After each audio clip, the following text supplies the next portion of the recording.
Hey guys, welcome back to the channel.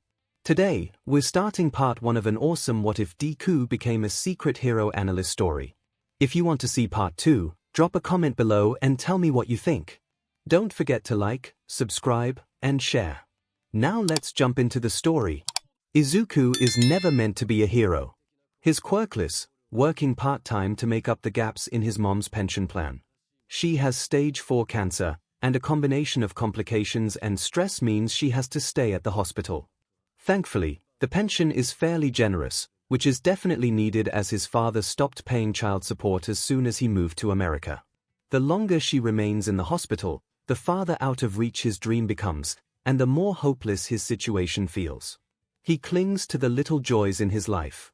He transferred out of Aldera Junior High into an online school, so he could pick up more shifts at Muse Muffins.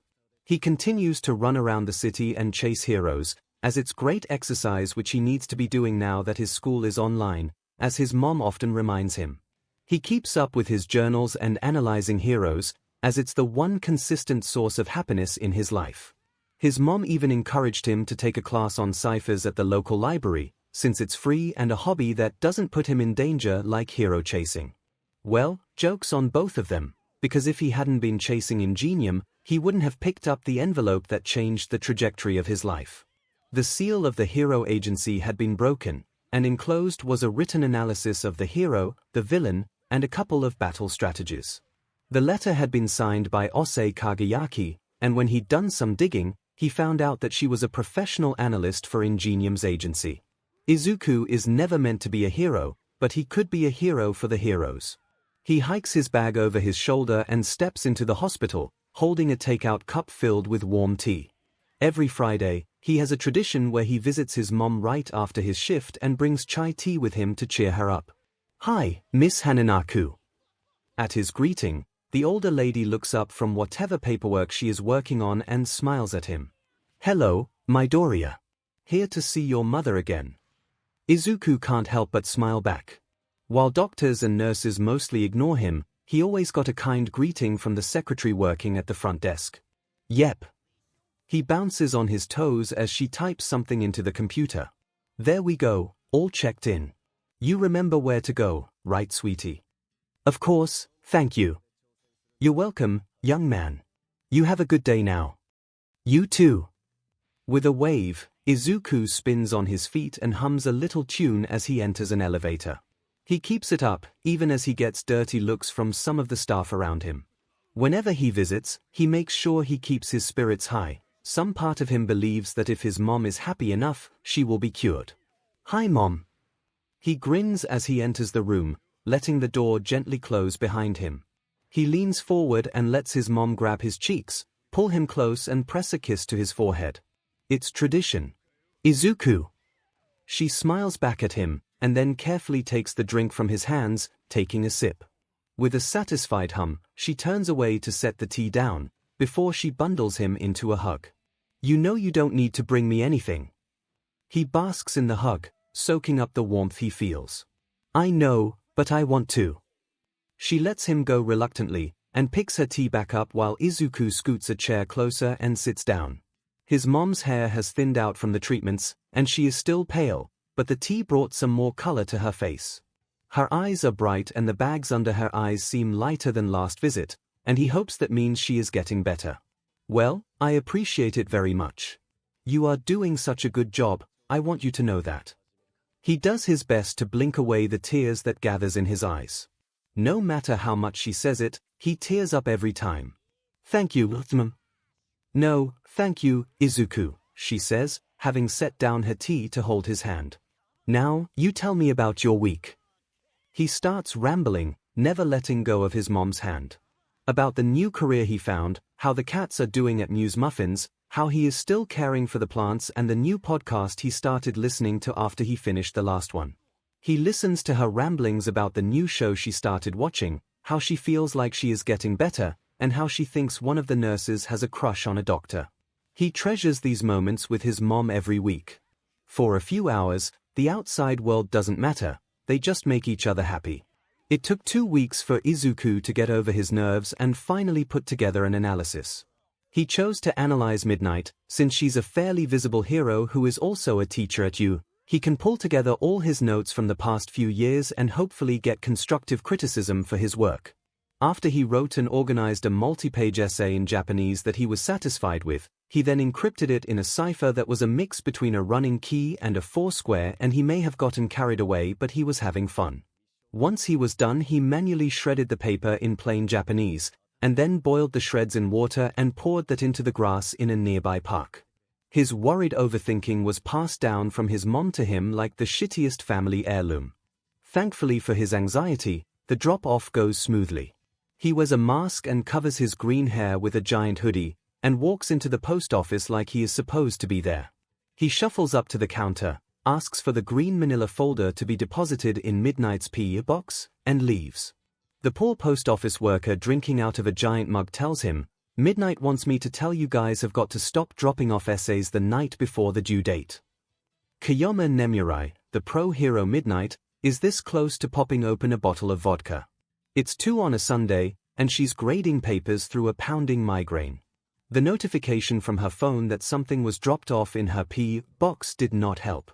Maybe 𝐲𝐸 was onto something when he docked points from students that submitted their papers after she decides to go and fetch the essay, hoping the fresh air would alleviate the headache. She pulls her hair up, tugs a black coat over her ducky pajamas, and slips on a pair of ratty sneakers that she's had for forever. Deciding to keep her reading glasses on, she plops her phone and keys into her pocket and leaves the dorms. When she steps outside, the cool night air immediately soothes her pain. The walk is pleasant, refreshing, brisk, and exactly what she needs to lift her spirits after leaving red marks all over her students' papers. She gives a tired nod to Yoshimura. She's been there often enough to know the night shift's name, and slogs to her PO box. The student had placed it neatly in a green manila folder, although it looks like there are about 20 pages inside, which is definitely over word count. Her jaw drops when she opens the folder. That's not an essay. She thinks she's drunk at first, flipping through the pages. It's written in Latin letters, jumbled up into nonsense, and were those Greek characters. Sketches of Nemurai's hero persona and equipment were scattered throughout, all neatly labeled in the same weird cipher. At the end or beginning is a cover letter, thankfully written in plain Japanese. To Miss Midnight, "Hello, I am Deku. I'm a new analyst trying to get into the industry, but I'm not attached to an agency and I don't have connections. So I've sent an analysis of you, your quirk and fighting styles, for free. The analysis is encrypted with a unique cipher I came up with specifically for analyses. I got carried away with it, sorry. Hopefully someone at your agency or you can crack it, or I can rewrite it in Japanese to deliver it in person. This might take some time as I have destroyed the original copy for safety reasons. Feel free to respond with feedback. I'm aware there could be mistakes or oversights. I'll be using the PO box XXXX in Musutafu. Right now I only deal in paper. I don't have the funds to get a secure system. Thank you for your time, Deku. PS. Please don't think I'm being weird or creepy. There understandably isn't a lot of information about being an analyst available online, and this is the best idea I had." She closes the folder and tucks it under her arm, waving goodbye to Yoshimura as she leaves. As she walks, she pulls out her phone and opens up the group chat. UA Teachers and Company, 235 Too Much Perfume Midnight, Lie Detector Tsukochi and Giggles and Ms Joke. Too Much Perfume, Holy SHT Giggles and SHT, Sparkles Spill the Tea Sis Sparkles Lie Detector. Is this a serious Holy SHT or a non-serious Holy SHT? Too Much Perfume. No, it's as All Might Jr. Night Eye is online. All Might Jr., what happened? Too Much Perfume. I get a notif of a drop-off in my PO box at 2 Giggles and SHT. PO box Too Much Perfume. Shut Too Much Perfume. Anyways, Too Much Perfume. I open it to find a folder W 20 pages of nonsense. Too Much Perfume, and a letter saying that it's encrypted analysis from a new analyst lie detector. Who's the analyst? All Might Jr., and why not email this to you? Especially if the papers are already coded. Too Much Perfume said they're Deku. Too Much Perfume, and that they didn't have a safe computer. All Might Jr., do you know what the cipher is? Too Much Perfume. No, Giggles and SHT, aren't you the art teacher? Giggles and SHT, shouldn't you know that SHT? Too Much Perfume. I saw God and Greek letters. All Might Jr., what Nedzu is online? 𝐻𝐬, Greek characters 𝐔𝐬𝐚. You summoned him 𝐻𝐬, too much perfume. Why not at this PT too much perfume? I'll give it to you when I get home. Fuldastis dafklast 𝐔𝐬𝐚. Too much perfume. Walked into a pole. 𝐻𝐬, please watch where you're going. Nemirai rolls her eyes, pockets her phone and picks up the pace. When she pushes open the door to the teacher's dorms, 𝐻𝐬 is waiting for her, sitting on a couch with his paws in his lap. She hands the folder to her boss, rubbing her forehead as the headache starts back up. She is not looking forward to going back to grading. As she meanders back to her apartment, she hears her boss flipping through the papers. Fascinating. Have fun, boss. Thank you. By the way, you should take some sort of painkiller for your migraine. She grumbles, trudging up the stairs. She's absolutely going to get herself some vodka. It takes 4 days for 𝐻𝐬 to get back to her. She is lounging on her couch, taking a break from the endless toil of grading by watching a few episodes of The Real Housewives of Yokohama. It's a guilty pleasure. Her ball python, Tamon, is wrapped around her neck and shoulders, and in between bites of popcorn she gives him little pets on his little head. And then she hears a knock on the door. Come on in. She grabs the remote and pauses her show as 𝐻𝐬 opens the door. Unlike in the school buildings, where there is always a chance that 𝐻𝐬 will pop out of the vents in the general vicinity, he will knock on doors in the dorms, which everyone greatly appreciates. In his hands is a stapled packet of paper, and he sets it down on the side table, a fair distance away from herself and Tamon. Thank you for bringing this puzzle to me, her boss starts chattering as she flips through the packet. It was fascinating to pick apart. The cipher was clearly created by a student, but the talent shines through. A few tweaks and it could be unsolvable. Nemirai's eyes widen as she flips through the pages. The report is broken down into various sections, from questions and theories to ideas for improvement to costume and support item suggestions. Strengths, weaknesses, ways to exploit and counteract those weaknesses, and even ideal missions for the R-rated hero to be on. Wow! 𝐻𝐬 nods. Deku was correct to encrypt their analysis, especially with the medium. I would love to meet them and pick apart their brain. She frowns and flips back to the photocopy of the letter. They aren't confident in themselves. If we spring a meeting with you on them, it'll probably scare them, or they'll think we're messing with them. My thoughts precisely. You should write back to them, request some more reports. Perhaps some of the other teachers. Yeah, I can do that. Nemirai turns off the TV, stretching and preparing to get up as her boss starts to leave. What are you going to do? The grin 𝐻𝐬 gives her sends shivers down her spine. Solve this newest puzzle, of course. Izuku is on his morning jog, some pre-quirk music playing in his ears as he runs his usual route, from the apartment, to the small cafe around the corner for breakfast and a coffee, to the post office, and then past Dagobah Beach to go home. Having a morning routine helps keep his life in order, and the 5 to 10 minute window where Izuku is running is the only time he can let his brain shut off. He expects today's mail to be the normal spam, lawn care pamphlets and baby toy ads. Which there are, but there is also an official-looking envelope with 𝐻𝐢's seal on it. Izuku grins, dumping the trash into the recycling and clutching the letter close to him.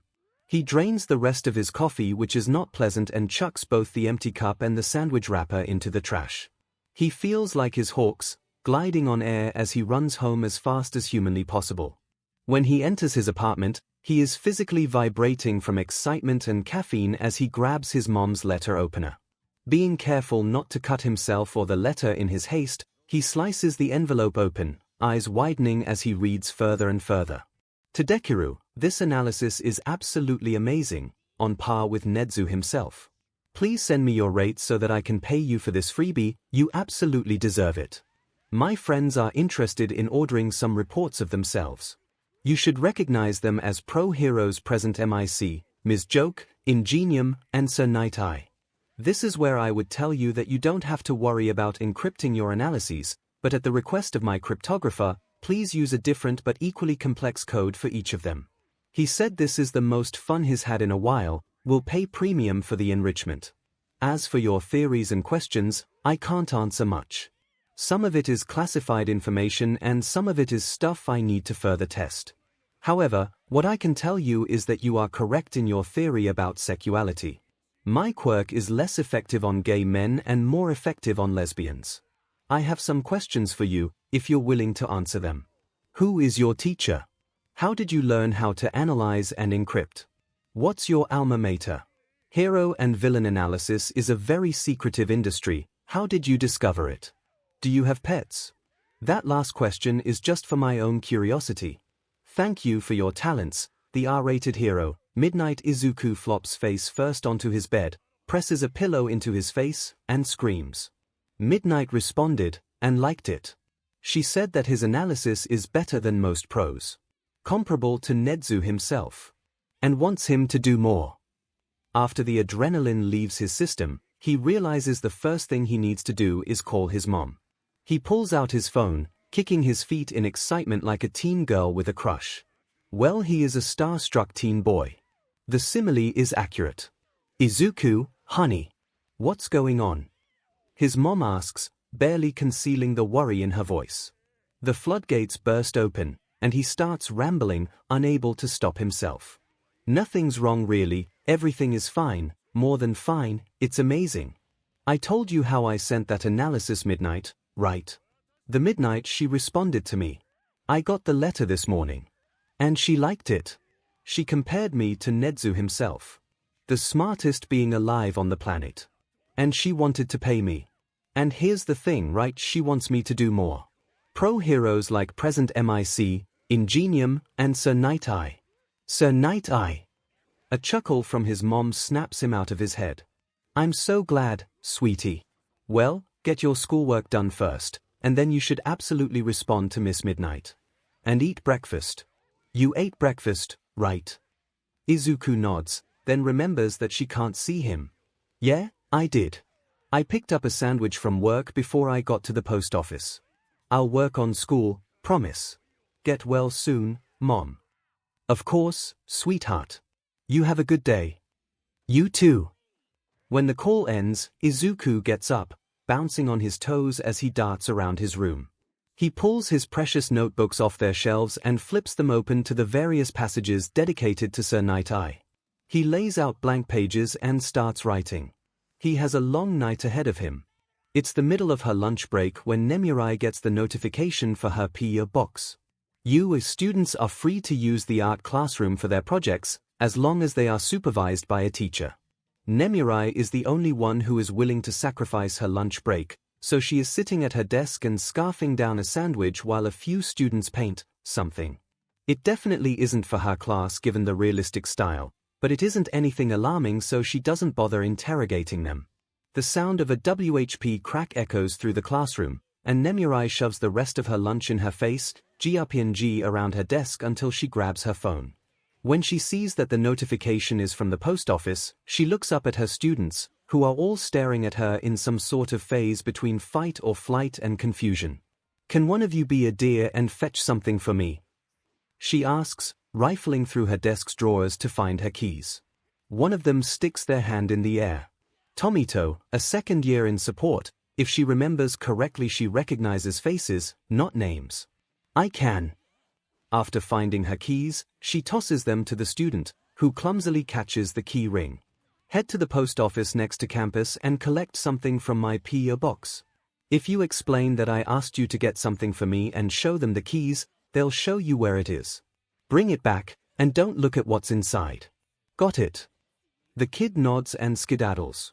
She wonders who exactly Dekiru is to be able to reply so quickly. How much time did they have on their hands? Surely they have a part-time job, right? Or university. Deciding that grading is a more worthwhile use of her time than speculating, she pulls a folder of essays from her bag and starts covering them in purple sparkly ink. When she looks back up at the approaching footsteps, the student is returning with a manila folder in their hands. Thank you very much, darling, Nemurai says sincerely as she accepts the folder. Here, have a sticker. She believes in rewarding students for good deeds, in a way that won't impact their grades and cause students to try and make up for failing tests or missing assignments by running errands. The stickers are a very simple but effective solution, and never fails to bring a smile to a student's face. Case in point, The kid grins when she hands them a cat sticker. Nemuri leans back in her seat, opening up the folder to reveal a single letter, thankfully written in plain Japanese this time. To Miss Midnight, thank you for the compliments. I'm honored to be compared to Nedzu himself. My current rate is 6,000 yen per document. You really don't have to send me money, for the freebie would defeat the purpose of being free, but I do request being paid up front. I don't think you'd rip me off or anything like that, but it's more fair for me to ask everyone to pay me up front than to selectively ask certain pros. Not that I think certain pros would rip me off or anything either, it's a peace of mind thing. I'd be honored to write those analyses and provide enrichment to your cryptographer. If you don't mind me asking, is your cryptographer Nedzu? If not, you don't have to tell me their name, I just want confirmation on a hunch I have. I don't have a teacher or anything like that, I've been studying heroes for basically my whole life. You should have seen my first analyses, they were written in crayon and just amount to so cool. My school isn't notable, it's very no-name. I found out about the analysis industry when I picked up an envelope during one of 𝐿 fights. Before then I had no idea that my little hobby could help people. No pets, but I have an extensive plant collection and have befriended the local raccoons. Thank you for your response, the newest analyst, Dekiru. She frowns as she takes a picture of the letter, sending it straight to Nedzu. They are smart enough to clock her boss's involvement, yet they are asking for less than minimum wage. They're insecure, feeling the need to justify receiving payment up front and downplaying their talents as a little hobby. They are still in a school of some sort, which makes their response being in the middle of the day really odd. Perhaps online, or perhaps they sent it earlier that day and it was just now delivered to her PO box. The more pieces she gets, the more confusing the picture becomes. The big cheese, 1221 just got this in my break IMG attachment. How interesting. They appear to be quite young, still in university. The fact that they have not heard of the industry through their school eliminates the major heroics and support universities. We're gonna pay him 30 times that, right? Yes. Saishi swears she can hear Nedzu's terrifying laughter echo through the vents. Izuku wakes up the next day with a crick in his neck as a result of laying over his notebooks. Thankfully, his papers are all dry. He's a drooler, but the coffee pot he had grabbed from the kitchen is empty. It's simply inconvenient to refill a mug over and over while he's in the zone. One of these days, he's gonna take the whole coffee maker and brew directly at his desk. Ignoring the mess he made last night, he drags himself through his morning routine. Watering the plants, splashing water in his face, running the dishes, making himself look somewhat presentable for whatever time it is. He doesn't bother to check. Putting in earbuds as he does one-footed hops across his living room to slip his sneakers on, he successfully leaves for his morning jog without falling on his butt.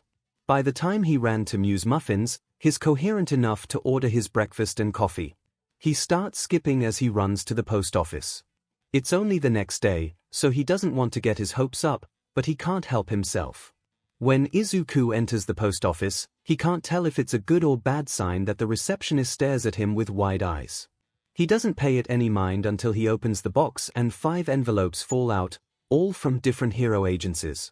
Giddy, he stuffs them into his bag with the enthusiasm of a kid in a candy shop.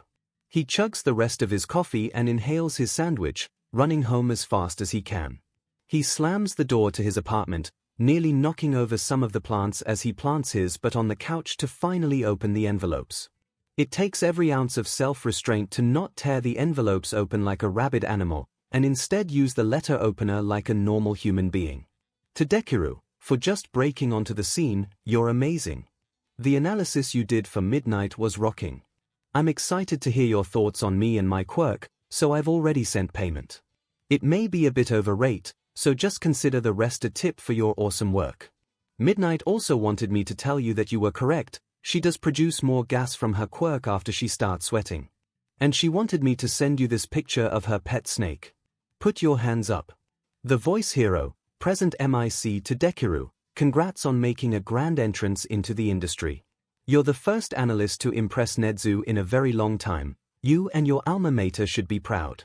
What school did you go to? Personally, I hope your amazing mind was at Ketsubatsu, although I'd be a little sad that I didn't see you if you did.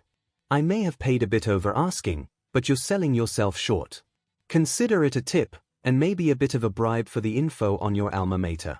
Have a laugh today, the smile hero, 𝐻𝐻𝐿 𝐷𝐿. You have a talent desperately needed in this industry.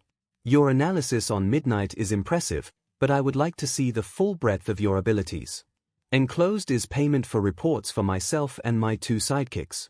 I look forward to working with you in the future. 𝐶𝐻𝐼 a dear friend of mine recommended your work to me, and it's very impressive. For how much time and effort must have gone into your work, you are selling yourself short. Please accept a generous tip on top of my payment. I may be a speed hero, but don't feel like you have to rush. I look forward to what you send me. The turbo hero, 𝐸𝐸𝐵 𝐷𝐿, am I a dog? A mouse? A bear? Most importantly, I'm 𝐻𝐻𝐿, the principal of UA. You certainly have my attention. It's been a long time since I've had an interesting mystery to unravel. If you're available, I'd love to be able to play a game of chess and further pick your mind. While I certainly enjoy the challenge of unique ciphers, it is impractical in the long run, especially for any cases that are time-sensitive. I have enclosed funds on behalf of Midnight for the work you've done. If you need more funds for a security upgrade, I would be happy to send more heroes your way, and once you are sufficiently set up, I would be more than happy to send you an invite to the Hero Network. I'm always looking to invest in promising minds. Please respond as soon as available. Mr. Principal, 𝐻𝐻𝐿 Izuku's eyes are wide as he reads every letter, and his eyes are already misting up. He pulls out 5 different checks, and after doing some quick math, he realizes he's holding over 1,000,000 yen in his hands. His brain is going to explode. And not just from the caffeine. Of course, the first thing he does is call his mom. Mom, hun, remember to breathe. He takes a few deep breaths. Thankfully, his mom sounds exasperated rather than worried. Mom, do you remember that analysis I sent Midnight? Of course, honey. I just got another response, not from Midnight but 𝐻𝐻𝐿. I was right, the cryptographer was 𝐻𝐻𝐿 the whole time. And I got letters from Present MIC, and 𝐻𝐻𝐿, and 𝐸𝐸𝐵, and 𝐶𝐻𝐼, and they want me to analyze them.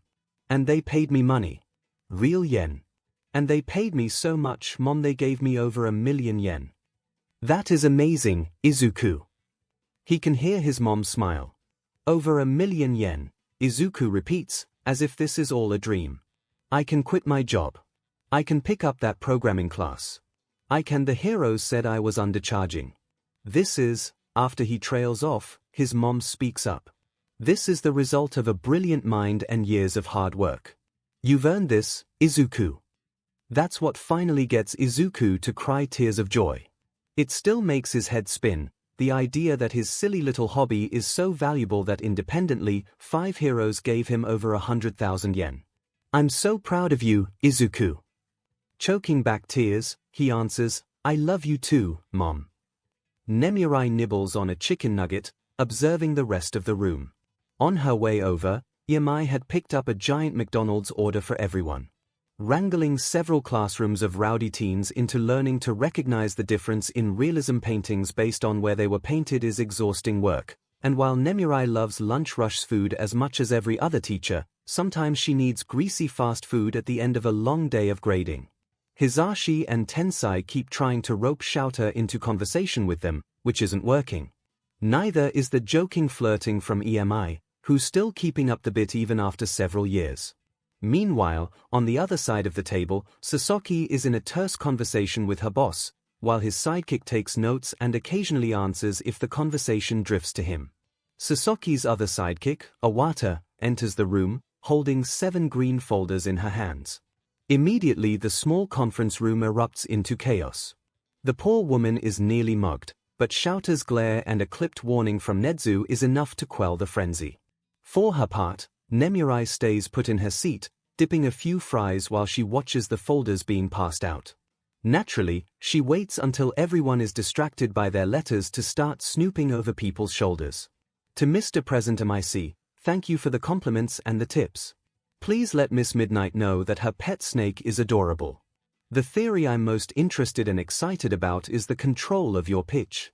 Can you raise and lower your pitch to match certain frequencies, so they could only be heard by those with certain mutant-type quirks?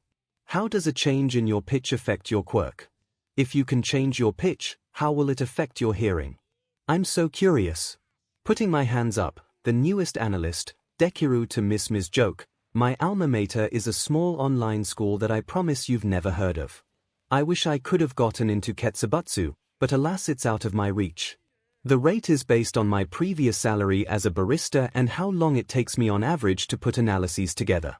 For these I'm mainly pulling from my prior knowledge, putting it all together and formatting and encrypting them takes the longest amount of time. I'm new, so I have no frame of reference for what analysts are normally paid. I did have a laugh. The newest analyst, 𝐷𝑒ku to Mr. Ingenium, it's an honor to be recommended after my first work. Thank you for the compliments and the tip, they are very much appreciated. Don't worry, these analyses don't take much time at all. To be honest, as soon as Miss Midnight said you were interested in one, I started putting them together right away. Altogether it only took 6 hours, and most of the work was making it polished and encrypted. I hope you enjoy the work. The newest analyst, 𝐷𝑒ku to Mr. Sir Knight I appreciate the compliment. Honestly, I didn't even know until recently that my lifelong hobby was actually a career path I could take. I'm still new to the industry, so I hope I don't disappoint. The newest analyst, 𝐷𝑒ku peas, French fries weren't fried in France, they were fried in Greece. Show! 𝐻𝐻𝐻𝐻 exclaims, passing a green folder to his husband. The little listener wrote something for you. 𝐒𝐿 raises an eyebrow. 𝐷𝑒ku wrote something on an underground hero who should be completely unknown. Not even bothering to pretend she isn't snooping, 𝐿𝐵𝐵𝐼 fully leans over the table to catch a peek at Shouter's letter. To Mr. Eraserhead, forgive me for being presumptuous. You've always been a huge inspiration for me, as a hero who avoids the media and went out of his way to avoid relying on his quirk. Consider the enclosed analysis a thank you. Don't worry about how I'm aware of your existence. I won't tell a soul how I know, and that goes the same with the other underground heroes I know of. There aren't a lot of ways for underground heroes to get the recognition and thanks you deserve without exposing you to danger, so this is my way of doing so. If any of my advice within this folder helps, then I'll consider my work a success. The newest analyst, 𝐷𝑒ku that's so sweet, 𝐒𝐻𝐼 says, having also set her folder down to snoop. I'm still concerned about which other heroes that 𝐷𝑒ku is aware of, especially with the information within these reports, 𝐒𝐿 points out. Although their tone indicates that they are unlikely to leak any information. They're trying to get into the hero industry, 𝐻𝐻𝐻𝐻 rebuts. And they aren't in any more or less danger than the analysts at the Knight Agency. Any further arguing about 𝐷𝑒ku's knowledge is cut off by Nedzu's cackling. She swears that she can feel the temperature in the room get colder as everyone shivers in fear. Oh ho ho ho! Interesting indeed. With just a little bit of looming dread, 𝐿𝐵𝐵𝐼 scans the letter that her boss was sent. To Mr. Nedzu, if you would permit me a guess, I presume you're a hybrid between an albino ermine and a capybara. I would be happy to play a game of chess, once I familiarize myself with the rules of the game. Otherwise, my strategy game of choice is shogi, and I'd be more than happy to play a game with you. By the time you have finished decoding the analyses I've sent, forgive my presumption that this will take more than 4 days. I should have my security upgraded. As a new face in the field, I am unaware of what the industry standard is as far as softwares and firewall protections are concerned, so I'm working with the industry standard for cybersecurity. I am always open to recommendations and am looking forward to the Hero Network invite. I'm honored to be called a promising mind by yourself. The newest analyst, 𝐷𝑒ku, I don't think the villains are the ones we need to protect 𝐷𝑒ku from, Juzu mutters, continuing to lean away from her boss. She can't help but agree as she watches Nedzu continue to cackle. Muse Muffins is a little cat cafe run by Miss Ihara, a kind little old lady that he regards as an aunt of sorts. Izuku and his mother had been going for as long as he'd been alive, so it's only natural that when he needed to pick up a part-time job, he returned the favor. When he was little, he ate pastries and named the newest cats. Now, he bakes pastries and feeds the cats. In another timeline, Izuku could see himself running his own cat cafe. If he starts charging the amount the heroes say he should be charging, he could quit working at the cafe entirely, but he enjoys his job. It's not like it cuts into his time. He completes his schoolwork within a couple hours, and the 2 classes he physically attends are both at night, and the consistent routine is nice. The cafe's atmosphere is relaxing, the regular customers are kind, and the bad apples are pretty rare. He also needs to build up savings. Jobs from heroes will grind to a halt once it comes out that he's quirkless, and he needs to be prepared when the day arrives. But today is not that day. Izuku is relaxing in the break room, nibbling at the edge of a pastry as he decompresses from his shift. It's a little part of his routine, where he doesn't allow himself to think about anything for the 5 minutes it takes him to finish his snack. And yet, he holds an envelope from Nezu in his hands. Still sealed, having been dropped into his bag directly from the PO box. Staring isn't going to magically open it, Izuku mutters. After wiping the crumbs off his hands, he slices the envelope open, taking care not to cut the letter inside. To Dekiru, you're the only human to have correctly guessed what I am. If you would permit me a guess that you are indeed human. Congratulations. I will absolutely take you up on that game of shogi. It's been a long time since I've been challenged, and I'd love a peek into your brain. We'll see if your skills of analysis translate to strategy. You do not have to worry about industry standards, for you are already following them.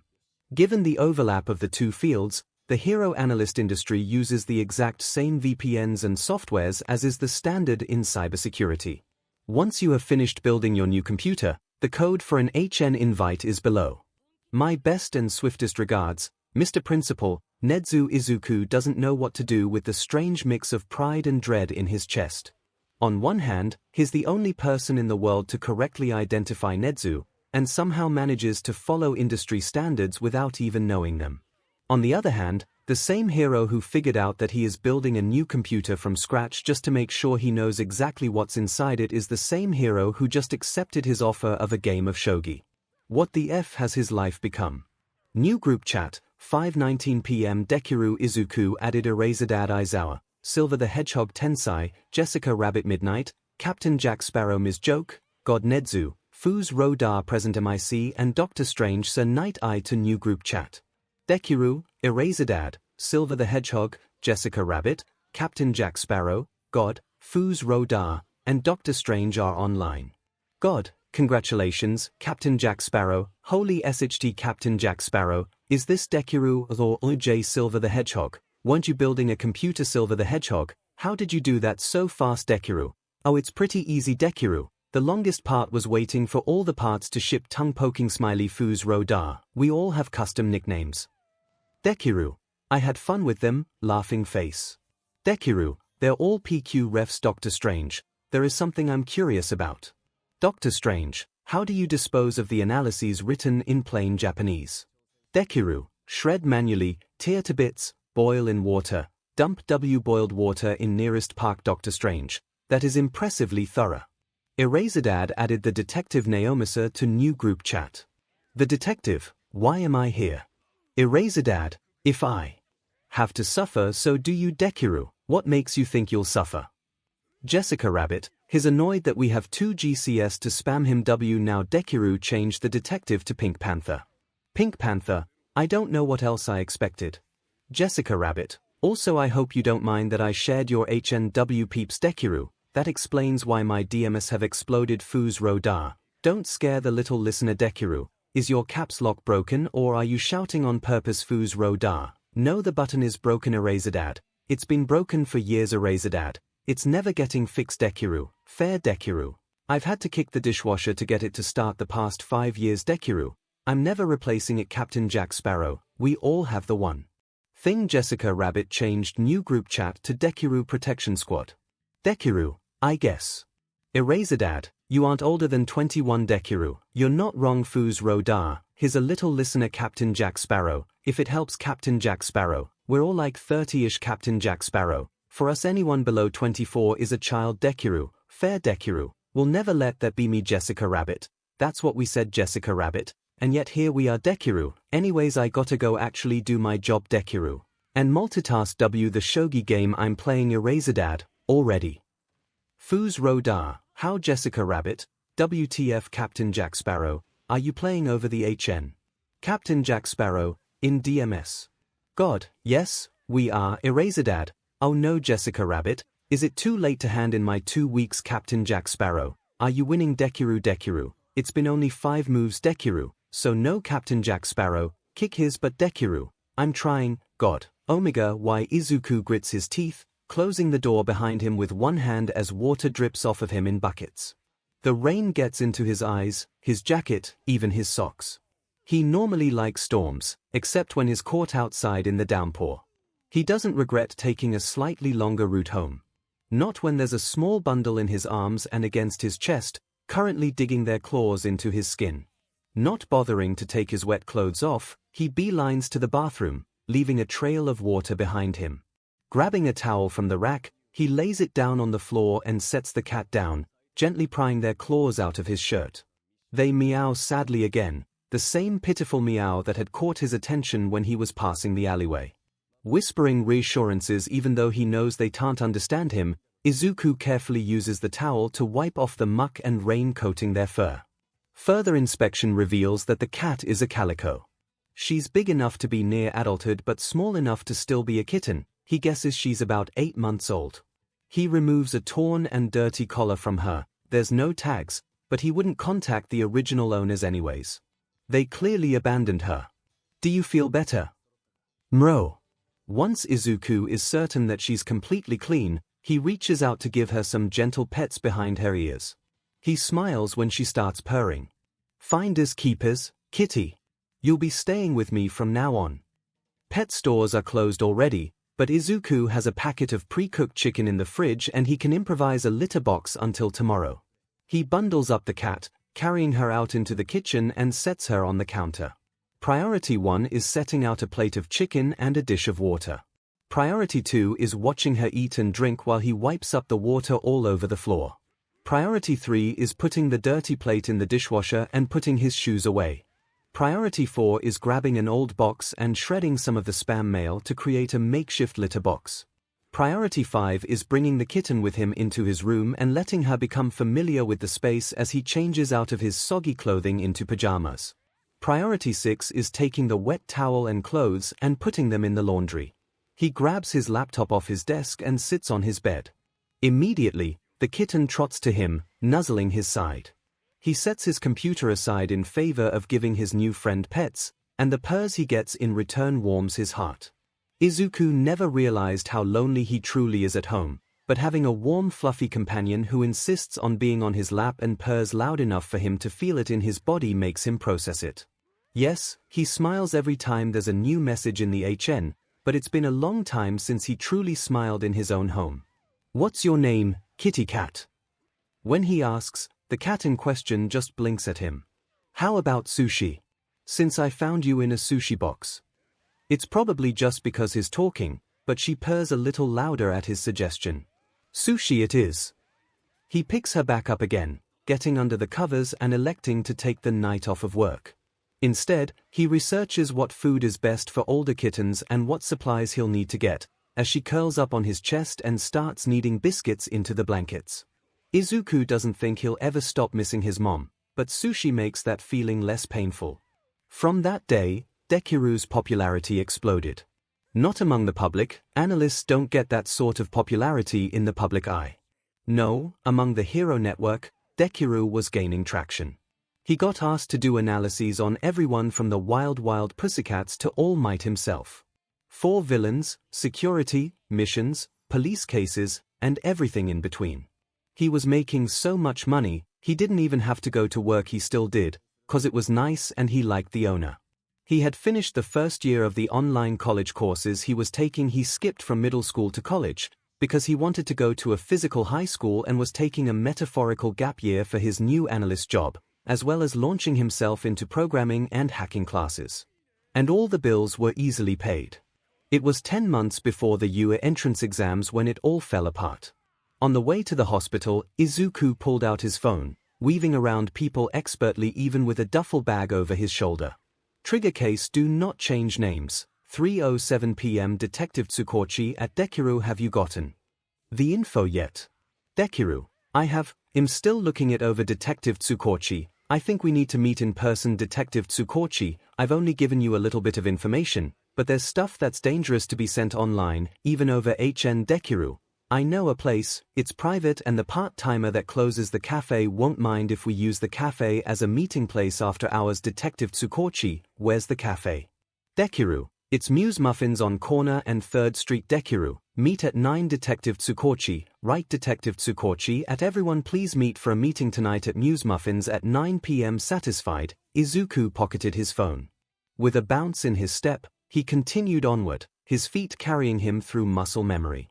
Humming a little tune that he learned from his mother, he went up to the front desk with a smile and a good mood. They had moved his mom to another room, so he had to ask where it was. He didn't want to just ask his mom, it was supposed to be a surprise visit.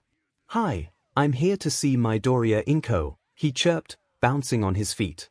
"Oh, you must be Izuku, the quirkless?" the secretary asked. He flinched at the reminder, but nodded, keeping the smile and good mood. He's heard enough of her remarks to be able to tune her out by now. "She was pronounced dead a couple days ago," the secretary said blandly. The word dead slammed him in the face like a hammer. I'm sorry, what?" he asked, jaw dropped. "She's dead, kid, now scram." The secretary looked back to her computer. Why did no one tell me?"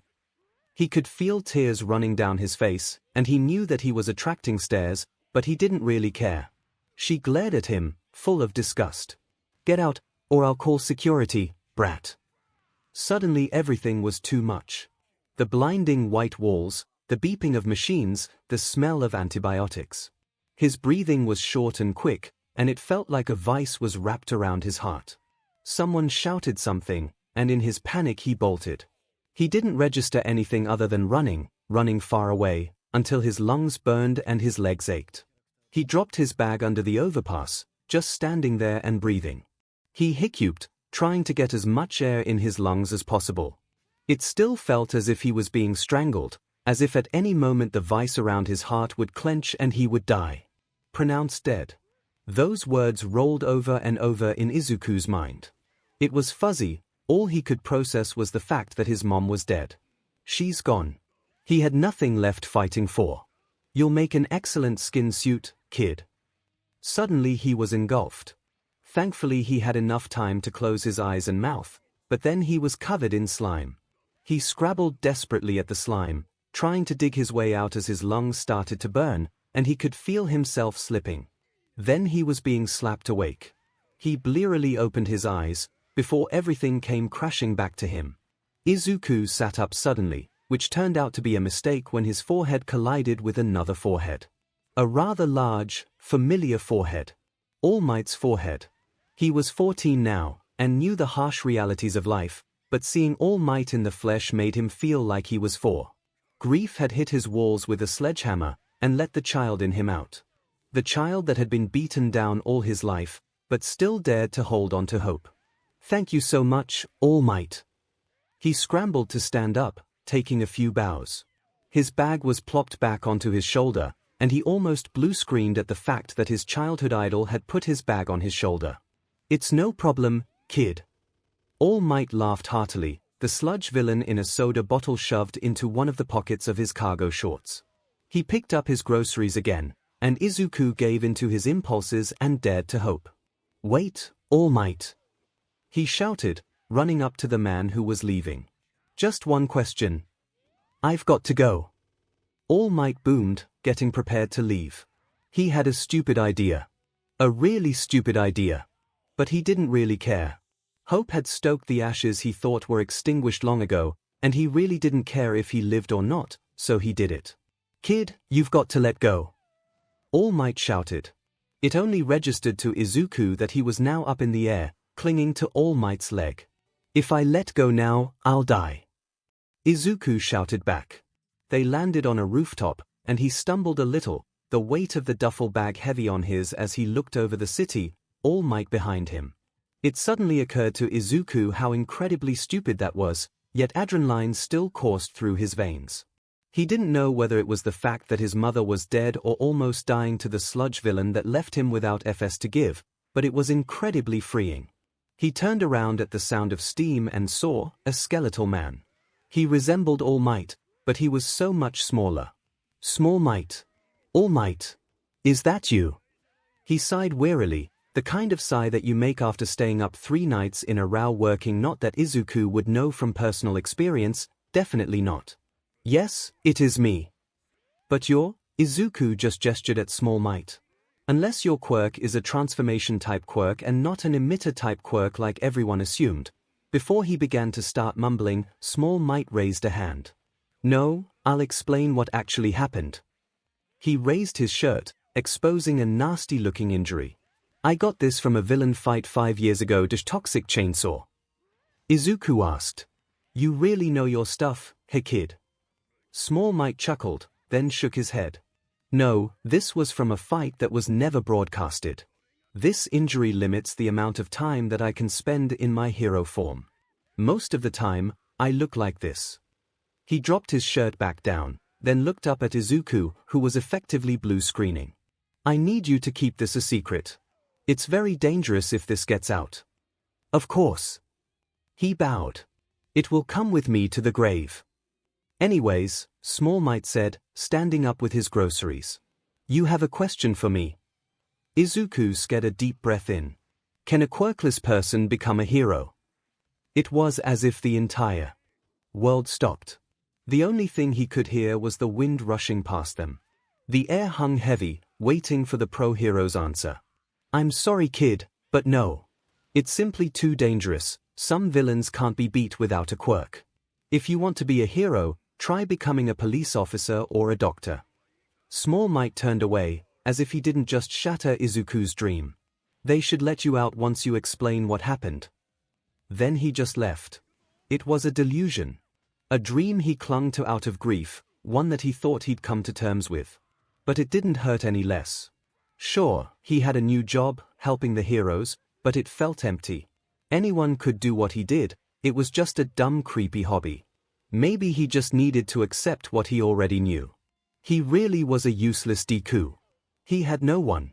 Take a swan dive off the roof and hope for a quirk in your next life. A hollow cavern filled his chest, making him numb.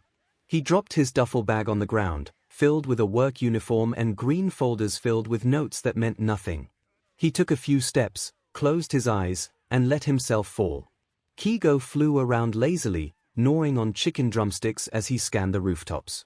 He normally wasn't in Musutafu, but the commission had sent him to look into a couple of things for them. And as their little lapdog, he complied. They wanted to know what would spurn All Might to become a teacher at U and who Deku was, the mystery analyst. 𝐒𝐲 had his suspicions, of course, about Deku. He had no clue about All Might. The man didn't even have a teaching license. From what he could infer, Deku was around the same age as him, if younger than him. He had a part-time job that he mostly relied on to pay the bills. He had a cat that he sent pictures of. Her name was Sushi and she was adorable. He was a massive nerd, especially of pre-quirk era media. And he was smart as hell. Hawks liked the guy, but the commission wanted him under their control.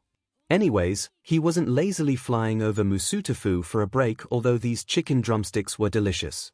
No, he was trailing All Might. He just landed on a rooftop with a kid clinging to his leg, and just deflated. There was steam, and then he was smaller. Skeleton Might. Small Might. Whatever, the commission would want to know about this anyway. He shook a couple of feathers out, moving them down to the rooftop. He missed the explanation that Small Might gave the kid, but did catch the kid's question. Can a quirkless person be a hero? Oh, that was a loaded question. He crossed his fingers, hoping that Small Might wasn't going to say what he thought he was going to say. I'm sorry kid, but no. Goddammit, Small Might. He tuned out a little to what the old-timer had to say. He just left the kid there. After a villain attack that 𝐒𝐲 had previously trailed him from. He's not that good of a hero anyways, just showing up, dealing with the problem, and leaving. At least 𝐒𝐲 knows to stay behind and make sure the civilians are alright and get the medical attention before continuing on patrol. He moved his hand up to his earpiece, about to get in contact with his handler, when the kid dropped his bag. And started to walk. 𝐒𝐲 moved before he could think, adjusting his bucket of chicken drumsticks to tuck it under one arm and diving. His BLD had run cold, and the only thing he could think was please don't be too late. The kid had stepped off. He willed himself to go faster. Faster. Faster. He grabbed the kid under his armpits with his free arm, spreading his wings out and jetting them up. The kid had only fallen a few meters at most, but that was too many meters for his liking. He pulled the kid close to him, maneuvering carefully back onto the rooftop, away from the edge. The kid's eyes were wide open in shock, so 𝐒𝐲 took the time to really look at him. He was short, probably around 11 or 12, and yet the bags under his eyes were the biggest he's ever seen. His eyes were a brilliant green, but they were dull, lacking the spark of life. His curly green hair was a mess, like he had dragged his head through mud. He wore a t-shirt that just said shirt and gray cargo briefs, with red high tops that looked scuffed in the sense that he'd had them for a long time, but clearly cared for them. "Kid," 𝐒𝐲 said gently, trying to project calm and not the absolute panic he really felt. He was briefed on a lot of things in the commission, but someone about to jump was not one of those things. He was on his own. "You're Hawks." The kid's eyes were wide. "Oh my God, you're usually not in Musutafu, so I took you away from something important. I'm so sorry dash Hey kid, calm down," he said, his hand still gently holding the kid's wrist loose enough to be reassuring but there in case he tried to jump again. "It's fine, I really wasn't doing anything important. Besides, you're important." The kid shook his head. "I'm not. I'm sure that's not true." He gently tugged on the kid, and just flopped onto the ground. "Come here. Let's just talk." The kid was nervous, but sat down. He stretched a wing out, using the bright red appendage to bring the kid closer in a pseudo-hug, wrapping around him like a blanket. The kid leaned into the touch, melting against the hero's side. After a few tense moments, 𝐒𝐲 decided to grab another chicken drumstick. "You want some, kid?" he asked, starting to gesture with the drumstick. "I got these from this really nice place downtown dash." The drumstick flew from his hands, bouncing across the concrete and eventually skidding over the edge. He pouted. "Oh, my chicken." The kid burst into giggles. 𝐒𝐲 was grinning despite the sacrifice of his drumstick for the kid's amusement. It was relieving to see that he could still laugh despite being about to jump. He just met the kid and he was getting attached. 𝐒𝐲 is fed. "What's your name?" he asked. "I can't just keep calling you kid."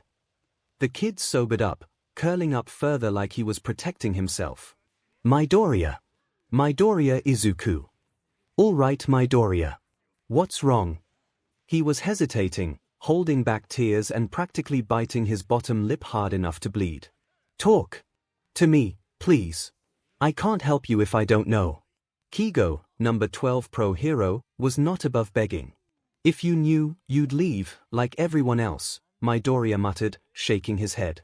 "Kid, Midoriya, I promise that nothing you said could be so bad that I'd leave," 𝐒𝐲 said, trying to reassure the kid. The words processed in Midoriya's head, and he seemed to be psyching himself up for something. After a few moments, he blurted out, "I'm quirkless." All the pieces fit together. He knew the statistics. He knew the bullying and suicide rates were absurdly high.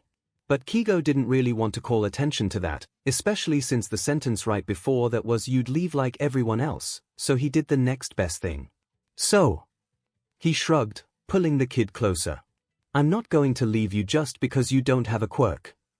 Midoriya stared at him wide-eyed, tears watering already. He flung himself at the hero, clinging to his jacket as he sobbed. 𝐒𝐲 simply let it happen, eventually just patting the kid's shoulder awkwardly.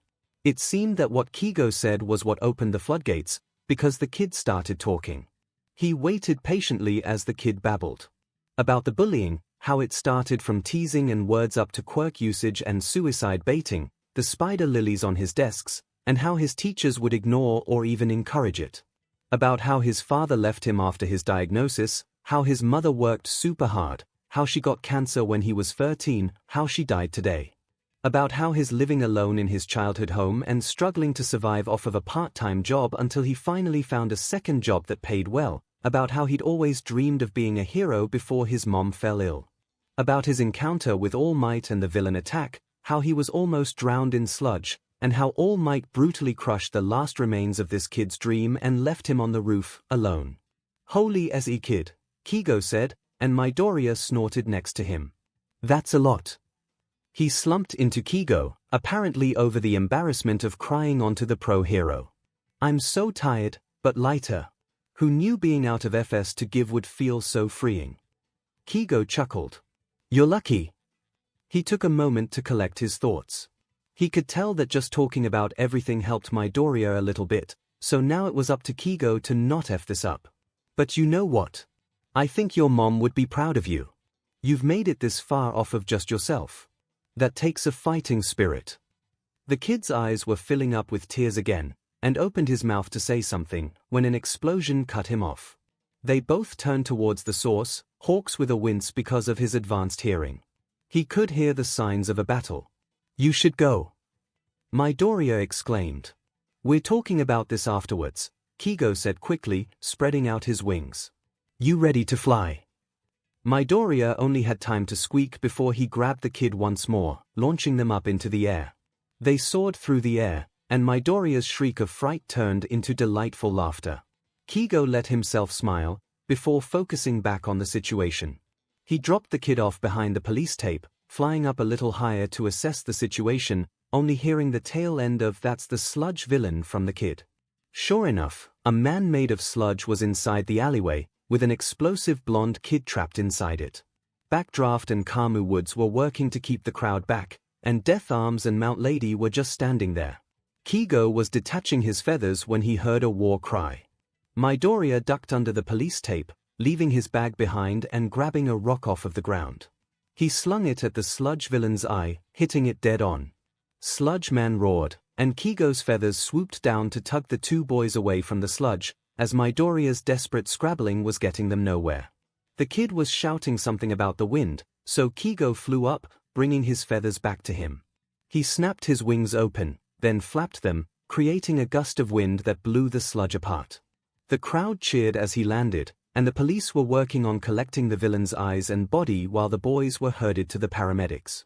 The vultures, excuse him, the media, were already on the scene and trying to interview him. He ignored them for now and just gave a few waves to the crowd, making his way over to the boys.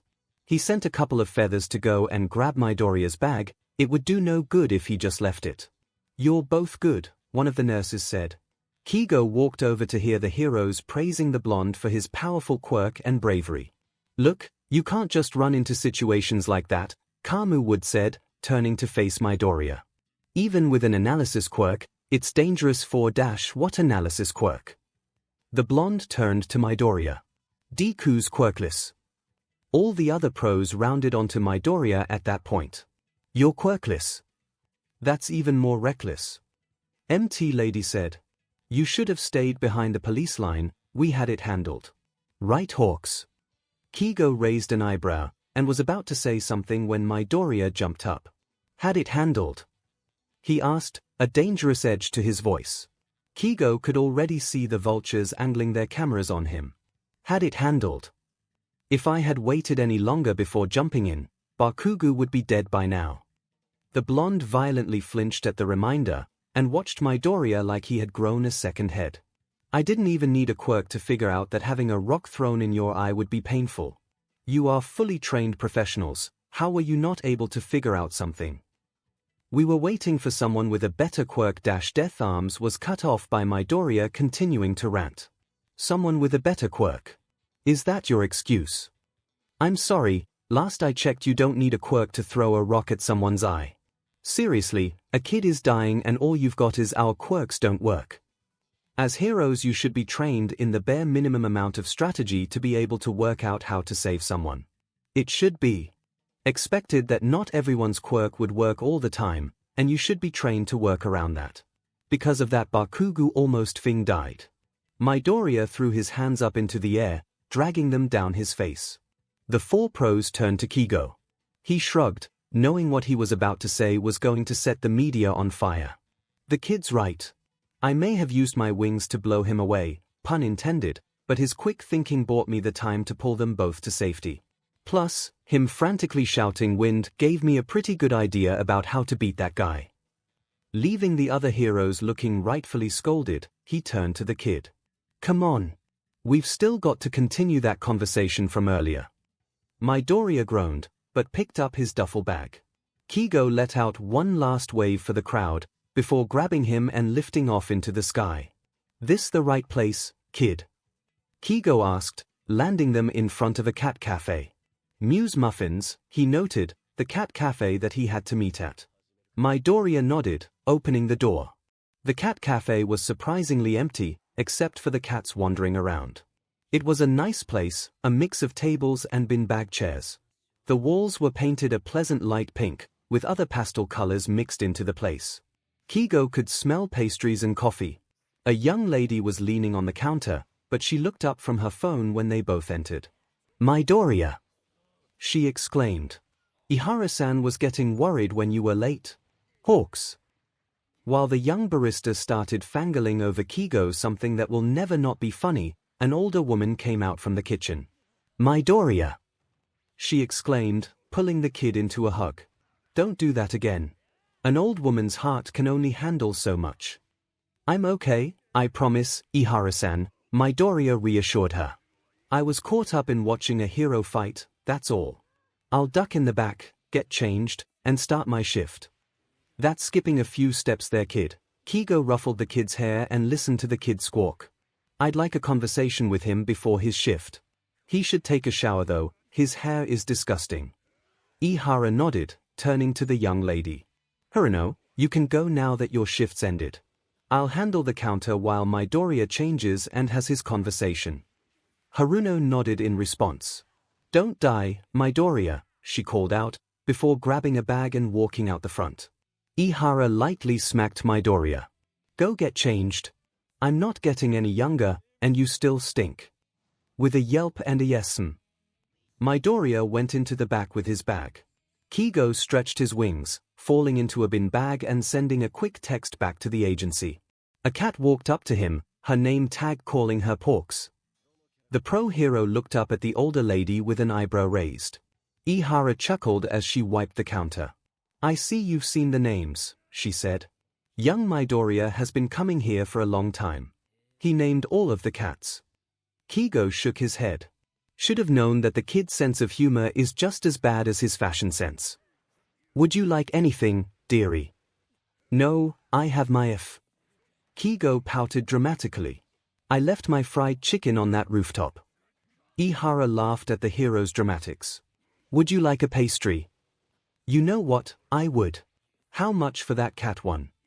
𝐒𝐲 ended up overpaying her for the pastry. He had the money to burn and picked a table by the window, where they could have some relative privacy. It wasn't really rush hour, thankfully, so there weren't many passers-by gawking at him. He turned the chair around, letting his wings spread out as he ate his pastry. It was a pretty good one. Soon enough, Midoriya came back out. He wore a simple white collared shirt, with some black slacks and those red sneakers. Over it was a light pink apron, with Mew muffins embroidered on the front, and paw prints over the pocket. His hair was much fluffier now that it was clean, sticking out all over the place, and it read as more vibrantly green than before. "Take a seat, kid," 𝐒𝐲 said. The kid did so nervously, his fingers drumming on the table. "What you said back there, in the alleyway," Midoriya paused, nervously working his bottom lip. "Did you mean it?" 𝐒𝐲 smiled, hopefully reassuringly. "I did.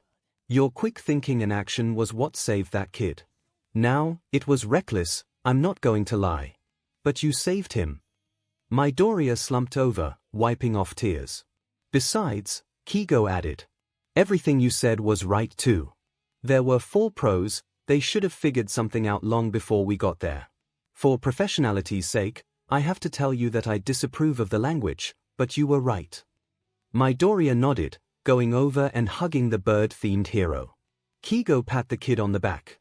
"Now then, we're going to have to talk about before that. I know you've got work, but after that, do you have anywhere to go?" "I should be good on bills," Midoriya said. "Kid, you should not be living alone," 𝐒𝐲 said. "Friends?" "Nope." "Other related family?" "Nope." "You sure Ihara-san wouldn't take you in? She seems like a nice lady." "I don't want to burden her." 𝐒𝐲 sighed, patting the kid's back. He was attached. "All right. All right, we'll talk about it more after your shift. Now, the important question, do you still feel like you want to jump?" Midoriya hesitated, before he spoke up quietly. I still do, I think I have for a while, but it's quieter, easier to ignore. I won't do it again, if that's what you're asking. 𝐒𝐲 nodded, standing up and stretching. Alrighty then. You get to work, and I'm gonna go see if I can reclaim my spot. Don't you have to go back to patrol? Midoriya asked, but he also stood up. Nah, my shift was over a while ago, 𝐒𝐲 lied. Besides, I've got a meeting to attend that actually happens to be here tonight, so I might as well stick around. Midoriya went back behind the counter, speaking a little to Ihara, while 𝐒𝐲 made his way back over to the bin bag he was in earlier. To his annoyance, Porks was now sitting right in the middle where 𝐒𝐲's but is supposed to be. Alright, get out, you little rascal, 𝐒𝐲 muttered, picking the cat up and flopping down. He sighed in content, then huffed as the cat jumped onto his stomach. He relaxed, letting one hand pet Porks while the other one pulled out his phone. 𝐒𝐻𝐢𝐳 and Company, 5:19 p.m. Falcon Hawks, Anya Amasova Midnight, Jacked Bugs Bunny Maruko and Captain Jack Sparrow Ms. Joke are all online. Falcon, I think I'm adopting a child. Anya Amasova. Eyes, Jacked Bugs Bunny, spill the F in T. Falcon, Fletchling. PNG Falcon, look at him. Anya Amasova. Oh my god, Jacked Bugs Bunny, he looks like a piece of broccoli. Captain Jack Sparrow. ISNT that the kid who sassed Death Arms, MT Lady, Backdraft and Kamu Woods.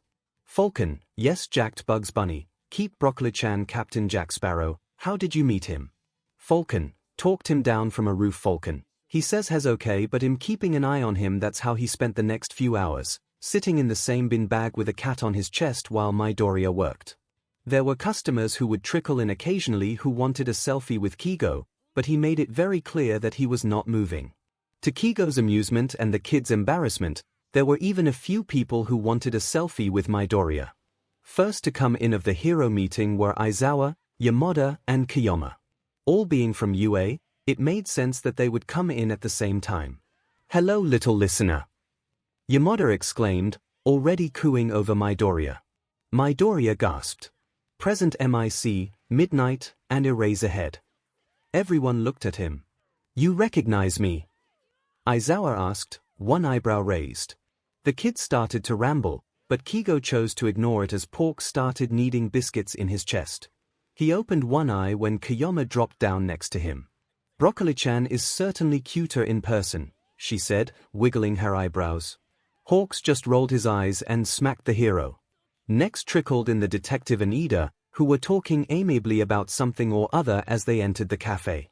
Midoriya nerded out about the pro-hero, and about Ms. Joke when she arrived. How someone as bubbly as her is an underground hero is a miracle. He also fanboyed over Sasaki, Moashi, and Iwata when they all arrived at the same 10 minutes before 9. While that was going on, Tsukochi went around and pulled some tables around so that there was a place for a proper meeting. Takomi, 𝐒𝐲 groaned as Tsukochi spoke up. You're going to have to actually sit at the table. I can't move, he responded. It's illegal. I'm the chosen one. Yamada snorted, then moved over to pick up Porks, who let out an offended meow. You're now free, he exclaimed, his husband using erasure to cancel his quirk before he wrecked the cafe. Catipeda? Moashi asked, looking at the tag of the cat that had settled onto his lap. Everyone at the meeting had a cat. Mine is Porks, 𝐒𝐲 said, as the stubborn brat had decided to perch on his shoulder now that he wasn't lying in the beanbag. Alright, the puns are all well and good, Tsukochi said, petting the cat on his lap. But there's a matter of security. There's a teenager here, and this is confidential information. Everyone looked up at Midoriya, who was currently closing up the cafe. Besides, Dekiru is late, Sasaki grumbled. Midoriya closed the curtains and flipped over the sign on the door, turning back to the table with a smile. It's funny how the cats gravitated to the heroes they are named after, he said, looking over the gathering of heroes with none of the nerves of the past few hours.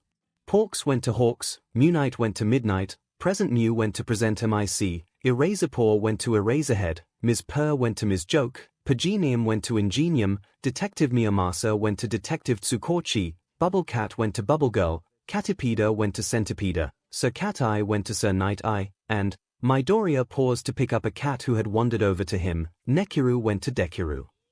The silence was so thick, you could hear a pin drop. 𝐲𝐻 raised an eyebrow, silently assessing the kid. He was covered in scars, running up and down his arms. He had bags under his eyes, and his emerald eyes, which had previously been full of brightness and innocence, were now hard with the look of someone who had seen too much. 𝐲𝐻 didn't know what happened to give a kid the skills to lie so convincingly. He didn't really want to know. "You're Dekiru?" Tensai asked. "But, you're so young." Everyone looked at Naomasa. He just sighed. "He's telling the truth. He's so cute." Nemirai burst out, cooing over the kid. "He is a little broccoli-chan." The kid flushed as the other ladies and Hisashi started cooing over him, shooting a dirty look at 𝐒𝐲. 𝐒𝐲 shrugged, raising his hands up defensively. "I sent them a picture of you, kid." Mirai sighed. "Are we sure he should be on the case if he's so young? He's still a civilian." He was trying to be scolding, but the cat perched on his shoulder blunted the effect.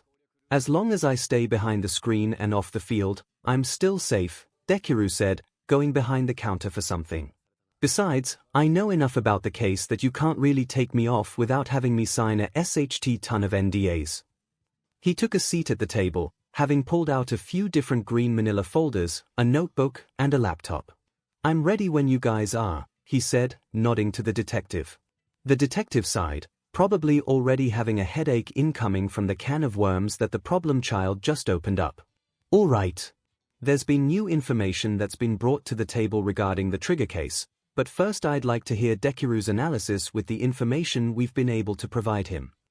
The greenette nodded, pulling out the first folder and opening it up. "We've currently identified 3 dealers of this new version of trigger," he said. "Mita Ryuichi, Inokida Shoei, and Iwakiri Naozane." The folder opened, and 𝐲𝐻 saw the face of Mita Ryuichi. Mita Ryuichi, 27 years old, quirk, trick or treat. He can summon small pumpkins, which explode on command. He's dealt other drags before, but this is the first time he's picked up an illegal drag to sell. He has connections to the Demon Riders, presumably where he's been getting his drags from before he started dealing trigger. He relies on his quirk too much, so either dodging the pumpkins or turning off his quirk is sufficient enough to bring him in. I recommend Eraserhead and a pro hero for backup. Eraserhead should be able to take him on his own, but with Mita having trigger on his person, it's best not to take the chance. Dekiru opened the next folder. Inokida Shoei, 37 years old, quirk, bait. He has an influential voice that specifically makes his taunts more effective. He was a former member of the Abagawa Tenchukai before they were disbanded, and his previous jobs were assassinations, not drag dealings. His fighting style heavily relies on his Konobo, though he does have knives on him. As long as you can ignore his taunts, he essentially fights quirkless. I'd recommend Ingenium and Rocklock, as a combination of speed and immobilization should be able to take him down quickly. Finally, he opened the last folder. Iwakiri Naozane, 21 years old, quirk, impulse. She can create brief electromagnetic pulses from the spikes on her forehead. She's had a history of graffiti and assault charges, and she comes from a poor family, which is possibly why she turned to trigger dealing. She's an inexperienced fighter, so as long as any equipment brought to fight her aren't shorted by the EMPs. I'd recommend Midnight and another hero as backup. Midnight should be able to knock her out on her own, but like with Mita, she has trigger on her. We should be careful. Dekiru closed the 3 folders, sliding them forwards to the middle of the table. There's more details inside those folders, they're all encrypted. Based on the info, we're looking for a large Yakuza group behind the trigger dealings. One large enough to offer enough money to tempt the poor, notable enough to catch the attention of other former Yakuza members, and with enough influence to reach into the underground pharmaceutical business. I have a short list of 50 Yakuza groups here. He opened his notebook to the page he was talking about, but without information, that's where I'm at. They all looked at each other, and Naomasa pulled out the 2 pages with the Yakuza lists. Mirai cleared his throat, speaking up. "We've got video footage of a 4th dealer," he said, opening his laptop. "We're hoping you could possibly identify him and the person he was meeting with." "I'll take a look," Dekiru said, opening a blank page to his notebook. He nodded to Mirai, who played the video, and then started muttering faster than anyone could make out. Everyone looked at each other, just kind of watching as Deku started to write while he muttered, completely focused on the footage. 𝐿𝐴𝐼 watched as Deku opened a new tab, searching for light blue and purple crystals. He then wrote down tanzanite, flipped to the police database, and started searching for quirks that produce tanzanite. 𝐒𝐻𝐼, he said, turning the laptop to the other pro heroes. Quirk, crystallize. He can summon tanzanite crystals all over his body, although they are worthless on the general market. He had a previous affiliation with the 𝐂𝐸𝐴, a quirk crystal trafficking group. It could be that the Yakuza group saw that he was dropped by the 𝐂𝐸𝐴 and saw an opportunity to get another dealer. What about the other person? 𝐿𝐴𝐼 asked, one eyebrow raised. The conclusion the kid reached in only a few minutes was impressive. He could see Naomasa taking notes. Deku turned the laptop back to him. This was the more difficult part, as the person was completely in the shadows. They could only see a small silhouette that the camera could pick out. He didn't seem daunted though, instead porting the footage into some sort of video editing software. He cranked up the contrast, and the silhouette of the figure could be more fully defined. Mimic, quirk, mimicry, Deku muttered, continuing to write. The general manager of the Shy Hasaikai. Are you sure? Mirai asked, looking back over the footage. I'm sure, Deku said, pulling back his list of Yakuza organizations from the detective. With a pen he managed to pull out, he circled the entry that said Shy Hasaikai. The Plague Doctor mask is a dead giveaway, along with the short stature. So we're taking on one of the older and also more influential Yakuza groups. Nemurai asked. Sounds like a party. What's your breakdown on them, Deku? Moashi asked, his mandibles clicking slightly as he spoke. Deku clicked his pen as he looked over the information he had, Nekiru on his shoulder and nibbling on his green curls. I can send you a more in-depth breakdown tomorrow, but I can give you guys my initial thoughts now. When 𝐿𝐴𝐼 nodded at him, he continued to speak. 𝐒𝐻𝐼's crystals can grow nearly instantaneously, and they are fairly durable, but they aren't unbreakable. You'd want the heavy hitters who do a lot of damage to counteract his crystals, such as Death Arms or Miruko. Another option are long-range fighters, such as Snipe, because his quirk is best suited for close range. Mimic's quirk, mimicry, allows him to transfer his body and mind into an object and manipulate it like it's his own body.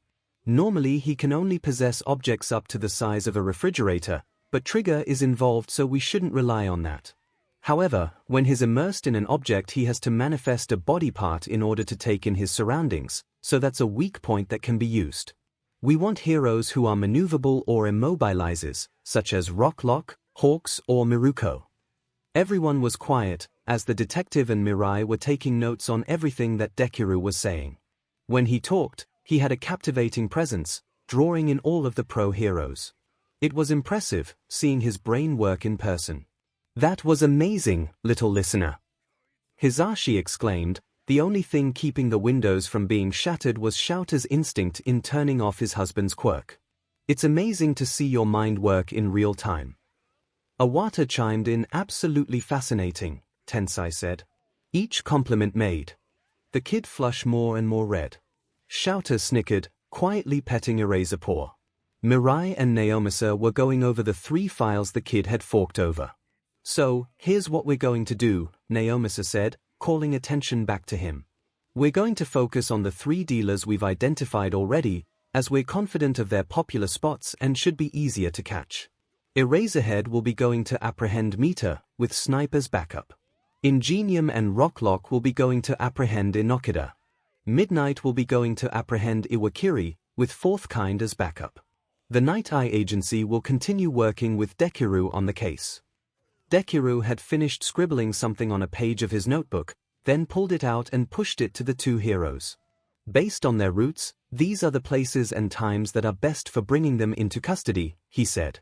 The info was already in the folders, but I figured it'd make it easier if it was written out. I believe the meeting is adjourned then. Mirai stood up, his sidekicks following suit. I'll get in contact with the heroes. The missions will be coordinated over the HN. Well, I don't know about you, but I would like a pastry before I have to go, 𝐻𝐸𝐻𝐻𝐻 winked. 𝐵𝐻𝐻𝐻 just huffed at the ploy. It was obvious she wanted to pry more information out of 𝐵𝐵𝐿𝐼. Oh, I can get some pastries for everyone. Deku perked up, slipping his notebook and laptop into the duffel bag behind the counter. He went to the back, and everyone waved goodbye to the Night Eye agency as they left. When he came back, he set down a pastry in front of everyone. Now, Izuku, Kigo said, commanding everyone's attention. We need to talk. Izuku chuckled, the signature I'm in danger chuckle. What do we have to talk about? Problem child. Eraserhead leveled a glare at him, having his phone in his hand for some reason. Why did Hawk say that he had to talk you down from a roof? Izuku checked his phone, sending the pro-hero a betrayed look. Hawks looked away with a whistle, drumming his fingers on the table. Guys, I'm alright, he said, and absolutely did not shrink back at the skeptical looks from everyone. He said he's probably not going to jump anymore, which I do believe, Hawk said. But he also said that he's living alone, and I in good conscience cannot allow that. Okay, but did he tell you why he was going to jump?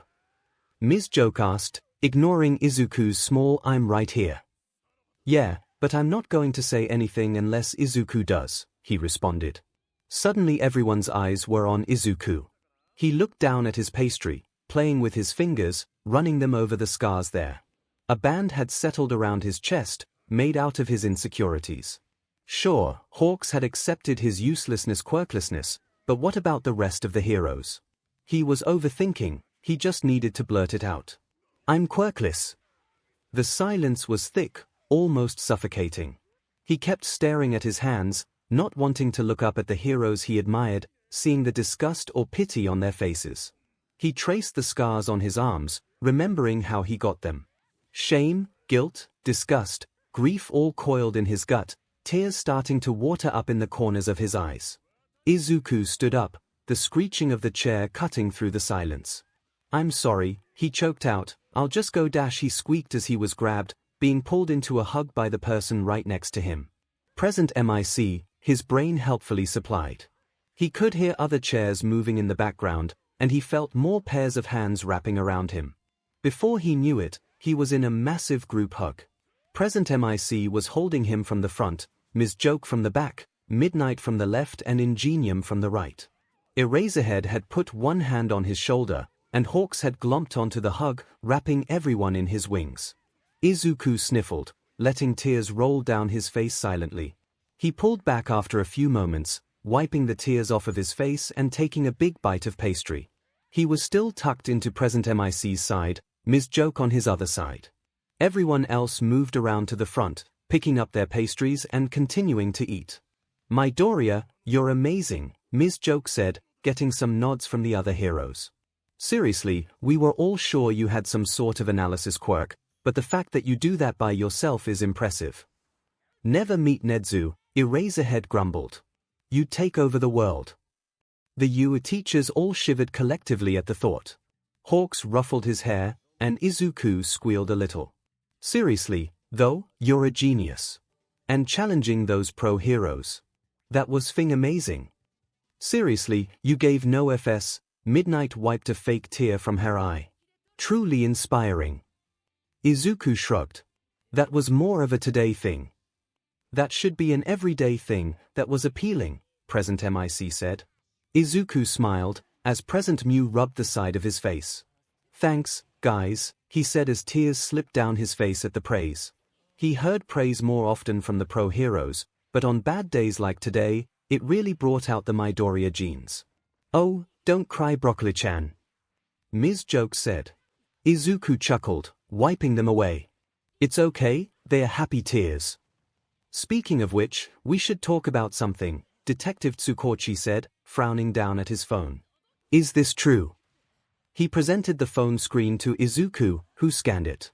It was a set of private DMs between the detective and Hawks, explaining the fact that his father had fed off and his mom just died. Izuku shot a look at Hawks, who looked away and started whistling innocently. No. Detective Tsukochi gave him a disappointed look. Anyways, the kid needs a place to stay. Izuku started sputtering as 5 heroes shouted dibs.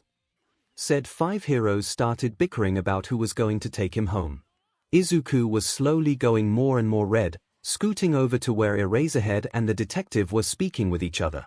Eventually, Eraserhead activated his quirk, and everyone quieted down, turning to the two men. "Alright, first of all, I'm taking Midnight out of the running for foster parent," Detective Tsukochi said.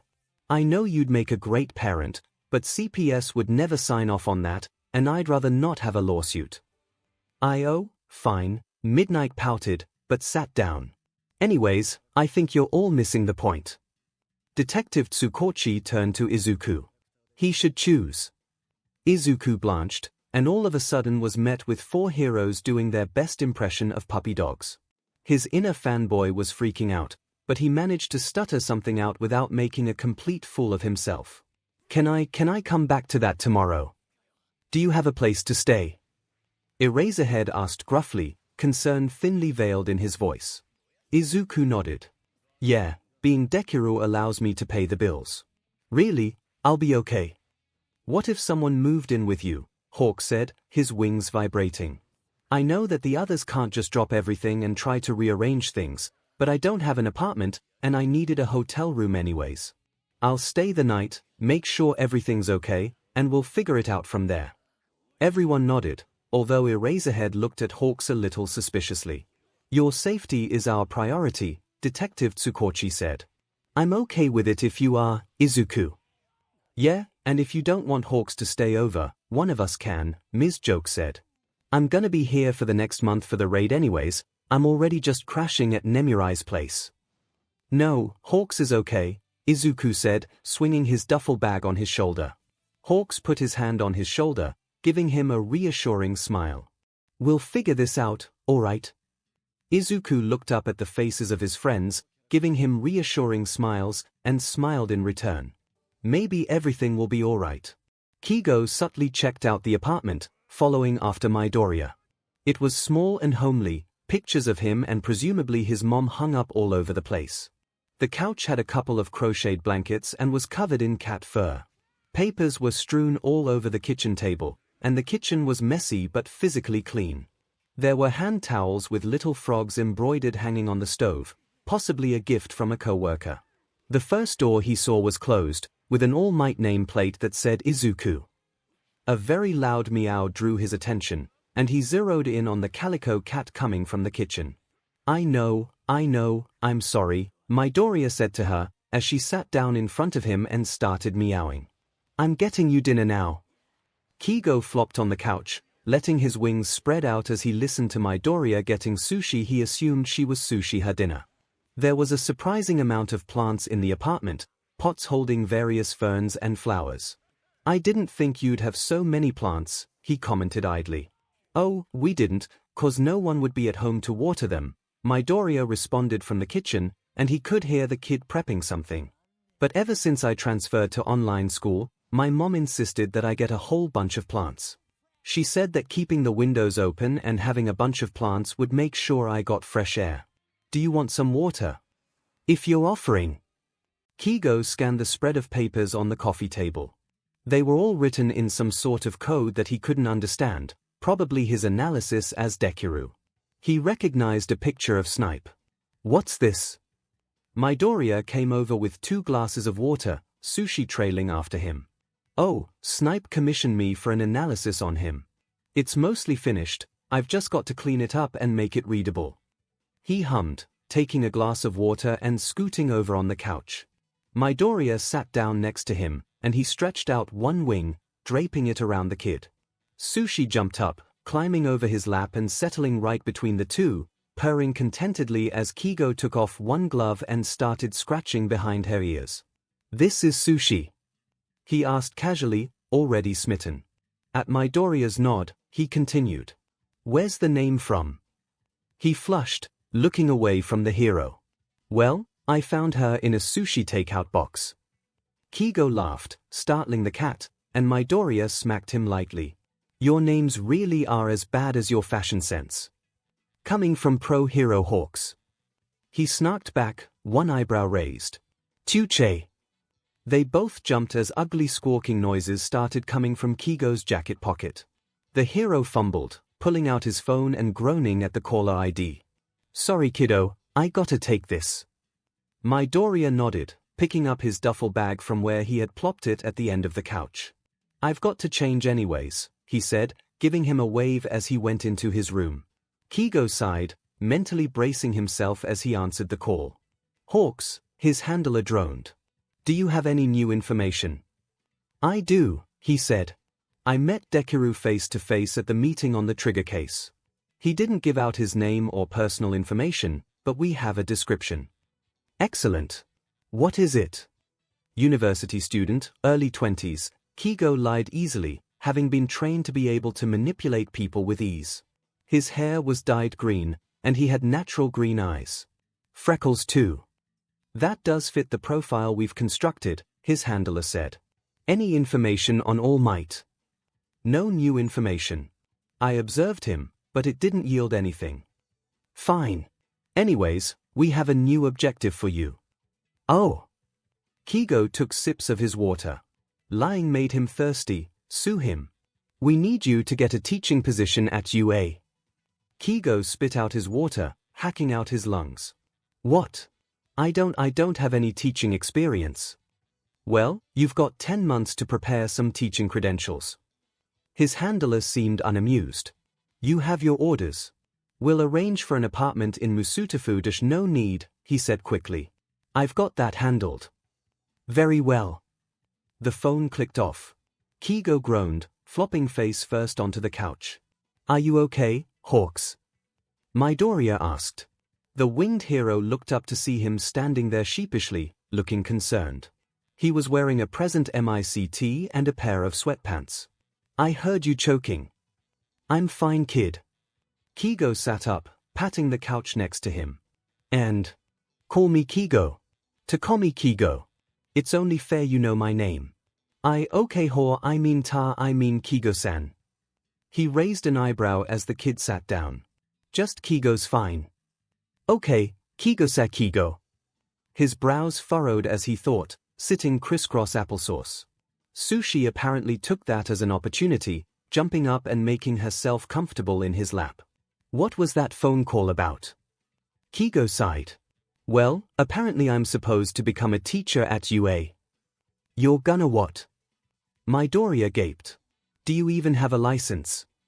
"No, but apparently I'm gonna get one within the next 10 months, 𝐒𝐲 groaned. "And then there's the issue of moving." "Oh, right, you don't actually have an apartment here." Midoriya trailed off when Sushi bumped his palm with her face. He smiled fondly, continuing to give her pets. "I'd like to propose something, actually," 𝐒𝐲 said carefully, making sure to keep his posture relaxed as Midoriya looked up at him nervously. "If you're okay with it, I can move in here. You keep the apartment, you're not living alone, and I have a place that's relatively nearby." Midoriya's eyes widened.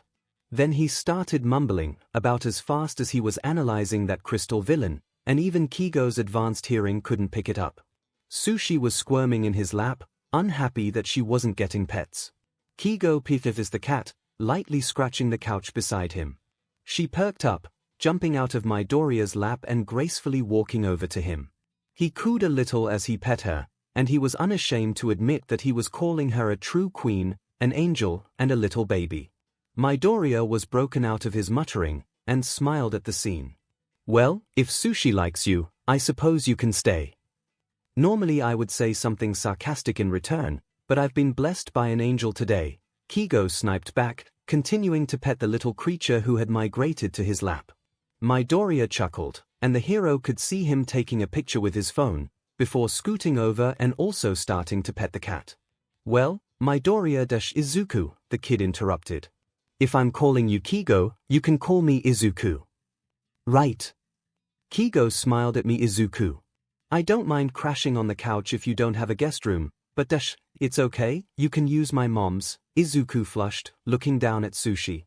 It feels weird for me to move in there, since I've already got my own. Besides, you have big wings, you need the bigger bed."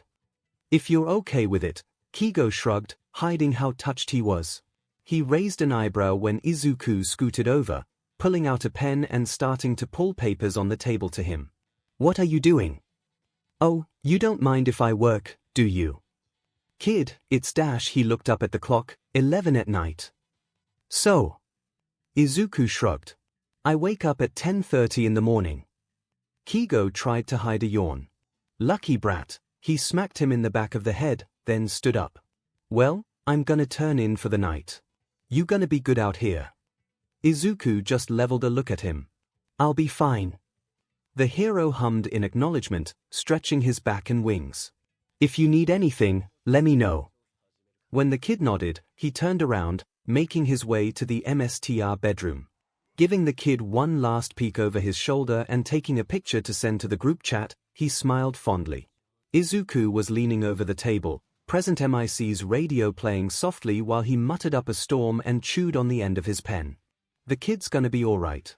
You teachers and company, 11:28 p.m. Deku-chan Izuku, Eraser Dad Eraser Head, Anya Amasova Midnight, 𝐒𝐻𝐢𝐳 present MIC, God Nedzu, Silver the Hedgehog Ingenium, Captain Jack Sparrow Ms. Joke, Jacked Bugs Bunny Maruko are online.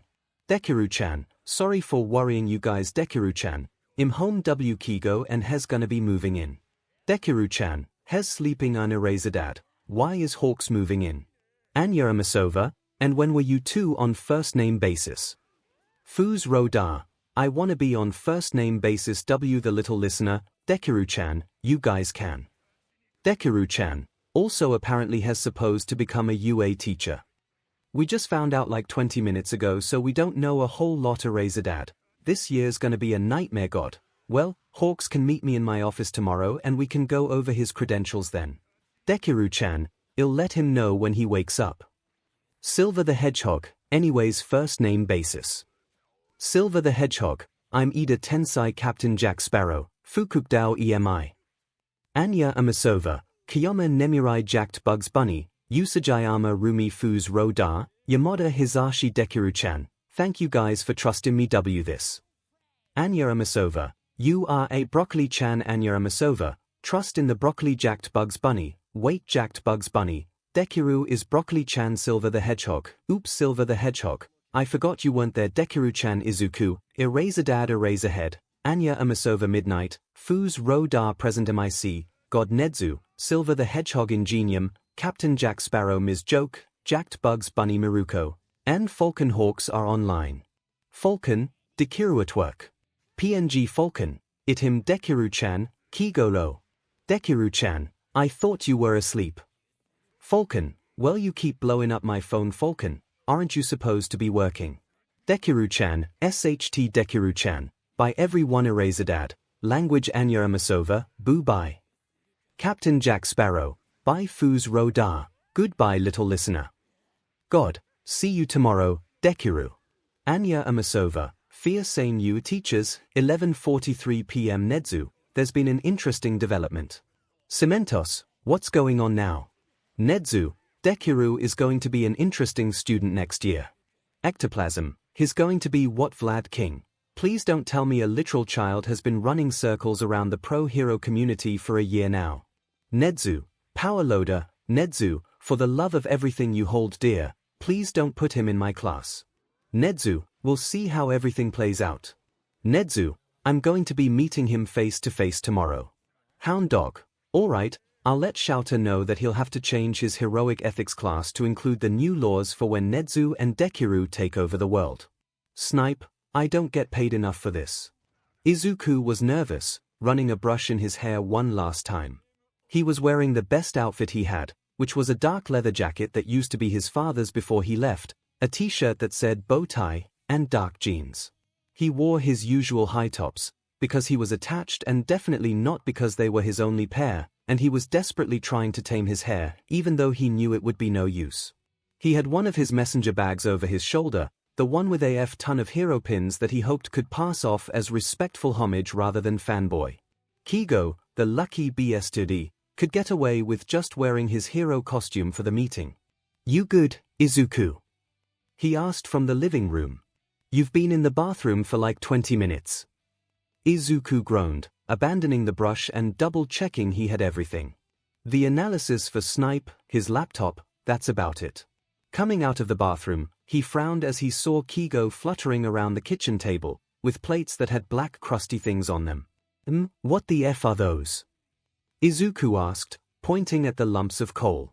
The Birdman had the audacity to look sheepish next to his hideous creations. I tried to make breakfast. That's a monstrosity is what that is, Izuku said, picking up the plates and dumping breakfast into the trash despite Kigo's squawking. We'll pick up breakfast on the way there. You don't know how to cook either, do you? Kigo asked accusingly. Izuku scoffed, adjusting the bag on his shoulders. I do, I'm just lazy. Besides, if we don't leave now, we're going to be late. Kigo swore, and Izuku laughed at him, closing and locking the door behind them. He pulled out the 2 Pop-Tart packets he had in his jacket pocket, handing one of them to the hero. Get on my back, Kigo said, while ripping open the Pop-Tart bag and shoving one into his face. Izuku beamed, jumping onto his bag as the hero stumbled over. Cammy, kid, you're heavy. Fly, my pretty. Izuku cackled, shoving a Pop-Tart into his face. Kigo squawked through his mouthful of breakfast, jumping up and into the air as soon as they were outside. 10 tenths, easily the best Uber he's had in a while. To say that Kigo was nervous was an understatement. No, he was sweating bullets as he sat in front of Nezu, his feathers twitching as he felt the mammal take him apart with his gaze. But really, anyone would be nervous in his position. He was facing down the smartest creature alive. Would you like some tea? Nezu asked, pouring into 2 teacups.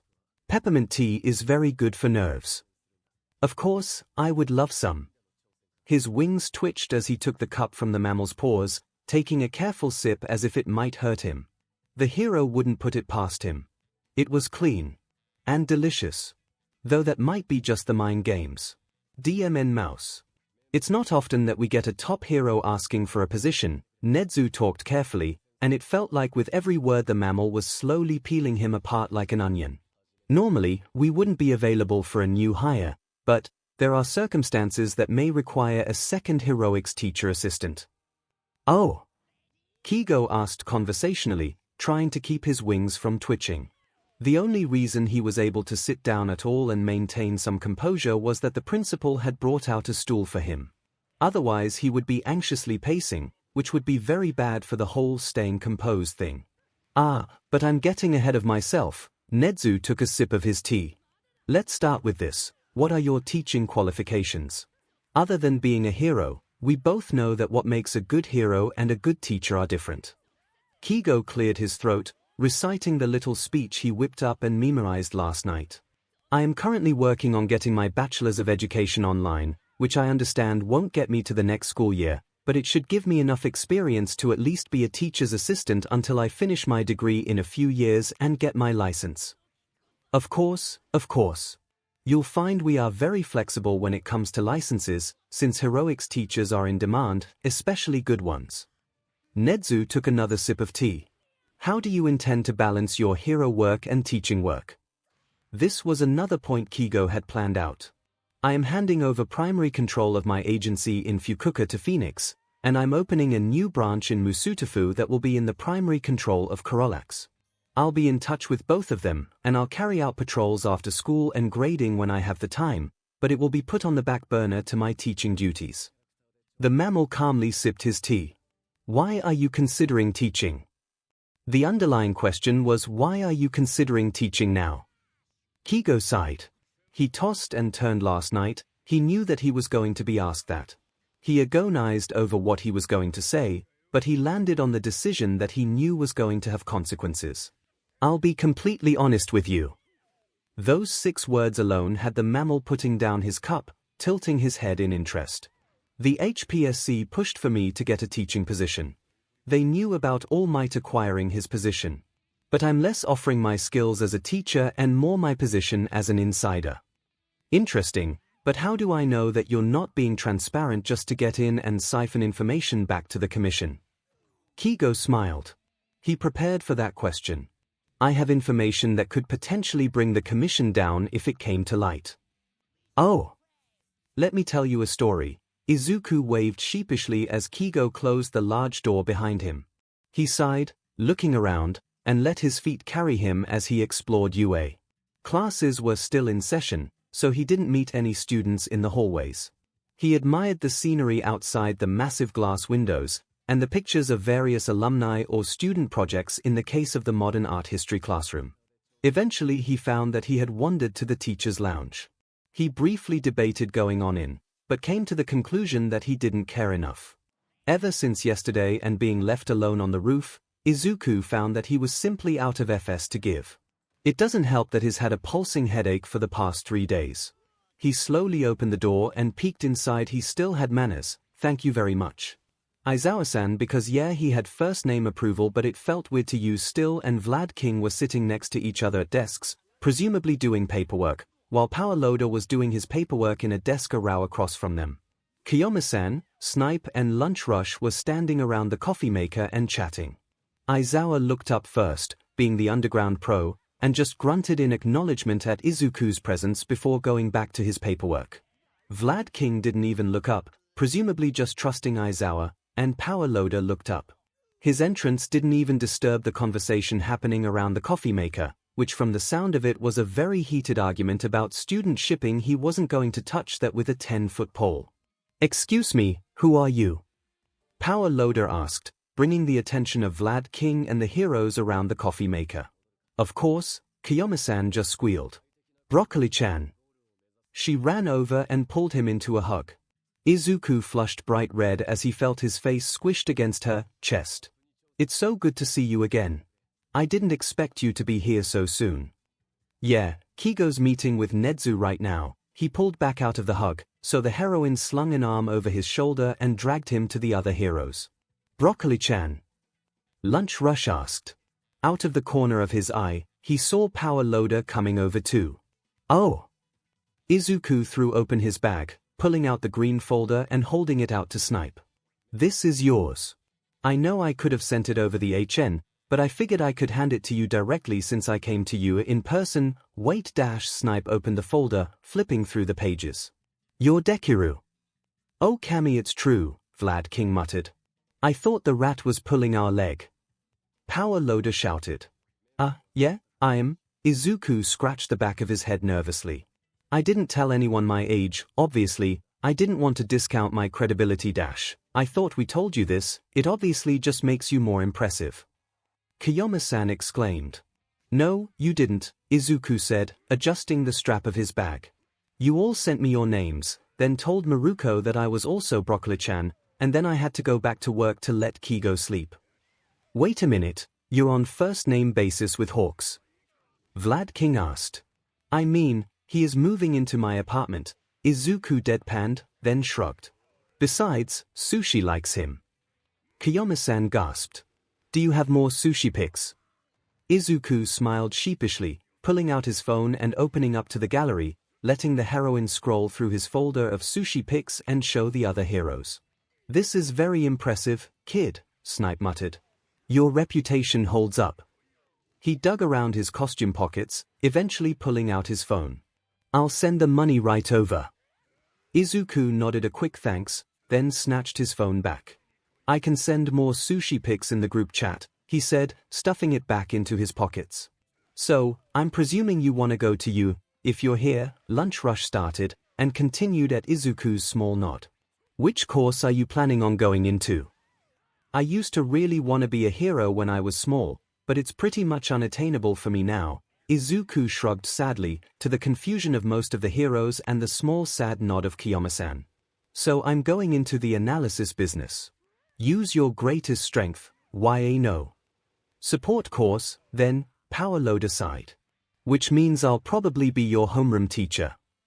"The analysis track is in the support course?" Izuku asked. "I thought it would be in management." "No, apparently not," Power Loader shook his head. "Honestly, I forgot we even have that track. There hasn't been anyone in it for years." "Which means you'll most likely be the only student, which means you'll probably be Nedzu's only student." Vlad King trailed off, and the room collectively shuddered. Izuku gave his most innocent smile, which didn't seem to reassure the room. "It's okay, I won't take over the world," he said cheerfully. "Even I know my limits." "There's a difference between your limits and the power of Nedzu," Vlad King pointed out. "I think you guys are overestimating me. I'm not that bad, 𝐒𝐿 said. Don't believe him. The door was slammed open, and everyone watched as 𝐒𝐲 slammed into the doorframe. Oh, don't believe him. He really is. I caught him trying to train the raccoons last night. Hey, you'll be thanking me when the 3rd Raccoon Battalion saves your butt. 𝐒𝐿 sniped back, then blinked when he realized where he was when he just swore. 𝐒𝐲 was getting himself back onto his feet, and 𝐒𝐻𝐻 was standing next to him in the doorway. Hello, Deku. 𝐻𝐻𝐻 exclaimed, bouncing over to him. Am I a mouse? A bear? A dog? I am 𝐻𝐻𝐻, the principal of UA. Actually, you look like an albino stoat, 𝐒𝐿 said. The room went deadly quiet. Then 𝐻𝐻𝐻 started laughing.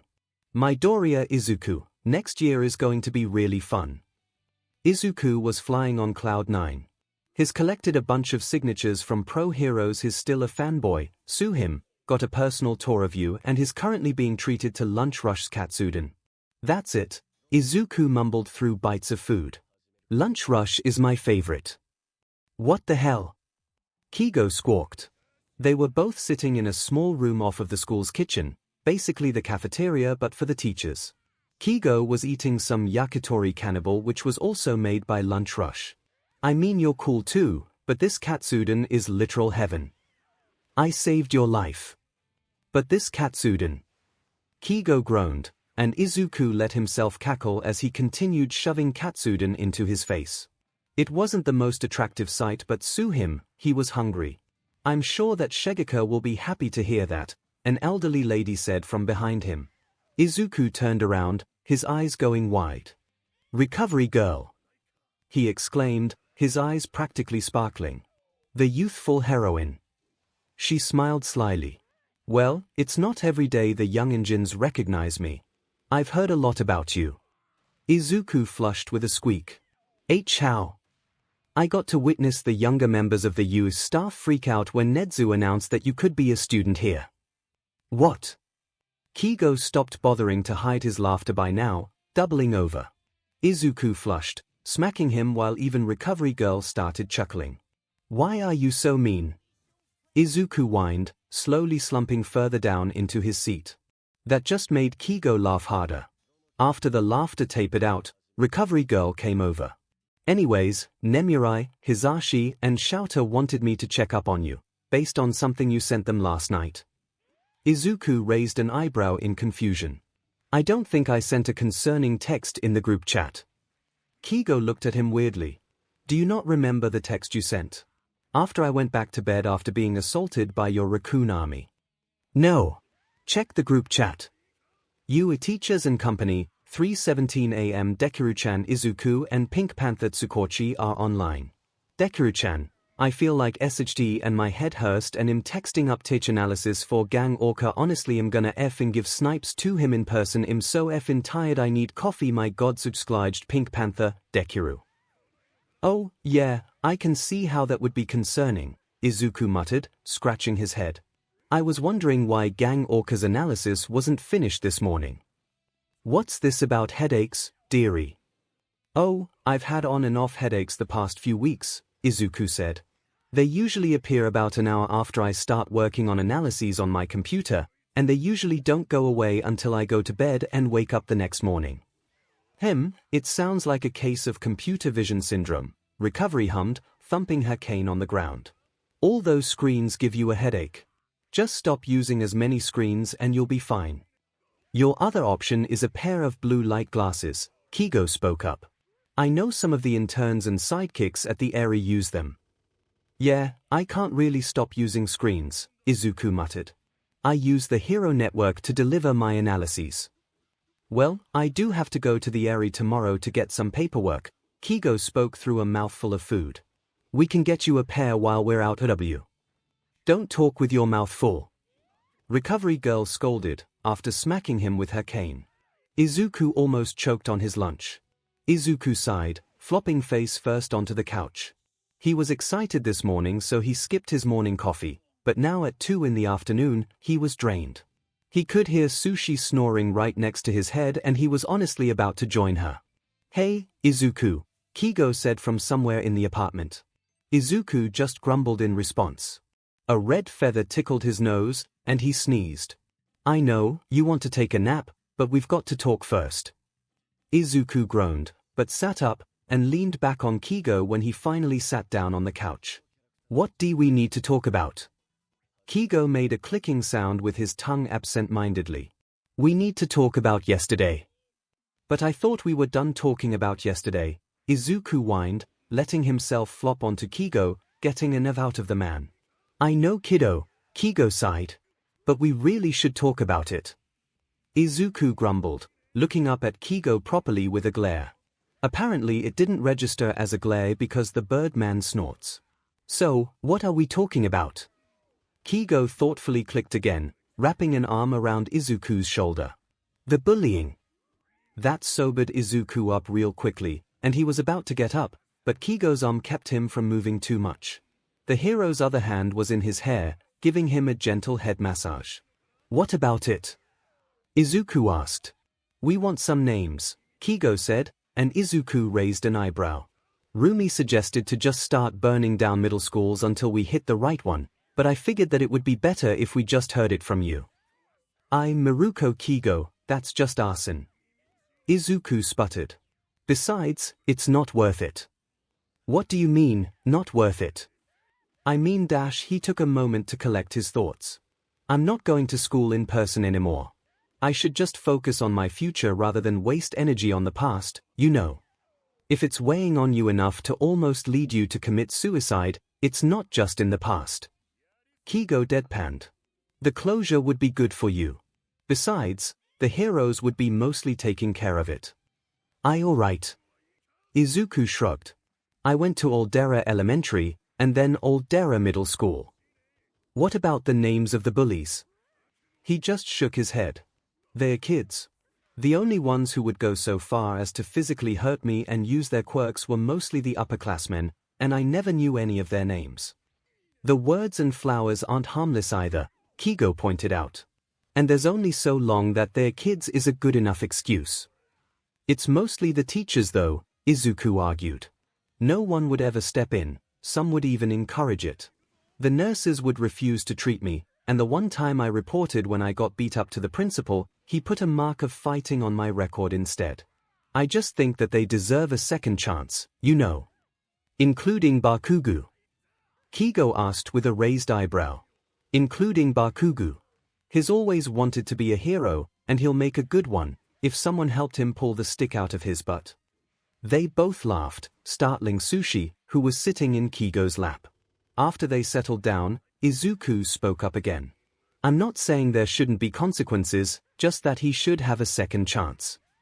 And if he doesn't improve even with the second chance, that's on him, 𝐒𝐻𝐽 said firmly. Izuku's only response was a nod. He was starting to drift off. 𝐒𝐻𝐽's fingers on his scalp did wonders.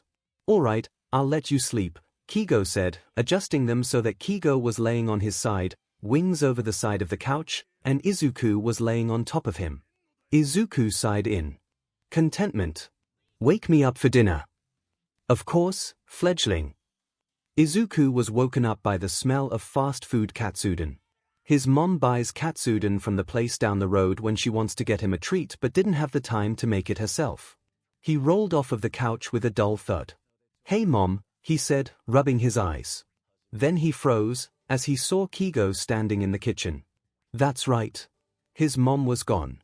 She would never make him katsudon ever again. They would never laugh over cartoons on the rare Sunday mornings she didn't have work. They would never go to the mall again where he would excitedly drag his mom from hero store to hero store while she patiently listened to him. He wouldn't even be able to go visit her in the hospital, where they would have long winding talks about anything and everything until he had to go to work. She really was gone. Fledgling? 𝐒𝐻𝐽 asked, and when did he move to stand in front of Izuku? What's wrong? I'm not hungry, he said quickly, fleeing to his bedroom. He's pretty sure the door plate fell to the ground from how hard he slammed his door. His lungs burned as he gasped for breath like a drowning man, sliding down to sit next to the door. He was shaking as a weight pressed down on his chest, his head filling with fogs. He hasn't been in his bedroom since yesterday, having fallen asleep on the couch while working. The stares of All Might plastered on every poster, bobblehead, pillow burned his skin, silently mocking him for thinking he was allowed to have anything. Burden. Quirkless. Pathetic. You killed her. Burden. Quirkless freak. Sniveling coward. You killed her. Burden. Quirkless sum. Take a swan dive off the roof and hope for a quirk in your next life. You killed her. Kid fledged to me dash the words were choppy as red filled his vision. Need you breathe dash a pattern was being tapped onto the back of his hand, and he tried to follow in stuttering breaths. In and out. In and out. In and out.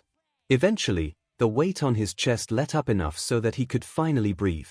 Awareness trickled back to him slowly. He was sitting with his back to the wall next to his door, his knees tucked to his chest. His face was tear-stained, he could already feel his eyes getting puffy. One hand was clutching his chest while the other was being held by 𝐒𝐲, who was kneeling in front of him.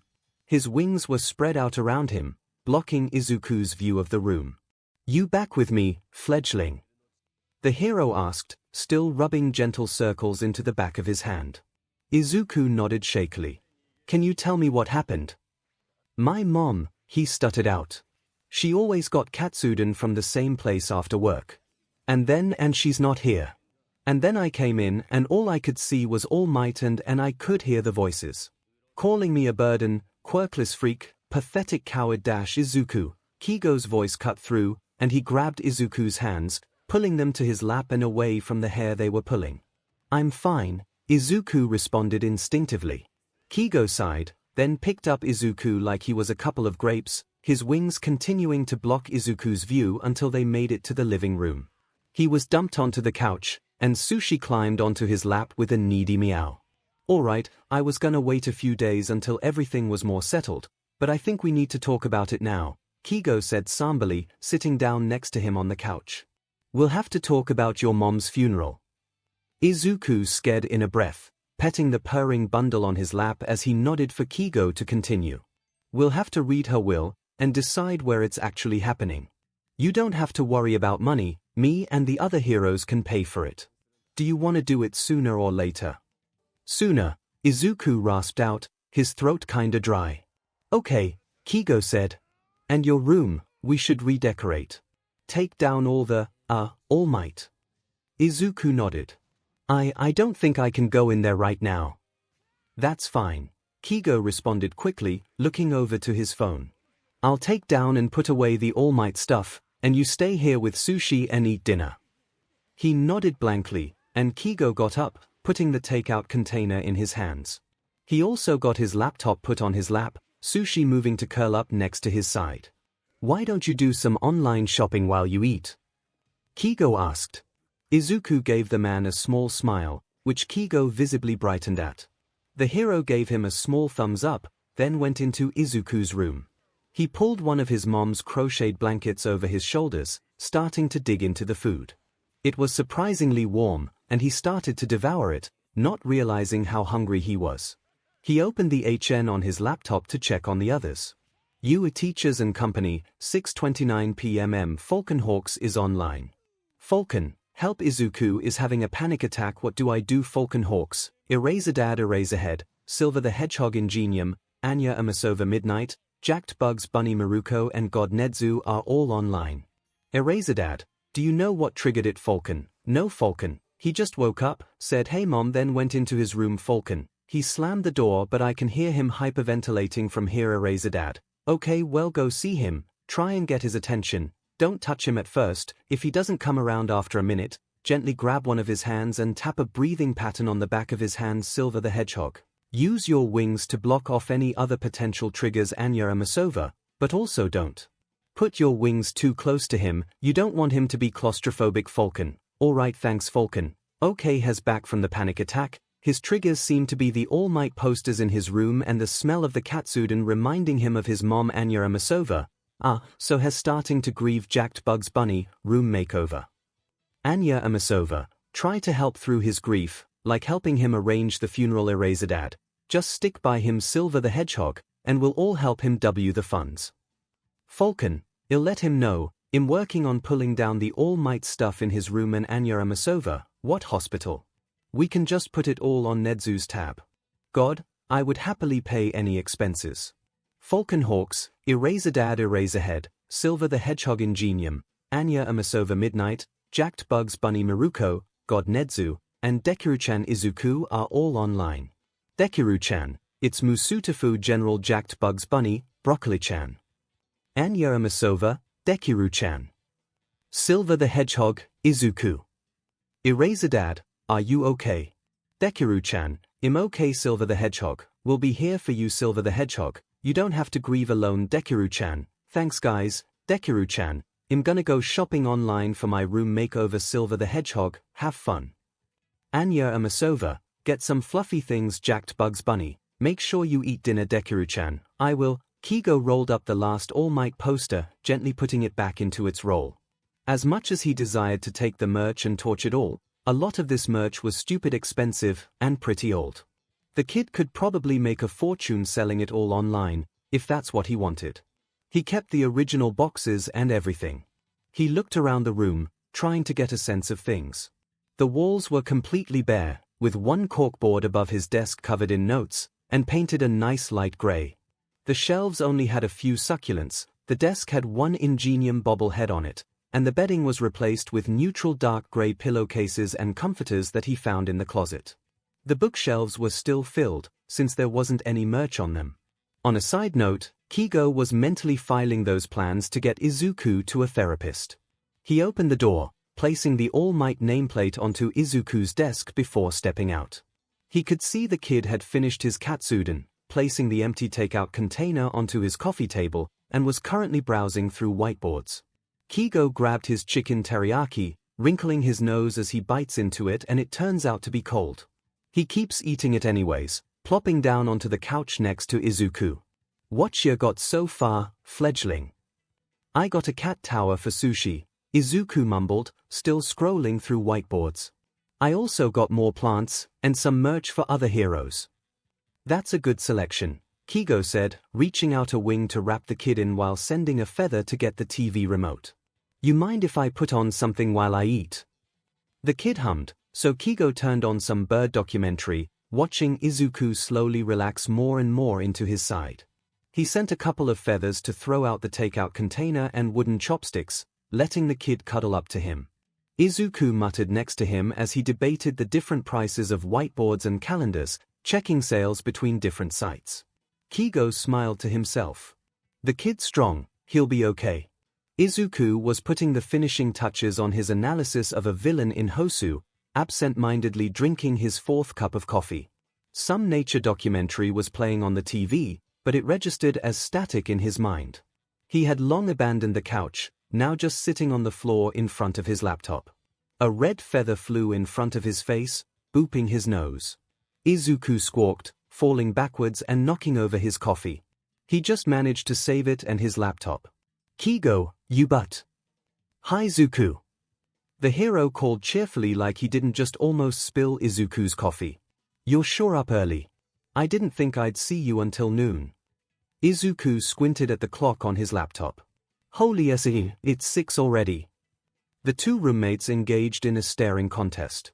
Izuku was not losing. Kid, did you get any sleep last night? I close my eyes every time I blink. Cammy, kid. 𝐒𝐲 closed his eyes and put a hand on his forehead.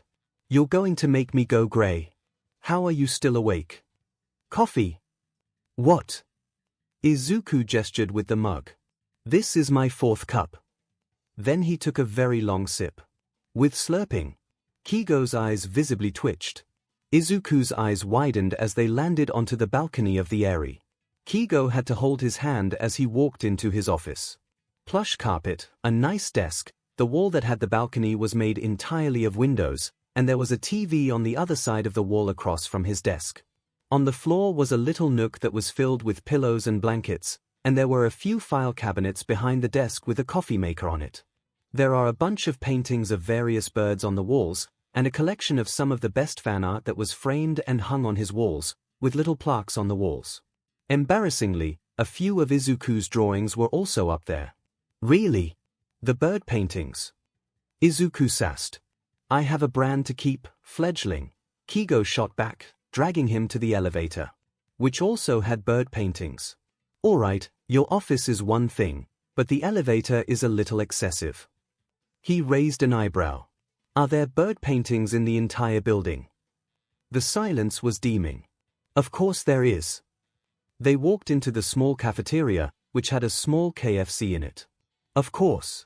There were a few sidekicks wandering around, but 𝐒𝐲 pulled him to a table with two sidekicks in particular. Yes, Izuku was still holding his hand. "He's a little touch-starved, sue him." "Sai-sei, Mitsurin." 𝐒𝐲 waved. The two women waved back. The first, the sidekick Phoenix, had scarlet wings coming from her body and long wavy dark ginger hair, light blue eyes and freckles. She was wearing a simple sweater and jeans, with a pair of glasses on her nose, and was also on fire, although it didn't seem to be disturbing anything. The other woman, the sidekick 𝐼𝐸𝐼, had many piercings in her ears and on her face, her hair a rainbow mohawk and wings a shimmering mosaic of colors. She was wearing her hero costume, a silver bodysuit with thigh-high combat boots and her goggles around her neck. He was glad to see she took some of his suggestions, based on some of the armored padding on her body. "Hey, boss." "Hello, sir." "So, you two remember Deku, right?" 𝐒𝐲 asked. The two looked at each other. "Yes." Phoenix asked skeptically. "Where is this going?" 𝐼𝐸𝐼 asked, raising an eyebrow. "And who's the kid?" 𝐒𝐲 let go of Izuku's hand, instead wrapping an arm around his shoulder and dragged him forwards. "This is Deku." Their eyes comically widened in disbelief, looking at each other. "You're not just fing with us, are you?" 𝐼𝐸𝐼 asked. "Me?" 𝐒𝐲 asked in mock offense. "I would never." Izuku rolled his eyes, elbowing the hero in the gut. "Hi, I'm Deku," he said, holding his hand out to 𝐼𝐸𝐼. "I'm glad you took the suggestion about adding a layer of body armor to your costume." The woman grinned, taking his hand. "𝐼𝐸𝐼, though you knew that already," she said, then gestured to Phoenix. "This is Phoenix, I know," Izuku said, turning to the other hero with his hand out. "Pleasure to meet you." "Pleasure to meet you too," the heroine said, taking his hand. "Oh, now you have manners," 𝐒𝐲 grumbled from behind him. Izuku kicked him in the shins. "So, what's all this for?" 𝐼𝐸𝐼 asked, continuing to eat her breakfast. "I have paperwork, and this one," 𝐒𝐲 whacked him in the back of the head, "cannot be trusted to be left at home alone, so I offered to let him visit the area in person." "I can be trusted." Izuku pouted. 𝐒𝐲 turned to his sidekicks. "A couple nights ago I caught him training the raccoons to fight." "Hey! Don't badmouth the 3rd Raccoon Battalion." The women were trying to suppress giggles. "And what about the other 2 battalions?" 𝐼𝐸𝐼 asked. "The 1st Raccoon Battalion is in Orikimono Park and the 2nd Raccoon Battalion is behind Horisan's shop." 𝐒𝐲 groaned from behind him. "I'm grabbing a bucket and doing paperwork. You two are gonna get an email about it, sometime later, I don't know when. Make sure he doesn't start a 4th Raccoon Battalion." "Hey!" The hero walked towards the KFC outlet, and Izuku rolled his eyes. "You guys don't think you could convince him to take down some of the bird paintings? The amount he has is honestly a little excessive." Phoenix adjusted her glasses, probably changing the subject to something other than her boss's tastes in decorations. "Well, the analyses we both got from you were a while ago. If you like, we could go into the gym and you could give us something based on where we are now." "We'll pay you," 𝐼𝐸𝐼 added, leaning over onto the table with a suggestive eyebrow wiggle. Izuku raised an eyebrow. "Pay me what?" "I know where a secret stash of donuts is. Throw a coffee in." "Deal." Izuku grinned as he followed the two heroines to the Ares gym, already pulling out his notebook. 𝐒𝐲 leaned on the doorway, looking into the Analyst branch of his agency. The Analysts and Izuku were standing around the large center table, files from various cases spread out everywhere. Izuku had his laptop open as he flitted through various tabs, and he moved through cases like lightning. On the faces of the analysts he hired, 𝐒𝐲 could see the awe on their faces, a match of the awe that was on his face when he first saw the kid in action. "I'd be surprised if the kid doesn't completely solve all of our cases," Sai-sei said, coming up behind him. She was in costume, about to go on patrol. I have no doubt, he didn't even realize he was smiling until she raised an eyebrow. Well, if you've got a case to pick up, don't let me stop you. 𝐶𝐸 rolled her eyes fondly, slipping into the branch. Excuse me, she cleared her throat. I'm here for the 𝐵𝐵𝐷𝐻 case. Oh. That one is, this one. 𝐒𝐭𝐚𝐲 said, grabbing a folder and handing it to the hero. She opened it up, flipping through it. There's a lot of post-it notes in here. Sorry, Izuku muttered sheepishly, probably pulled out of his trance by 𝐶𝐸's entrance. I got a little excited. Don't be, she said with a smile, closing the case and handing it back. She tapped the comms. I'll be in touch, but I do have patrol. The group collectively waved bye to her as she walked out. 𝐭𝐻𝐲 stepped forward then. And you, Izuku, have a pair of glasses to go get.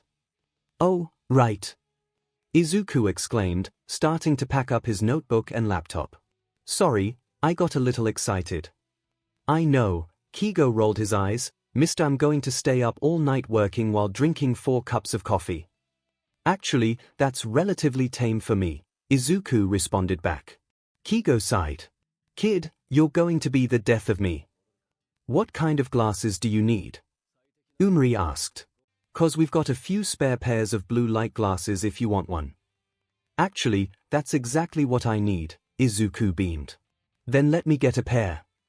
Umari scuttled into the back room, getting a simple pair of round black frames. But she placed them on his face. They seem to fit, she said, fussing with the sides of his head. Yeah, they don't feel like they're going to fall off, he muttered, moving his head from side to side. I don't feel anything different.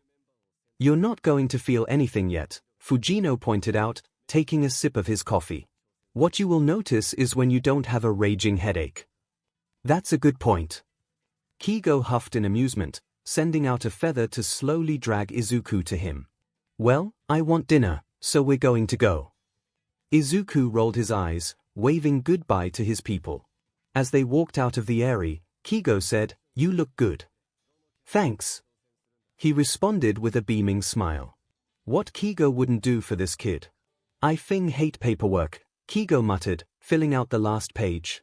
There was paperwork to transfer control of the area to 𝐶𝐸, paperwork to create a new branch in Musutafu, and then paperwork to give control of that branch to Mitsurin.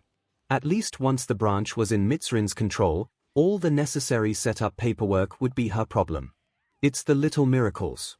He smiled as he checked his phone, cracking his neck and stretching his back.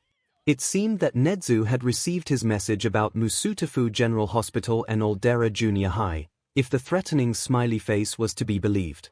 Seriously, how did he and Izuku manage to make smiley faces threatening? He raised an eyebrow when his phone went off, the Pink Panther theme that he had set for Detective Tsukochi ringing through his office. What's up, detective? I have a lady named Bakugo Mitsuki screaming at Sansa to see an Izuku-chan. 𝐭𝐻𝐲 sighed. He really didn't want to have to talk to the Bakugas today, but apparently the universe had decided for him. Who else is there? Her husband and son. Well, I wasn't planning on doing this today, but I might as well get this over with. There was a pause, then the detective spoke in a warning tone. What were you planning to do? Don't worry about it, Tsukochi. 𝐭𝐻𝐲 had finished putting away his paperwork, sticking a post-it note on the pile of paperwork for the area Junior. I'll be on my way. Seriously, what were you click? 𝐭𝐻𝐲 jumped off of the balcony, flying out and towards the Musutafu Police Department, slipping his phone into his pocket. He could answer Tsukochi's questions in about 5 minutes. 5 minutes turned into 10 minutes as he flew lazy circles in the sky, procrastinating the detective's grilling as much as possible. But eventually, he flew down to the station. The flight helped him sort out his thoughts. While Izuku was right that the teachers were partially to blame for teaching Bakugo, the kid still did so out of his own free will. He wasn't completely blameless, and while 𝐭𝐻𝐲's gonna give him a second chance from Izuku, Bakugo wasn't gonna get off scot-free. 𝐭𝐻𝐲 strolled in, reveling in the amazed looks he got from ongoers. When he entered the police station, the officers clearly tried to keep the amazed looks to themselves, but overall didn't approach him. However, an officer with a cat head approached him. Officer 𝐒𝐭𝐚𝐲, if the name tag was correct. Detective 𝐒𝐭𝐞𝐲 is waiting for you in his office, 𝐒𝐭𝐚𝐲 said respectfully, turning on his heel. With nothing else to do, it's not like he has a map of the station. 𝐂𝐸𝐲 followed him. Are the 𝐵𝐵𝐶𝐽𝑔𝐻s in his office too? 𝐂𝐸𝐲 asked. Yes, they were causing a disturbance. 𝐒𝐭𝐚𝐲 made a face like he had bitten into a lemon, and 𝐂𝐸𝐲 had to bite down a chuckle. As they approached the door labeled Detective 𝐒𝐭𝐚𝐲, they could hear both a distinctly feminine voice and what 𝐂𝐸𝐲 remembered as the Bakugu kid's voice yelling. When 𝐒𝐭𝐚𝐲 opened the door, it was to 𝐒𝐭𝐚𝐲 behind his desk with his hands up, an older woman with spiky blonde hair. Bakugu Mitsuki, his brain helpfully supplied him, leaning over with her hands on the desk. Surprisingly, she wasn't yelling at the detective, but at her son, who was yelling back. Seems like he didn't just inherit her looks. The husband was just sitting calmly in his chair. In other words, it was a clusterfuck. Hawks, good to see you, 𝐒𝐭𝐚𝐲 said, clearly relieved. Why does a Fing Pro hero need to be here? Bakugu-san shouted. What happened to Izuku-chan? That is classified information, 𝐂𝐸𝐲 said smoothly, maneuvering awkwardly into the room with his wings. But rest assured, he is safe. What do you mean, classified information? With all due respect, no, you don't understand, Bakugu-san snarled. I just got a phone call from the hospital that 𝐿 passed away a week ago, and I was never told. And when I asked to see her son, my nephew, I'm told that I have no right to that information because we aren't blood relatives. She's my best friend. And you she smacked the Bakugu kid when he was about to speak up, we'll talk about your shitty behavior later. 𝐂𝐸𝐲 and 𝐒𝐭𝐚𝐲 both looked at each other, with the same thought. Yikes.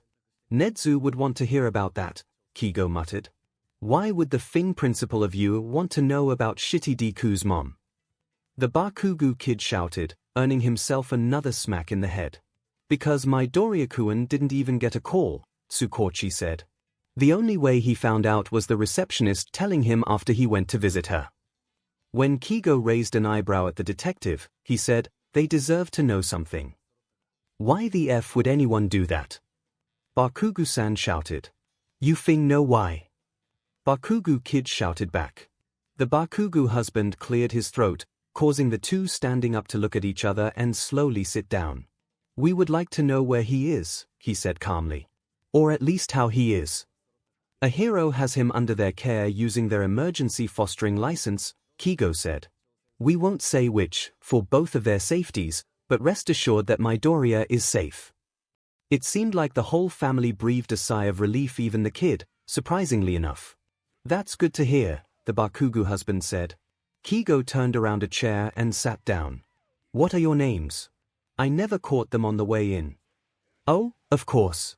I'm Bakugu Mitsuki, this is my husband, Bakugu Masaru, and this brat is my son, Bakugu Katsuki. It's a pleasure to meet you, Mitsuki-san, Masaru-san. 𝐂𝐸𝐲 shook each of their hands. Apologies for the classified information, but currently Musutafu General Hospital and Aldera Junior High are both under investigation. But why? Mitsuki asked, confusion plain on her face. Interestingly, Katsuki's face scrunched up at the school's name, something like anger and guilt on his face. Quirk discrimination, 𝐒𝐭𝐚𝐲 said, as well as student neglect and academic fraud. Is that why Izuku transferred out of school? Masaru asked. Among other things, yes, 𝐂𝐸𝐲 said. We also need to talk about your son. What does cats have to do with any of this? Mitsuki shouted, standing back up and slamming her palms on the desk again. Because he's the main instigator of the bullying against Midoriya. The entire family went silent, which is almost scarier. Cats, is this true? Mitsuki asked quietly. Katsuki growled, snapping back, and any remorse or guilt he previously showed was gone.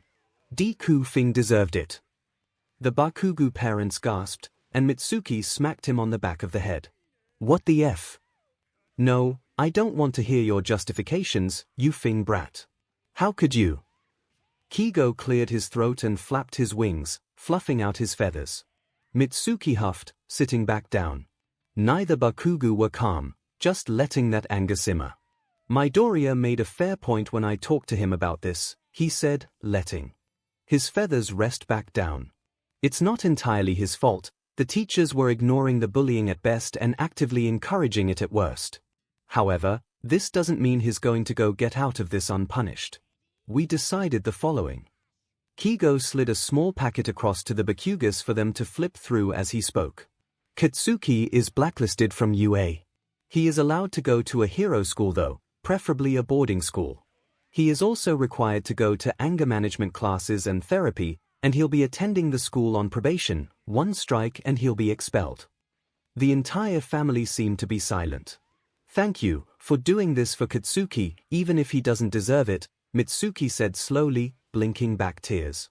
Katsuki started to growl, but Masaru placed a hand on the boy's shoulder, and he cut off with a simple huff. You should be thanking Midoriya, 𝐒𝐲 said, flicking his wing absent-mindedly. He's the one who asked for Bakugo to continue being a hero. Bakugo could make a fine hero, he just needs an attitude check. The family quietly shuffled out, Katsuki dragging his feet and Mitsuki death glaring her son. Tsukochi glanced over at 𝐒𝐲. That wasn't what I expected. 𝐒𝐲 sighed, completely exhausted. I'm going to go back to the agency and take a nap. The detective also sighed. Cammy, I wish. He snorted. Well, here's to hoping. They both mock-cheered, and 𝐒𝐲 flew off, going back to the agency. Hopefully it hasn't been overrun by raccoons. Investigation team for Broccoli-chan, 8:29 a.m. Nedzu, we must have a meeting at UA today. Detective Tsukochi, our Eraserhead. Oh no Hawks, I have to get Izuku to UA today for Hound Dog, meet then. Detective Tsukochi, that works for me. Izuku took a deep breath in, playing with the hem of his shirt while he shuffled outside of the door. He was still nervous, even though he knew that he shouldn't be, logically. Just the idea of talking about his feelings to a total stranger made his skin crawl. You're gonna be fine, Aizawa's gruff voice made him jump a bit. He was so lost in his thoughts that he forgot about the hero who led him there. Ryu is a good person. Hell, I've gone to him about my own problems. Right? Izuku nodded. And the first session is just about connecting and getting to know me. Aizawa gently nudged him into the office. It didn't look like a stereotypical therapist's office. Hound Dog himself had a spinny chair that he sat on, and there were multiple bean-bag chairs around. A bookshelf was against the wall, and next to Hound Dog's desk was a small table covered in fidget toys. There was a small jar of candy next to Hound Dog's computer. Midoriya-kun, it's good to see you, Hound Dog said. Come in, make yourself comfortable. Izuku nodded, sitting down on one of the bean-bag chairs. Thank you, Hound Dog-san.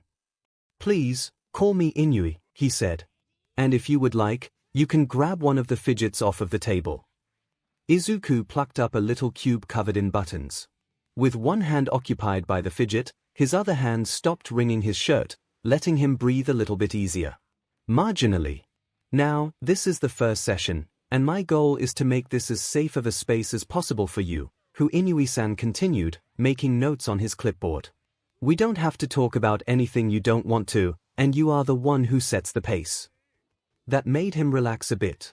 He's not diving into the deep end right away. How much do you already know? Only the basics, what's already on your medical file, Inui-san said. But I want to hear it from you.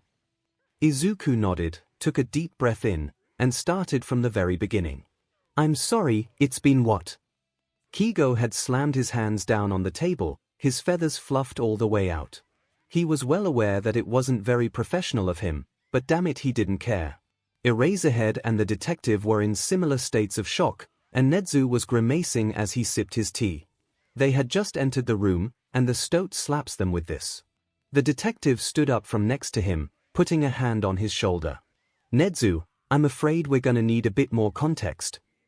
Of course, Nedzu responds with a nod, holding up a teapot. Would anyone like some tea? All three of them shook their heads, with 𝐒𝐲 slowly sitting down, the detective doing so after him. As you know, I have been doing my own private investigations into Aldera Junior High and Musutafu General Hospital. Nedzu had a wicked gleam in his eye, making the three of them shiver.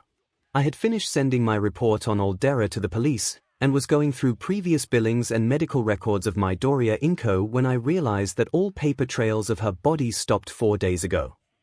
Which is the day after Midoriya-san reportedly died, the detective said.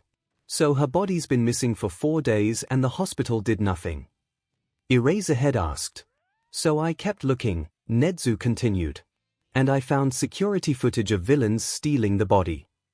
Send it to me, the detective said solemnly. We'll find them. Already done, the stoat sipped his tea. We're looking for a villain with a warping quirk and a villain with a disintegration quirk. 𝐭𝐲 slumped over, his head in his hands. What am I going to tell Izuku? They hadn't even started making funeral arrangements and this happened. Eraserhead spoke up. We have to tell him. It's illogical not to. It was the detective who spoke up, surprisingly. I don't think it's a good idea.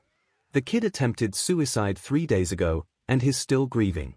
We should let him finish mourning before we spring this on him. It'll be worse if we treat him like glass, Eraserhead said. He's not fragile. He's not in the best mental state either. It'll be better if we wait until he's recovered some. Nezu sipped his tea. Hawks, you are the one who is currently the acting guardian of Midoriya-kun. What do you think? 𝐭𝐲's wings fluttered nervously. He's a strong kid, but I don't know.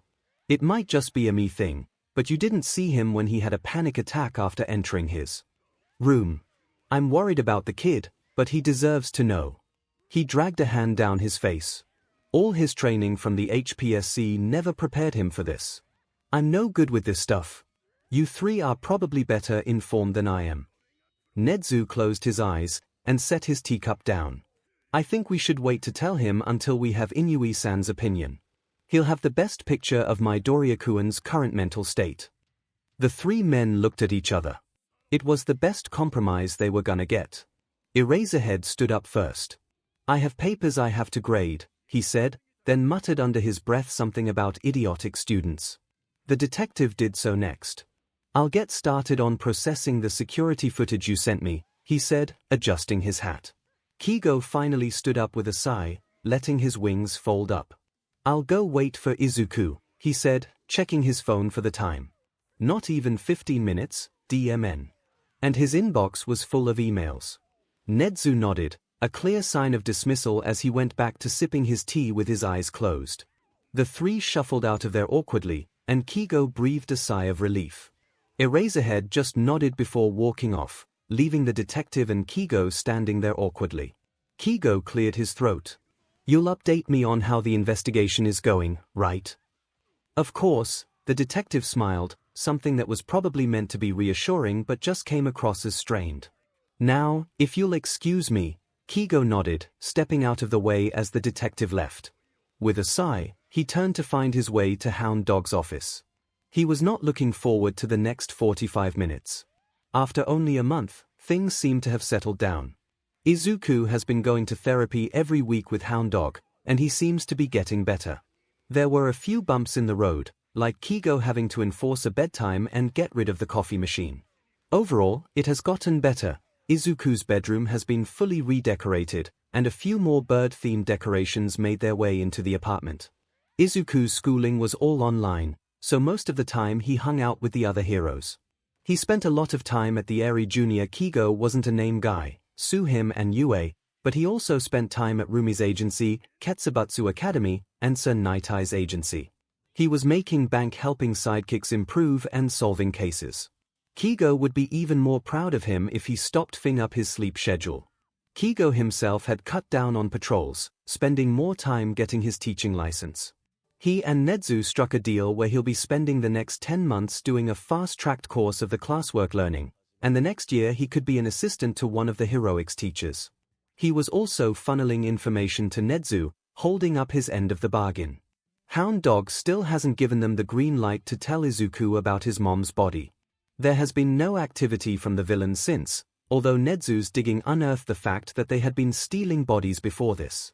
Unfortunately, the case has gone cold, so they can only wait. Hey, 𝐭𝐲! Izuku shouted, stomping back into the apartment. 𝐭𝐲 looked up from where he was apparently lounging on the couch, taking over his spot where he was working. Izuku's analysis papers were all moved to the corner of the coffee table, and 𝐭𝐲's stuff was now spread out instead. Did you just steal my spot? 𝐭𝐸𝐲 stuck out his tongue, continuing to fill out some worksheet. 𝐒𝐿 rolled his eyes, throwing an envelope at his face. Check your DMN mail. 𝐒𝐿 continued to get the bills to his mailbox in the lobby of the apartment, but most of 𝐒𝐿's mail as Deku and 𝐭𝐸𝐲's mail from his hero work went to the P.O. box. 𝐒𝐿 took a morning run to the post office every day, because they get so much mail every day that he has to check it every day. He also gets the chance to get his daily Starbucks, away from the watchful eye of his brother. He's pretty sure his drink order puts the fear of the kami in the barista, though. 𝐒𝐿 snatched his papers, sitting down at the dining table. He opened up the switchblade in his pocket which Ki has for self-defense purposes. Aizawa-san was teaching him how to use it and used it to open up the letters. He usually got commissions through the HeroNet these days, but some heroes are old-fashioned and send letters.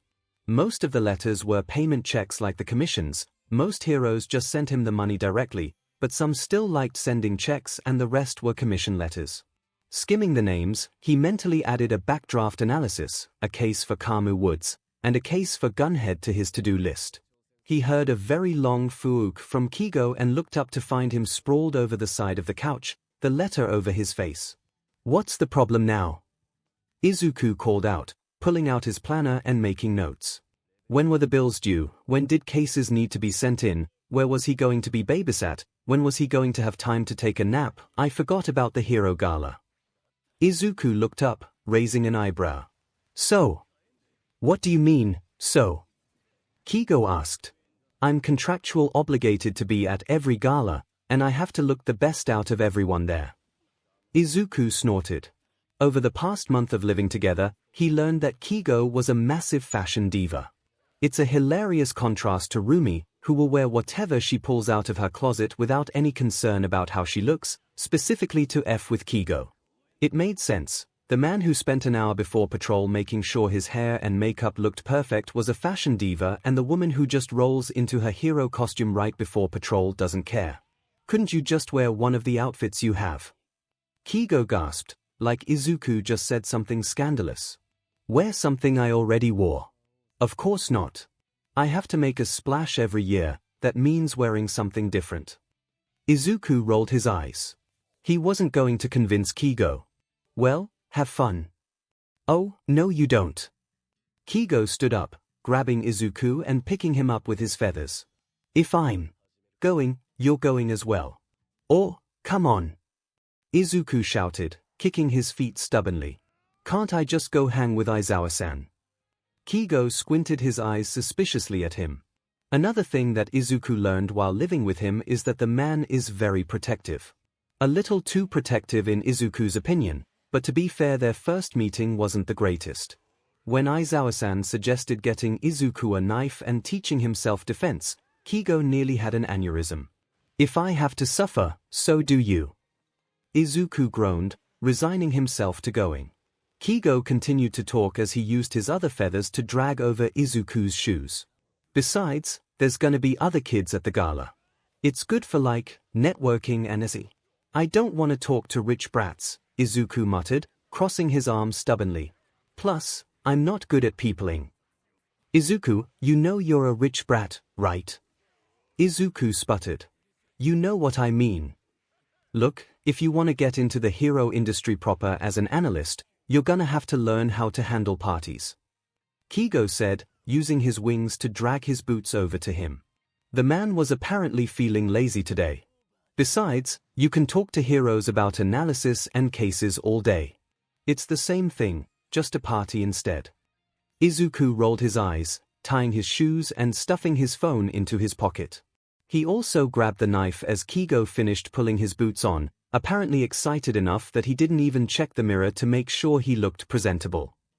Not like you really needed to be presentable while you're just running errands, but whatever, 𝐒� wasn't the diva here. Come on, we've got to get ready. 𝐭𝐸𝐲 grabbed his arm, rushing them out of the apartment.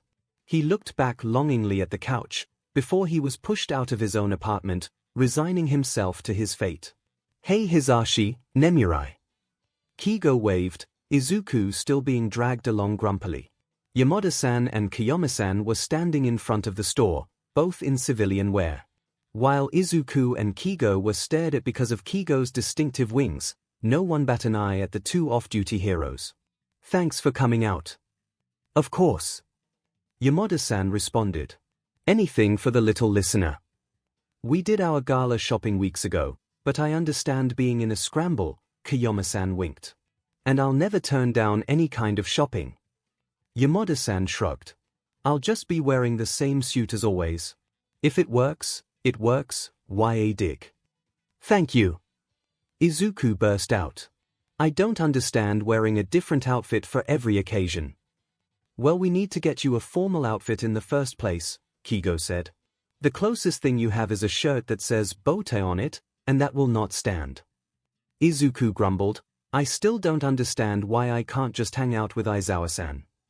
Oh, it'll be good for you, little listener. Yamada-san said. You need more friends your age, and I know Tensai's brother will be there. Izuku groaned, but let himself be led inside by the adults. The store was high-end, probably worth more money than he's seen in his life. I still don't think I need all this. Nonsense. The three adults chorused at the same time. Can I help you, Sirzan? The clerk asked behind the counter, looking very confused. Hi. These two need the tailor, pronto. Kiyama-san said, gesturing to him and 𝐒𝐲. Of course, let me go get her, the clerk bowed, going into the back room. Kiyama-san turned back to him and 𝐒𝐲. Who's going first? The little listener has no idea what he wants, Yamada-san said. 𝐒𝐲 should go in first so that he has time to decide. I'm right here, Izuku grumbled. No one listened to him. I already have an idea, 𝐒𝐲 said, his wings fluttering a little. I can go in first. Decision made just in time, as the clerk came back out with the tailor behind him. She was a short woman with what looked to be a spider quirk, 8 eyes with a monocle on each of them and 2 fuzzy spider arms alongside her regular pair of arms. But surprisingly, standing next to her was Bakugo Mitsuki. Bakugo-san. Auntie Mitsuki. Everyone looked at each other in shock. As Izuku was standing there dumbfounded, Auntie Mitsuki came over to him. Aizu-chan, is that you? Hi, Auntie Mitsuki, he responded, a little sheepish. Oh, look at how you've grown. Auntie pulled him into a hug, pinching his cheeks as she did so. Coming in with 3 heroes. My little Aizu-chan is moving up in the world. He was pretty sure his face was very red by now. Thanks, Auntie. She let him go, putting her hands on his shoulders and taking a real good look at him. When did you get glasses? They look really good on you, you look very mature. And are those bags under your eyes? Are you getting enough sleep? We're working on his sleep schedule, Bakugo-san, 𝐒𝐲 responded, all of a sudden very polite and respectful. But we are here for a reason. Of course, Auntie stepped back, looking between the 4 of them. Have you decided who's going first? I will be, 𝐒𝐲 said. We wanted to give Izuku here a little bit of time to mentally prepare himself. Hey!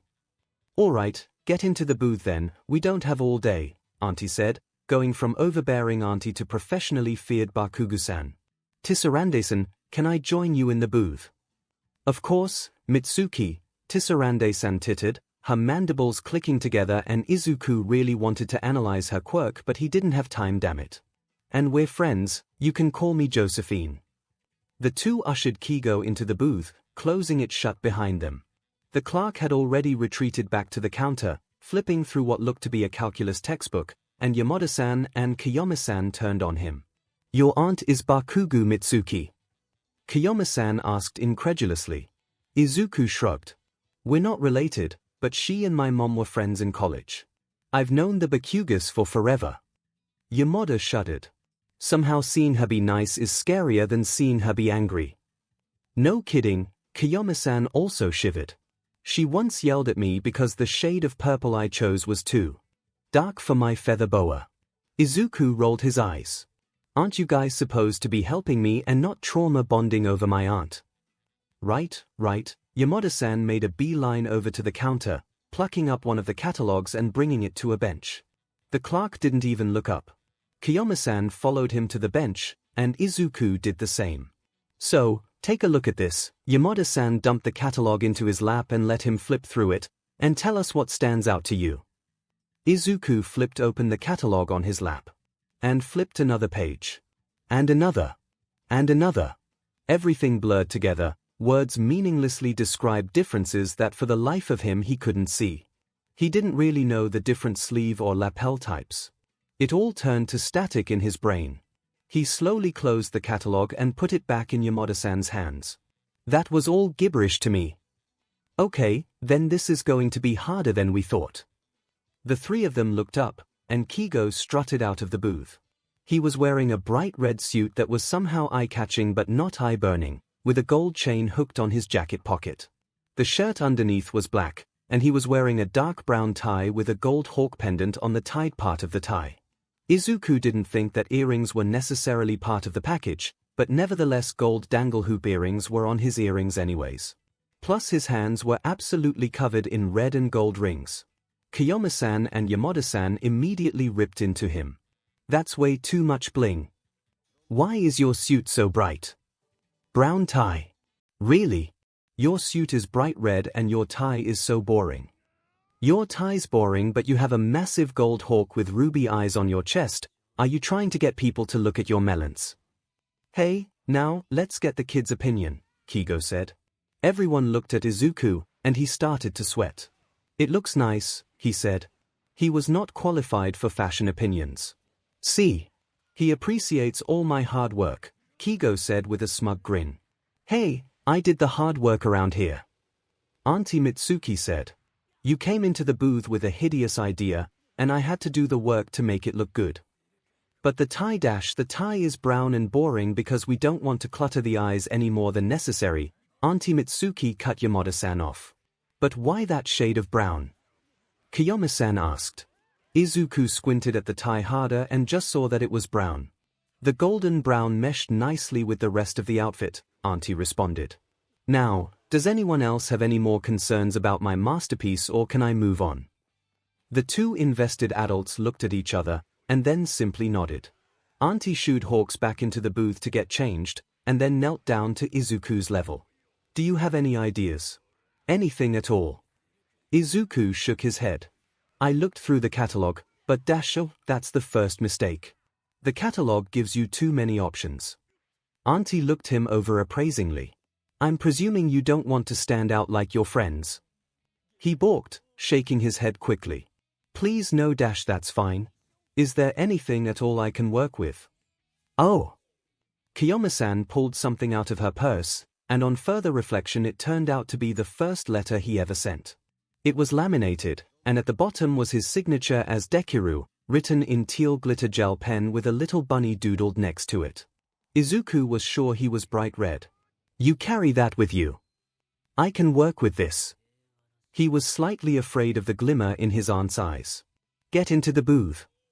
𝐭𝐽 drummed his fingers nervously on his lap, the bag with his stuff sitting next to him.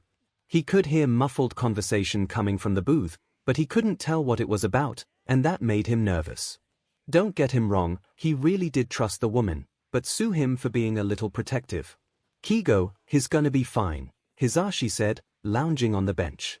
He had returned the catalog by this point. Yeah, Bakusan looks like she adores the kid. Nemurai punched him lightly on the arm. I was more worried about you in that booth. I heard a lot of yelling.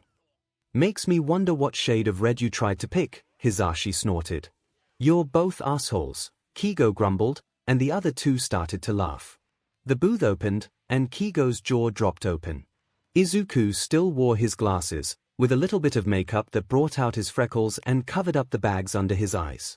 He wore a dark greenish-blue vest and matching slacks, the vest having light blue lapels that complemented the look.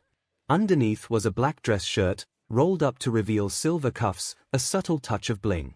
His tie was the same light blue as his lapels, and clipped over the knot was a glitter teal pin of the bunny that he uses as his Dekiru signature. Wow, 𝐭𝐽 said. You look great. I'm almost convinced you're well rested. Izuku rolled his eyes. UPP. No, but seriously, you look amazing, Nemurai said. You're so adorable, I could just pinch your cheeks. The tips of his ears went red. Please don't. The silver cuffs are a nice touch, Hisashi said. Finally, my artistry is appreciated, Bakugo-san said smugly. Aizu-chan, get back in the booth so that we can get that bagged up for you. Alright auntie, he responded, all but fleeing back to the booth. All three heroes pulled out their wallets at the same time. Bakugo-san simply waved them off. No need to pay for Aizu-chan's suit, I'll cover it. I'm just glad that he finally agreed to let me dress him in something fancy. But you're paying double for your suit, Tsurande pointed at 𝐒𝐻𝐽. I think your suit is worth more than his, Nemurai whispered. 𝐒𝐻𝐽 shrugged and handed over his debit card. I'm glad you're taking care of him, Bakugo-san said, something that was, dare he say it, almost soft. I'm glad to know him, he's a real treat, Nemurai responded. Izuku peeked around the door, holding the bag in his arms and back in that shirt that says shirt on it. Not that I don't like seeing you auntie, but can we please go home? I have to feed sushi. Of course.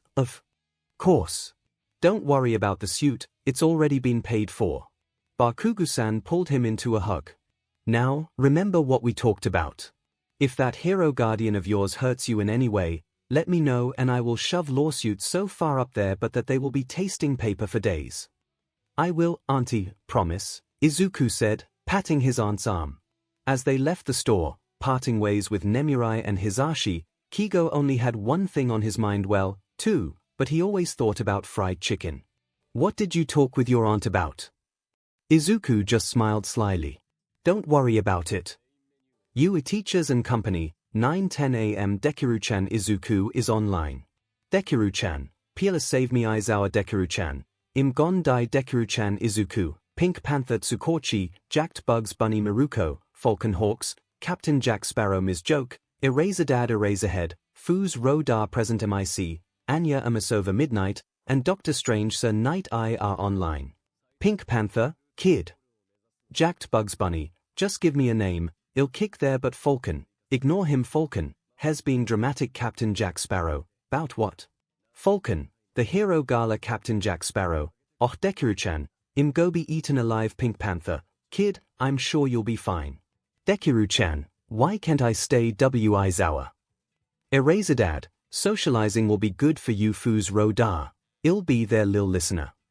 Dekiru-chan, I've been betrayed Anya Amasova, it's the one day of the YR that show can get a full night of sleep Anya Amasova, number one can take that away from him Foos Ro Da, it's true Foos Ro Da, he 1 year I tried to get you to come he punched em Anya Amasova, I'll be bringing my niece Anya Amasova, I'm sure you two will get along drive strange, every time I enter this chat, the grammar gets worse and worse. Dekiru-chan, Sasaki-san Dekiru-chan, you will save me right. Dr. Strange, from what? Falcon, the hero gala Dr. Strange, Dr. Strange, unfortunately for you, I am going with my sidekicks and my intern. Dekiru-chan, 0. Dekiru-chan, betrayal Izuku grumbled, readjusting the tie again and refusing to look at the other two heroes. He'd much rather be at home working, with sushi in his lap and in pajamas, but no. He had to be in a stuffy suit even if he did look good and it probably could have been less comfortable and in a limousine, riding with 𝐒𝐻𝐽 and Rumi to the hero gala. 𝐒𝐻𝐽 was in the outfit he bought yesterday, lounging with one wing tucked around Izuku. He looked like he just stepped off of a runway. Izuku knew the secret, he spent 4 hours before this just getting his makeup and hair perfect. He knew because 𝐒𝐻𝐽 also spent those 4 hours making sure that Izuku was also perfectly done up. Meanwhile, Rumi clearly didn't have the same qualms. The only improvement to her hair was that it was combed, and she was wearing a dark purple vest and slacks that looked like they just came out of the closet and haven't been touched for a year. She was wearing a white dress shirt with the sleeves rolled up to her elbows, and she was wearing the same silver sneakers that she always wore. Rumi told him herself that a few years ago, 𝐒𝐻𝐽 insisted on getting her a good outfit for the gala, so she got the laziest option she could and has been wearing it ever since. While 𝐒𝐻𝐽 and Rumi were bickering over outfits, 𝐒𝐻𝐽 was trying to convince Rumi to wear more bling. It was not working. Izuku slipped out his phone, reasoning that even if he couldn't do work, he could at least check his email and get something done. A red feather snatched his phone out of his hands. Hey! Izuku shouted, lunging for it. Give it back. Nope.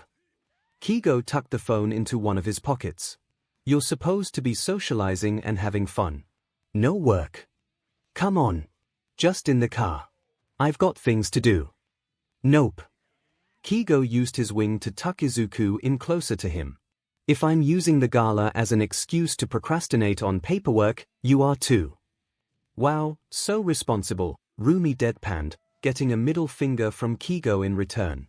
You're also procrastinating, 𝐒𝐲 shot back, trying one final time in vain to comb Izuku's hair. Seriously, where did he get the comb from? Izuku batted 𝐒𝐲's hand away from his hair. How am I the responsible one here? Excuse me, the term you're looking for is a workaholic, 𝐒𝐲 said. And the term you're looking for is slacker. Rumi started cackling, full-on smacking the empty seat beside her as the door opened. The butler looked very confused, but said, "Sirs, ma'am, we have arrived." Izuku started to sweat as he heard the sound of reporters clamoring outside. 𝐒𝐲 shooed Rumi out. Get out there. Why am I going first? Because you need to make us look good. Rumi rolled her eyes, but she winked at Izuku. She slipped out, and Izuku could hear her snappy remarks as she hogged the reporter's attention. 𝐒𝐲 turned back to Izuku, wrapping an arm around his shoulders and pulling him close. Hey, you'll be fine. The reporters aren't broadcasting this live, and we filled out the form. They're not allowed to release your information or pictures. What about you? Don't you want pictures? 𝐒𝐲 shrugged. I can always come back and rock the runway later. Izuku sighed. Let's just get this over with. The door opened, and 𝐒𝐲 flaunted out, wrapping a wing around Izuku to shield him from the lights. Izuku tuned out the reporter's questions, only really registering 𝐒𝐲 saying ladies, I'll come back later as they fled to the manor. Once they went inside, Izuku let out a sigh of relief. 𝐒𝐲 chuckled, and Izuku flipped him the bird. Put your birds away, 𝐒𝐲 said, covering Izuku's hand with his. Anyways, let's go find Tensai. I'm sure he'll know where all the cool kids hang out. Izuku grumbled, letting himself be dragged along. He swore he could hear Rumi laughing at him. Hi, 𝐒𝐲 said cheerily, while Izuku let himself be dragged along, stewing in the misery of being outside of his lovely apartment. Were we late? You were 5 minutes earlier than usual, Tensai ribbed 𝐒𝐲. Another teenager, who looked similar to Tensai and who Izuku presumed was the man's younger brother, started chopping his arms. And said, that's still an hour and 55 minutes late. We were 5 minutes early. Shoot. 𝐒𝐲 pretended to check his non-existent watch, then started dragging them away. Come on Izuku, we need to leave so we can come back and be properly fashionably late. Izuku started to thrash, mostly just playing it up because as much as he tries to deny it, he too is a dramatic beach. No. I survived once already. I'm not going back in front of the vultures. Tensai was laughing behind them, and 𝐒𝐲 brought the two over to the table. There were a few kids there already. Izuku spotted a dual hair boy with a scar over one side of his face, a girl with pink curls, and a kid with his teeth on the outside of his face sitting with the eaters. 𝐒𝐲 sat Izuku down at the table, who was grumbling. You're new. I haven't seen you at one of these before, the kid with teeth said. I'm Honinuki Juzu. My uncle is Snatch. The pink-haired girl smiled, shoving some sort of skewer in her mouth. Hatsum Mai, future CEO of Hatsum Incorporated. Todoroki Shoto, the dual-haired kid said curtly. I'm sorry for not introducing myself. The smaller Ida said. My name is Ida Tenya, and I'm the younger brother of Ida Tensai. You're Tenya. I've heard a lot about you from Tensai. Izuku smiled. I'm Midoriya Izuku. It's good to meet you all. Are you the analyst my brother talks with regularly? Tenya asked. Izuku just nodded. That's amazing. He flushed, covering his face with his hands as Tenya continued to ramble on about how smart and great Deku was. It's not that big of a deal, Izuku muttered. Wait, so you're Deku? Hatsum asked, scooting over closer. Izuku nodded meekly. That's great. Be my business partner. Broccoli-chan. Izuku groaned. Everything was going on all at the same time. He slumped onto the table to hide his face from Kiyoma. Hello Kiyoma-san. Tenya said. Hi children. Izuku looked up. Standing next to Kiyoma was a taller girl with straight black hair, who must be Kiyoma's niece. Kiyoma smiled, nudging her niece forwards. This is my niece, Yorozu Momo. Izuku waved. Midoriya Izuku. And? Izuku sighed. I'm also Dekiru. Yorozu sat down next to Todoroki. It's excellent to meet you. Izuku smiled back. I'm glad to meet you too. He looked around, seeing that Kiyoma, Tensai, and Kigo were gone and breathed a sigh of relief. So, how did you become a famous analyst? Honinuki asked. No offense, but you're our age. Izuku shrugged. It's a funny story, actually. Kigo's wings tickled, and he smiled behind his cup as he heard Izuku ramble happily to his new friends. He heard a new voice then. It sounded like the American hero cow lady and her younger sister. He was happy that Izuku was finding friends. Are you still spying on Izuku? I thought he's doing fine, Rumi said, swirling her wine around. She was being snarky, but Kigo could hear her concern. Not actively spying on them, just checking in once in a while, Kigo responded. How did you get a feather on him without him noticing? Nemurai asked. I hid it in his hair. He got snickers in response. What? It's like a bush. You can hide anything in there. They got more serious then. How are the cases going? Tensai asked. No moves on the school district yet, Kigo responded. Apparently Nedzu wants Izuku to help take it down as part of his curriculum. Nedzu's still getting evidence for the lawsuit against Musutafu Public Hospital. Apparently they're not cooperating. Nemurai hesitated, before leaning in. And Midoriya-san? Kigo shook his head. No new leads. Tensai frowned. Well, we're keeping an eye out at the agency. I know Mirai's looking into it too, although he's more focused on the Shy Hasakai case right now. I was thinking of asking more heroes onto this case, Kigo said. The more eyes looking for them, the better, right? Nemurai nodded. I reached out to a couple friends at Ketsubutsu and Shiketsu. Maybe they moved their operations out of Musutafu and over to another city. I don't know if the moving cities or just lying low is worse, Rumi muttered. Kigo shook his head. Let's focus on getting more people on the case. They split up, Kigo going to find a few heroes he recognized from working on other cases. Hopefully the more people on board, the faster these villains can be caught. He doesn't want to find out what these bodies are for the hard way. You could do so much with your quirk. Izuku said excitedly, having rounded onto Yorozu. Have you tried creating gases? Oh, what about if you make food for yourself if you find yourself running low on lipids? You said you can't create organic material, what about wood? What about dash? He stopped himself when he realized that the other girl was just blinking at him. Sorry, I know I can go kinda fast. Please, don't be, she responded quickly. Your questions are very insightful. When I can understand them, I promise my analyses are usually a lot more polished than this, when I spend time on them instead of dumping my thoughts out. Brain dumping is an important part of the process.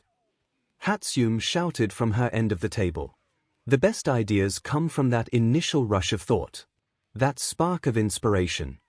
Yeah, but I usually save my brain dumping for the cat, and not to people's faces. Izuku rubbed his neck nervously. Tsunotori looked up at that. Cat? She asked. Izuku brightened up. Yeah. I have a cat, her name is Sushi. I would show you pictures, but I don't have my phone on me. Oh, before I forget, Yorozu made a piece of paper and a pencil from her arm. Tsunotori, Midoriya, if you could write your phone numbers here, I could add you to the group chat for Hero Kids. Izuku muttered his thanks, quickly scrawling out his number and handing it to Tsunotori. She seemed to look a little relieved that the numbers were familiar to her and wrote her number down too. I can't wait to start making babies with you. Hatsune shouted.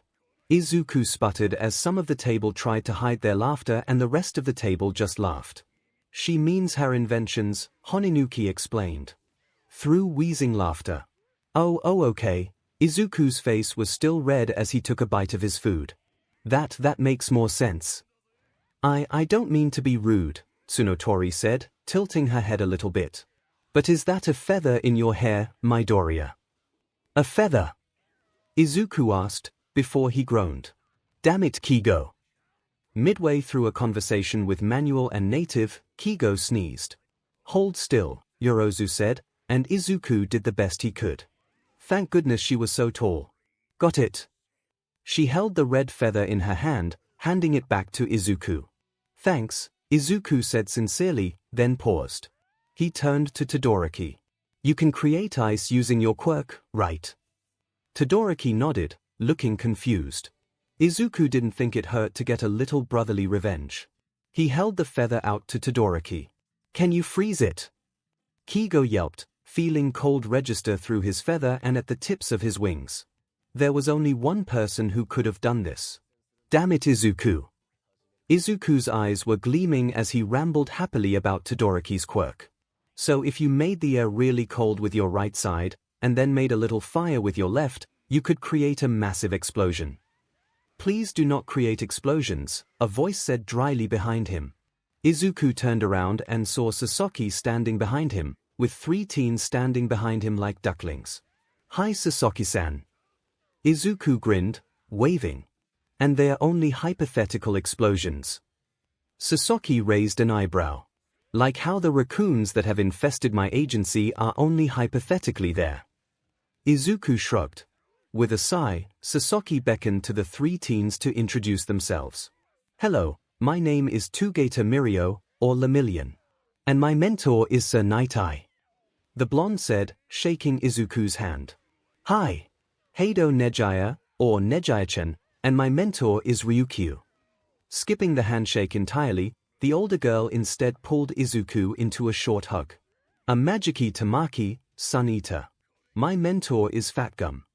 The nervous teen responded. Izuku just gave him a short wave, he was clearly anxious. Midoriya Izuku, or Dekiru, Izuku smiled. You're Dekiru? Togeto asked. Sir talks about you a lot. I'd love it if you could do an analysis. Of course. Izuku grinned, leaning in. What's your quirk?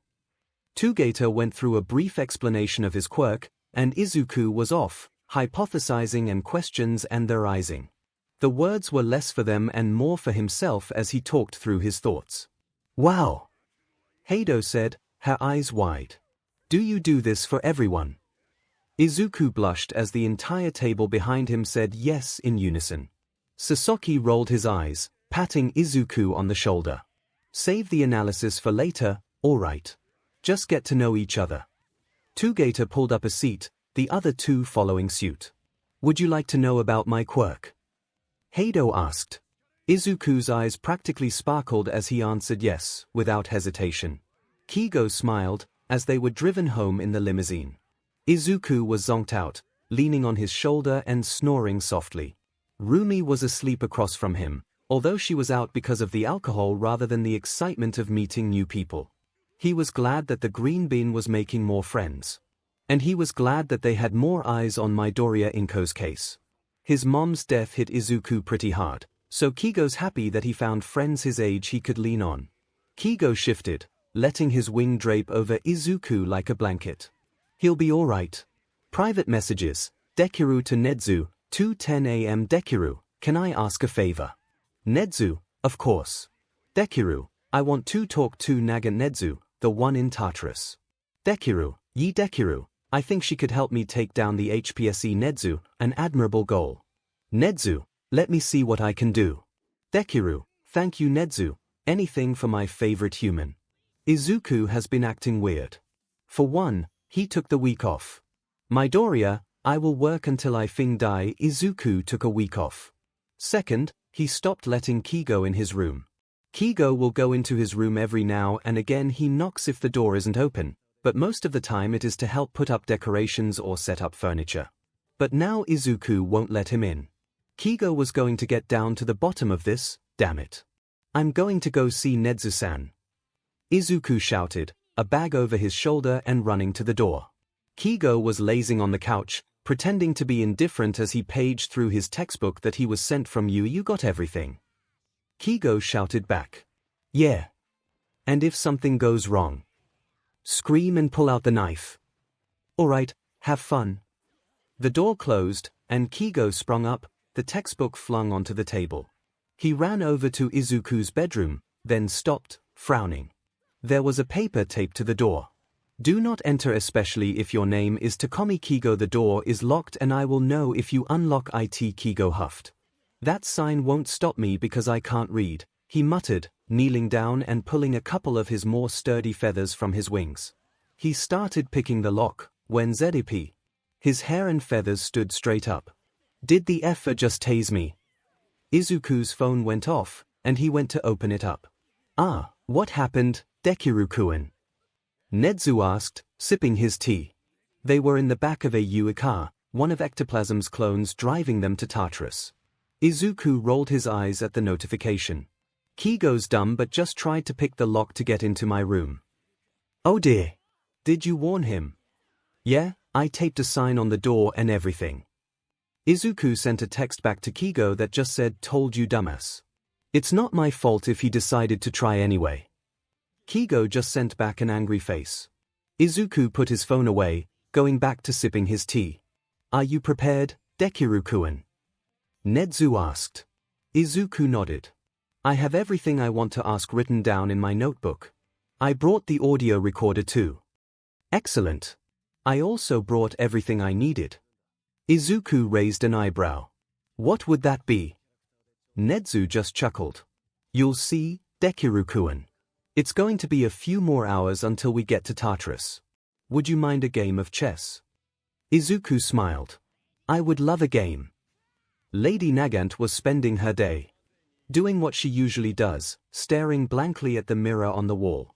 Her hair had been cut short since her imprisonment, and she had a scar running from the bottom of her right eye down to her chin. She can't remember who did it to her. Time seems to blur together in Tartarus. She picked at the ugly orange jumpsuit. The name tag on it wasn't her name. Shinjitsu Ichika was the bright-eyed girl who just got into high school. Lady Nagant was the defamed heroine who killed the former president. They were not the same person, not anymore. How can a woman with BLD on her hands call herself a hero? The shutter to her cell opened, and she turned to look at the pair of quirk-canceling cuffs passed through the small opening. She snagged them, dutifully putting them on. It's not like she could escape. She learned her lesson pretty quickly. Being in prison was preferable to the outside world, actually. She didn't bother memoizing the way out. She was curious about who had visited her. The defamed hero didn't get any at all during her years of imprisonment. She sat down, cuffed to the table. There was a thin sheet of bulletproof glass between her side and the visitor's side, 2 chairs pulled out. The only table in the room was hers. Likely, there was only one prisoner allowed at a time due to the high risk they all posed. 2 people were led into the room, and Nagant tried to hide her curiosity. One was Nedzu, a strange creature that made a shiver crawl up her spine. She went to Shiketsu, but she heard the rumors about UA's famed principal. The other was a teen boy, a pair of glasses on his face and his hair bright green like a bush. She vaguely recognized him from somewhere, but she couldn't remember where. Hello Shinjitsu-san, the boy said, a notebook and pen in his hands. He was clicking it absent-mindedly. Or would you prefer Lady Nagant? Nagant, please, she responded. Shinjitsu Ichika has been dead for a long time now. The boy nodded, writing it down. Nedzu spoke up this time. I'm Nedzu, as I'm sure you're aware. This is my colleague, Dekiru, a hero analyst. I'm working on taking down the HPSC, he said, pulling out a tape recorder. I've collected some evidence, but in order to really take it down, I need your testimony. Nagant let herself smile a bit. She didn't really think her testimony would do much, but it's not like she's doing anything else. I'll help. Thank you, the boy beamed, and she felt like she was going to go blind at the pure kindness in it. He turned on the tape recorder. This is Midoriya Izuku, here with Shinjitsu Ichika, otherwise known as Lady Nagant, for her story about her time with the Hero Public Safety Commission. With me is Nedzu-san as witness. Nagant-san, you can start now. She took a deep breath, then started to talk. After a long, grueling 3 hours, Dekiru finally stopped the recording. Thank you for your help, Nagant-san. I truly appreciate it. Of course, she responded. He stood up, packing his stuff.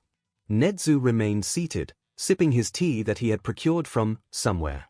She had stopped questioning it about half an hour in. Deku-kun, you can go ahead of me back to the car. I have a few things I need to discuss with Nagant-san. The kid looked between the two of them. Are you sure, 𝐻𝐻𝐻-san? The chimera just nodded, and with a small frown on his face, he shuffled off. Nagant looked directly at the creature, a shudder going down her spine once again. She felt like she was being dissected. What is it you need from me, 𝐻𝐻𝐻-san?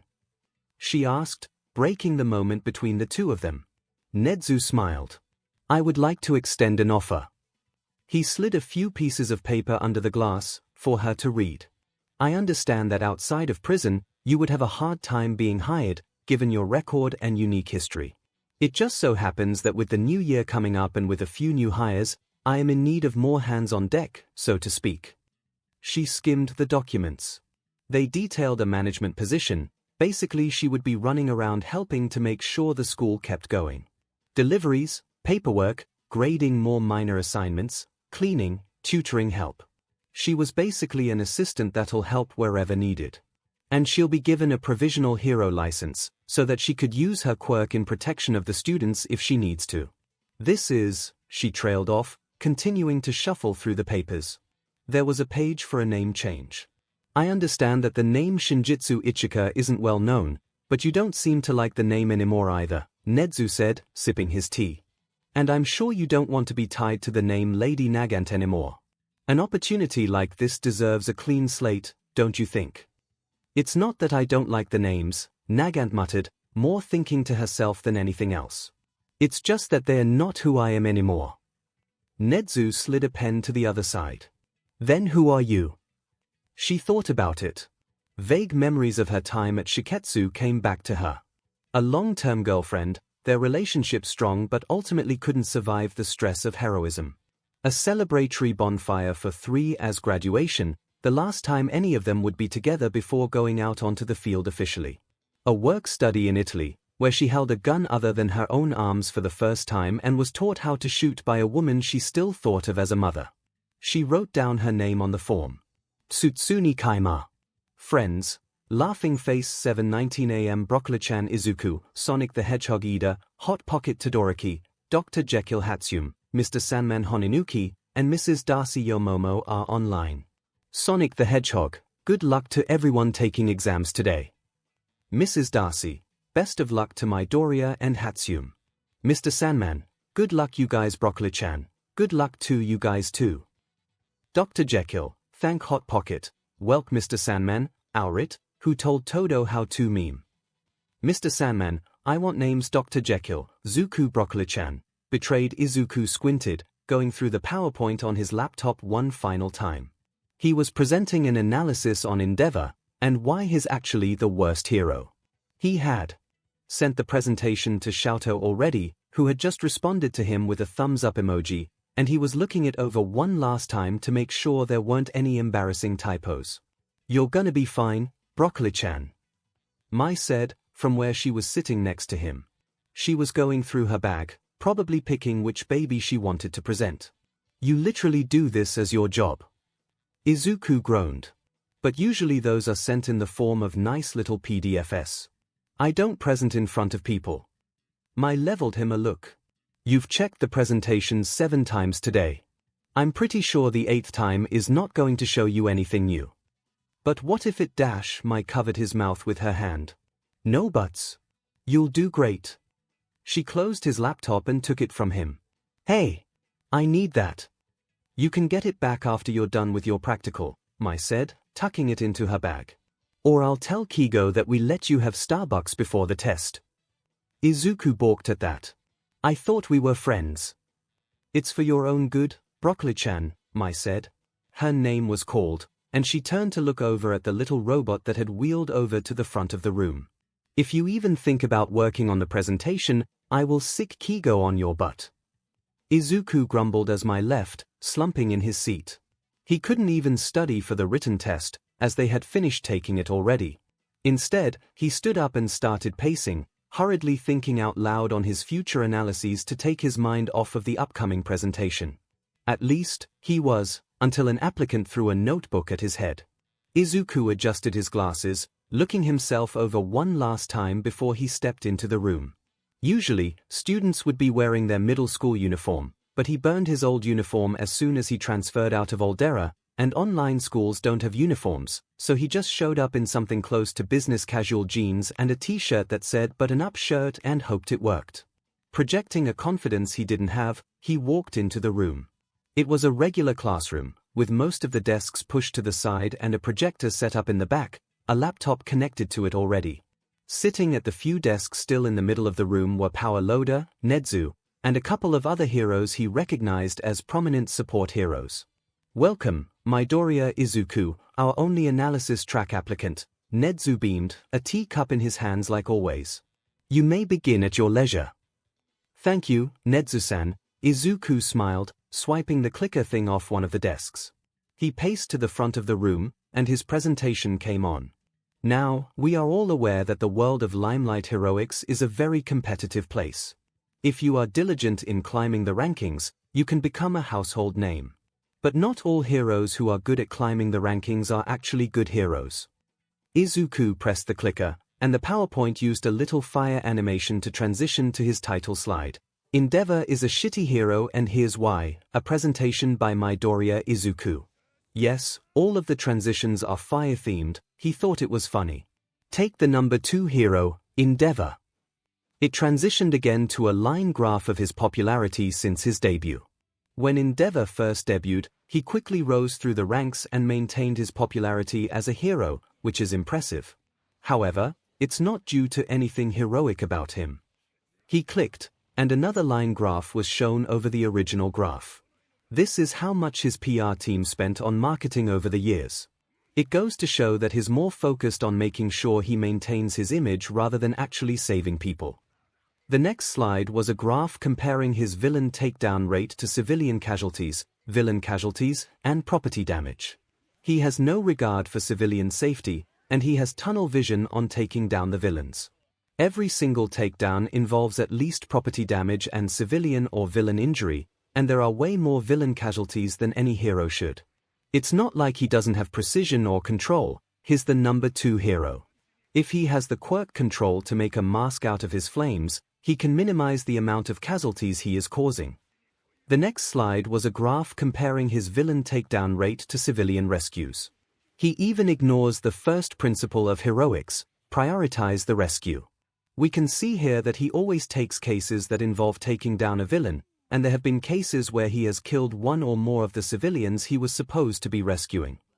The next slide was a graph of Endeavor's villain and civilian casualties, with the graph of the minimum casualties for a hero license to be revoked overlaid on top. In fact, Endeavor shouldn't even have his license still. He's caused enough death and destruction that he exceeds the minimum casualty limit for a hero license to be revoked, but because he takes down so many villains, the Hero Public Safety Commission doesn't want to revoke his license. The final slide was a picture of Endeavor in a trash can, with a bullet list next to him basically restating the main points he went through. In conclusion, Endeavor is a shitty hero who doesn't deserve to have his hero license still, let alone be number 2. Thank you for coming to my TED Talk. Izuku finished off his presentation with a bow, then stood ramrod straight as the silence went on for several seconds. Then 𝐺 started clapping, and soon the whole room was clapping. "Excellent job, Midoriya-kun," Nezu said. Izuku let the tension slip out of his shoulders. "Thank you, Nezu-san. You may go back out to the waiting room," 𝐺 said. "You'll wait out there with the rest of the applicants until we can dismiss everyone." Izuku smiled, then bowed again. "Thank you for taking the time to consider me." "One more thing," Nezu called out as he was leaving. Izuku turned back to face him. "It's customary for analysis track applicants to have their presentations shared with the analysis teams of the hero teams they choose to present on." Izuku paled. I'm honored that you believe it's worth sharing," he squeaked, before running away. I'm gonna die." Those were the first words out of Izuku's mouth as he practically ran over to reclaim his seat next to his friend. "What did Nezu say?" Mai asked. Because if he said something mean no one'll find the body dash no. Nothing like that, Izuku tried to reassure the situation. It's even worse. Well, if they liked your presentation, I don't see dash they're gonna send it to Endeavor. There was a moment of silence. Mai patted him on the back. I'll arrange your funeral, Broccoli-chan. Izuku groaned, slumping down in his seat. My life is over. Tell Sushi I love her and give her a kiss on the forehead for me. All my stuff goes to her. Make sure I'm cremated and launched into the sun dash, excuse me. Izuku turned his head a little, and a shiver went down his spine. He recognized that voice, and out of the corner of his eye he saw Small Might standing in an ill-fitting suit, practically hiding behind the doorway. Is there a Midoriya Izuku here? Can a quirkless person become a hero? I'm sorry kid, but no. It's simply too dangerous. If I had waited any longer before jumping in, Bakugo would be dead by now. The kid's right. His quick thinking bought me the time to pull them both to safety. Toshinori has been doing a lot of thinking lately. Don't get him wrong, he's always thinking, but usually it's along the lines of I need to go visit Gran Torino again, or I need to be ready to make a speech at the Make a Dream Foundation today. But lately he's been thinking about quirkism, and one boy who dared to believe he can become a hero. He remembered being in a similar position. A bright-eyed kid, without any quirk at all, wanting to become a hero that would be a pillar of justice for people to believe in.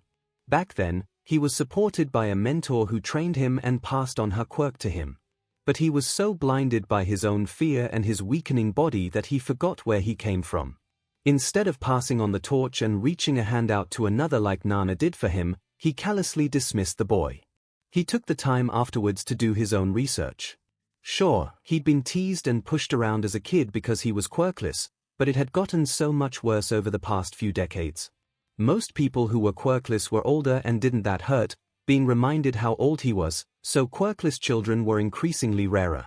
The bullying, suicide rates and hate crimes were atrocious.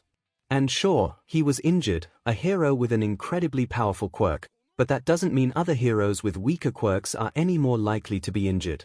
In fact, his own mentor's quirk wasn't particularly powerful, but he's the strongest hero that Toshinori knows. Anyways, it all boils down to this. Toshinori, standing in a side room, across from the boy who he left on a rooftop. A boy who was able to save a kid that Toshinori couldn't. Hello, young Midoriya. The boy clutched his bag tighter, although his face remained neutral and hard to read. Hello. Small Might. His eyes widened when he realized what he just said, and Toshinori couldn't hide the chuckle that escaped him. It's all right, my boy. No offense, but why have you brought me here? Midoriya asked. You made it pretty clear what you thought of me last time we met. Toshinori nodded. I understand that what I said that day was wrong. Midoriya's head jerked up, surprise clear on his face. Which is why Toshinori went down on his hands and knees, lowering his forehead to the ground in a proper bow. I wanted to apologize for what I said. The boy gasped above him. All Might he sat up. Midoriya was crying, tears streaming down his face as he covered his mouth with one hand. You're the only one to apologize, he sobbed out. Toshinori held out his arms. Midoriya hesitated, then practically barreled into him, sniffling as he wrapped his arms around the boy. I was blinded by my own fear, Toshinori continued. If the symbol of peace can be crippled by a villain, what could happen to those with weaker quirks? But that's simply not true. Some of the strongest heroes I know have relatively weak quirks, and rely on support gear and their wits to get them through battles. I'm sure a hero without a quirk could do just as well. Midoriya pulled away, wiping his eyes, the flow of tears gone for now. Toshinori stood back up. You really thought a lot about this, here? Midoriya said. Apologizing, I mean. Of course. Although it did take a couple smacks from my mentor to set my head straight. Toshinori smiled as the boy chuckled. He was glad to cheer him up, even if it was at his own expense. Gran Torino, right? Midoriya asked. Unless you have some other secret mentor I don't know about. You really do know your stuff, he said. You're correct about both of those things. That's related to something I wanted to ask you, actually. And Toshinori recounted the story of One for All.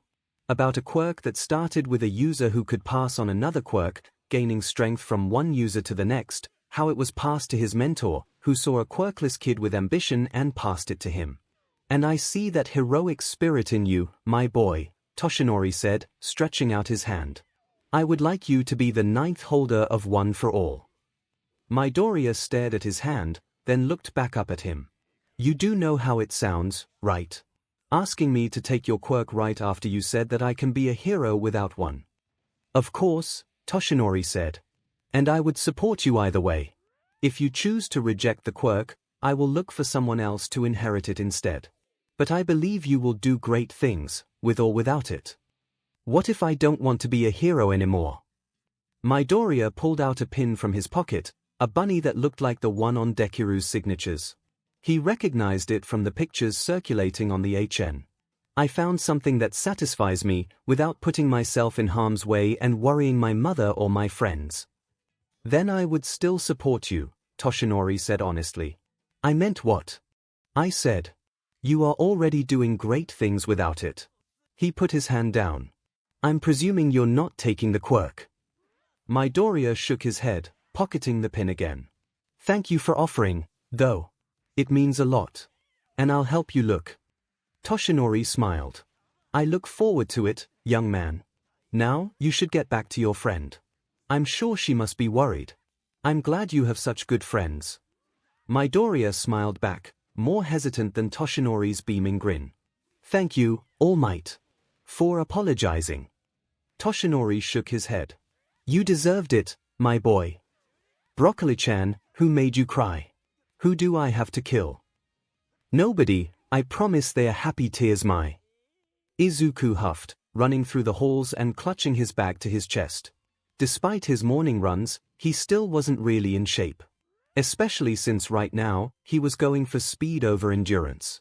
As he skidded around a turn, he slammed into something, stumbling backwards and onto his butt. "Oh, I'm sorry."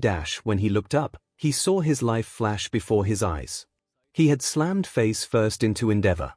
"Watch it, boy," the hero practically growled at him. "Of course, sorry," Izuku squeaked, sidestepping him and trying to not look like he was running away even though he totally was. "Boy!" He turned around, trying to project confidence despite facing death. "Yes." The hero eyed him up and down, as if disgusted by his very existence. "What school are you from?" "I'm homeschooled." "Who is your sponsor then?"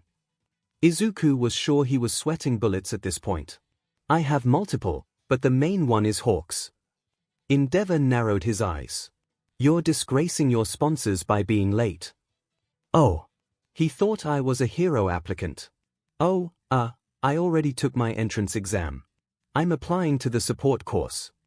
The hero seemed to lose interest in him immediately, and Izuku internally let out a sigh of relief. Literally, Endeavor just started walking off without saying a word. Izuku wasn't gonna question any of this. He was just gonna keep running and not think about how close he was to death. The applicants had finished their written tests by then, and Izuku was on time to mingle with them while the obstacle course was being set up. "Hi guys!" Izuku shouted, waving at his friends as he made his way over. Ida, Honinuki, and Yomomo were talking, with Yomomo switching to English every once in a while to include Pony. Xiaoto was dragged over there too, although he just seems to be sitting back and enjoying listening to the conversation. "Hello Midoriya-kun." "Hi Midoriya." "Hi Izuku." Izuku slid into the conversation easily with a bright smile. "How are you guys doing? Nervous? Excited? Both. I'm excited. And nervous. But mostly excited." "I'm a little nervous," Pony said. "Well, I'm excited." Honinuki shouted, holding up his hand for a high five. For a few moments, it looked like he was gonna be left hanging, but Xiaoto shyly high-fived him. "Midoriya, you look a little pale," Yomomo said, pointing out what he really didn't want them to know. "Are you okay?" "Oh, I'm fine. Nothing like a minor scare, a full sprint through you hallways, and a brush with death to really be invigorated in the morning." "A brush with what? Did someone say invigorated?" 𝐒𝐬𝐽 screeched as one of the other applicants shouted from behind him. He turned to see a kid with his hair buzzed off, and was so tall that he had to crane his neck. "Oh. Hi. Hi." 𝐒𝐬𝐽 calmed down and took a step back. He wanted some personal space. He bowed a little. "Midoriya 𝐒𝐬𝐽, support course applicant. Pleasure to meet you. I am Yorashi Inasa, applying for the hero course. I apologize if I come off as rude, but why is a support course applicant here? I thought the support course exams were inside." "Don't worry about it. I'm done with my exams, so I figured I would come out and cheer my friends on. I love such passion," Yorashi said. 𝐒𝐬𝐽 had relaxed once he realized that he was similar to Yamada and Ida. Heroes should be passionate and have hot spirits, which is why I'm here. "Hot spirits but cool heads," Yomomo said. "Having a clear head is vital to heroics." "You're right, that is very important," Yorashi said. "I didn't catch any of your names." "Yorozu Momo. Honinuki Juzu. Tsunotori Pony. Ida Tenya. Todoroki Shoto. It is a pleasure to meet you, Yorashi-kun, but I would like to go back to what Midoriya-kun described as a brush with death earlier," Ida said, and suddenly everyone's eyes were on him. "Well, I ran into Endeavor. That doesn't seem that bad," Yorashi said. "The problem is that Nezu said he would be sharing my presentation about him with Endeavor. I still don't see the problem. The problem is that my presentation was about why Endeavor was the worst hero." Honinuki pat 𝐒𝐬𝐽 on the back. "I'll help arrange your funeral, dude." Yorashi looked around. "I don't think we should be talking ill about Endeavor in front of his son."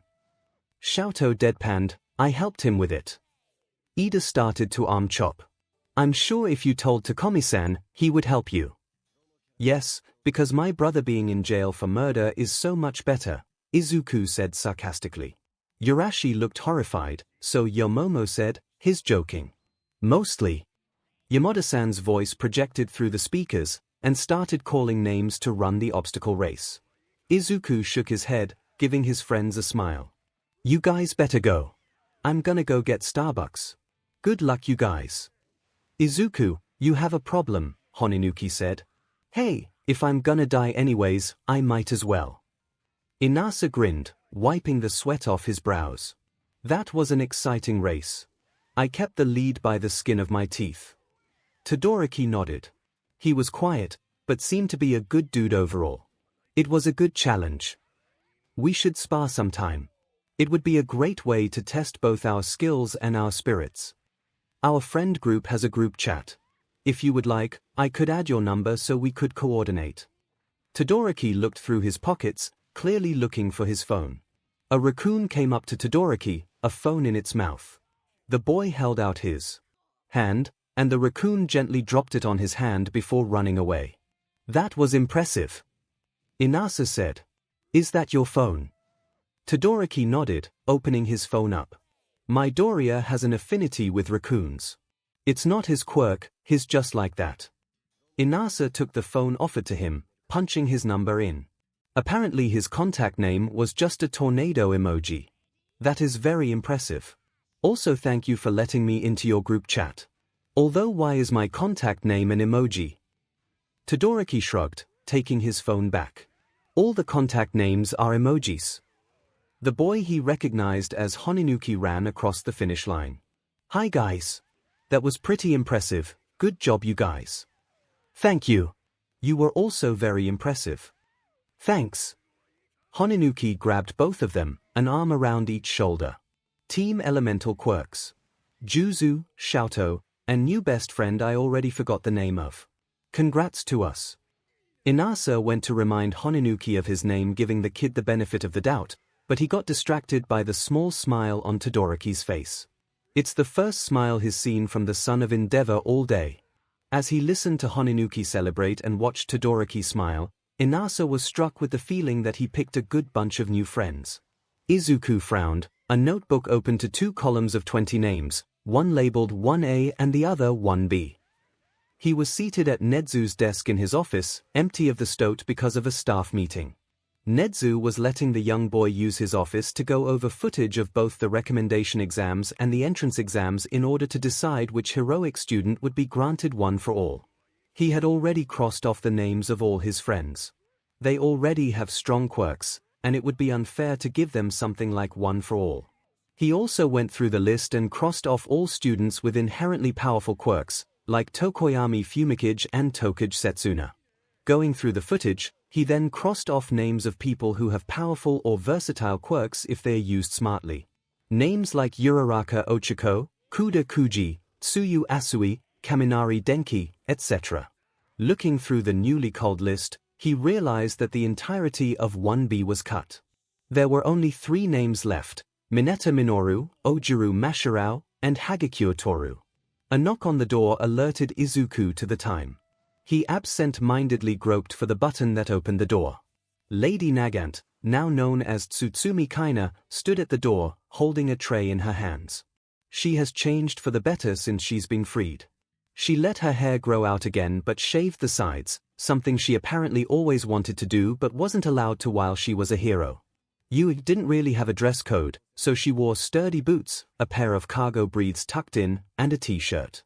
When she was first discharged from prison, her, Kigo and Izuku all went on a shopping trip, and it turned out that she loved cat teas.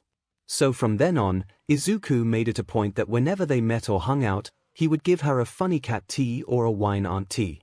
They met often whenever Izuku went to see 𝐻𝐻𝐿, of course, but she's also been roped into the friend group of pro-heroes that regularly battle over his custody.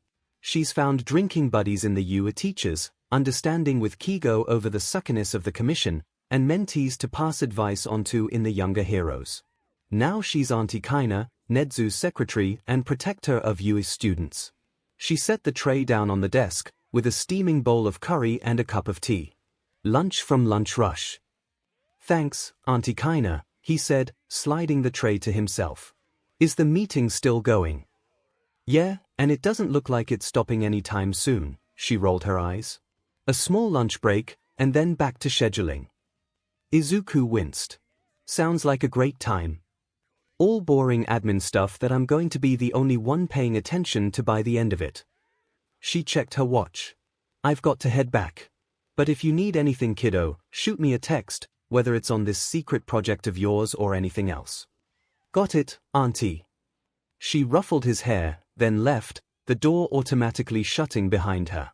With one hand, he started eating his curry, while he used his other hand to SWCH tabs from physical exam footage to written results. He pulled up the last 3 names on his list, switching to the response for the second essay question: what would you do as a hero to improve society? Mineta was immediately crossed off the list. The answers revolved around changing laws for heroines' costumes to show more skin. Gross, and definitely a student to keep an eye on. Ojiru's answer was interesting. His essay talked about how he would change the hero ranking system from popularity and money to a more fair system based objectively on statistics such as rescue rates, civilian collateral, villain takedowns, and patrol hours. He argues that the ranking system unfairly props up heroes who take a ton of cushy modeling or merchandising jobs and doesn't acknowledge heroes who work hard to keep people safe. He also points out that the hero ranking system can influence a hero's paycheck, and that it's unfair for hard-working heroes closer to the bottom of the system to not get fairly paid for their work. It was a great read, especially because it's the points that Izuku has made in conversations with 𝐻𝐻𝐿. It missed some of the other points of the hero ranking system that gets factored in, like raising money for charity, community service hours, or number of successful current and former sidekicks, but overall Ojiru had the right idea. Ojiru values hard work, and seems to have a sense of dignity that means he wants to accept results with his own abilities. You do know how it sounds, right? Asking me to take your quirk right after you said that I can be a hero without one. I would support you either way. But I believe you will do great things, with or without it. I'm sure a hero without a quirk could do just as well. Izuku couldn't do that to him. He crossed Ojiru's name off the list. And then it was one. Hagekyo Toru. He went and double-checked her exam results, just in case. Her essay was about improving the foster care system, specifically for those with supposedly weak or villainous quirks. She herself got lucky and landed some good adopted parents, but she's seen bad examples, and she believes that a hero with a weak quirk can use their platform to advocate for a reform. She was also the only student to get into the heroics course purely on rescue points, through saving several students from robots, and even helping a student escape the zero-pointer. Hagekyo Toru would be getting one for all. At the same time Izuku was entering the conference room, 𝐒𝐲 was storming out like he was about to kick someone's butt. What was that about? He asked, stepping into the room alone with Nezu. Don't worry about it, Dekiru-kun. I'm sure it will work itself out. Nezu poured a cup of tea for him. Have you decided who the next holder of one for all should be? I have. Hagekyo Toru. Excellent. Then I shall call Yagi-dash. Actually, I wanted to talk to you about something first, Izuku said, cutting off his mentor. When Nezu motioned for him to go ahead, he continued, I wanted to ask about the empty spot in 1A. Nezu sipped his tea thoughtfully. I understand that you have applied for the support course, and have found a successful career. He nodded. I don't see what this has to do with Dash. I also understand that for most of your life, you have wanted to be a hero. Izuku had his breath metaphorically punched out of him. The spot is for me. The stoat nodded. There could be a split schedule between heroics and support, or you could just focus on heroics or support, with private lessons with me, of course. But from what I understand, the world has never given you a chance. I'd like to offer it to you now. Izuku thought about it. He thought of all the people supporting him now, all the people who told him a useless Deku could never do it, all the people who has helped through his analyses. He thought about his conversation with All Might that day on the rooftop, and the same conversation earlier this week. Most importantly, he thought about his mom, who looked so relieved that he had found something to be passionate about that the world wouldn't put him down for. Thank you, Nezu-sensei. It really means a lot to me that you're offering me this chance. Izuku took a deep breath in, clutching the files to his chest. But I can't accept it. I've already found something that has made me happy, a way to help without putting myself on the front lines and worrying the people who are supporting me. Before I found that analysis envelope on the ground, I never could have imagined the people I could help through what I thought were my stupid notes. But now I've saved more people than I could have imagined. In a way, I'm already a hero. Nezu smiled. You've always been, Dekiru-kun, ever since you sent off that first letter. I suppose I will have to look into who will be filling that spot. Actually, I've already picked someone out. Izuku stepped forward and handed over the manila folder. Shinsu Hitoshi, currently a member of 1C. He was very close to having a spot, falling short of the rescue points needed. He also wrote an excellent essay response about reforming public perceptions of so-called villainous quirks. I think he would be an excellent fit for 1A. Included in the folder is also who I think should take his spot in 1C. Then I shall pass along the message to Aizawa-san and Yamada-san. Izuku's eyes widened. You didn't even look at the files. I trust that you have made the right decision. Nezu trusted him. Izuku smiled widely, wiping away the tears gathering in his eyes. Nezu hopped down from the desk, and Izuku held out his hand for the stoat to climb onto his shoulder.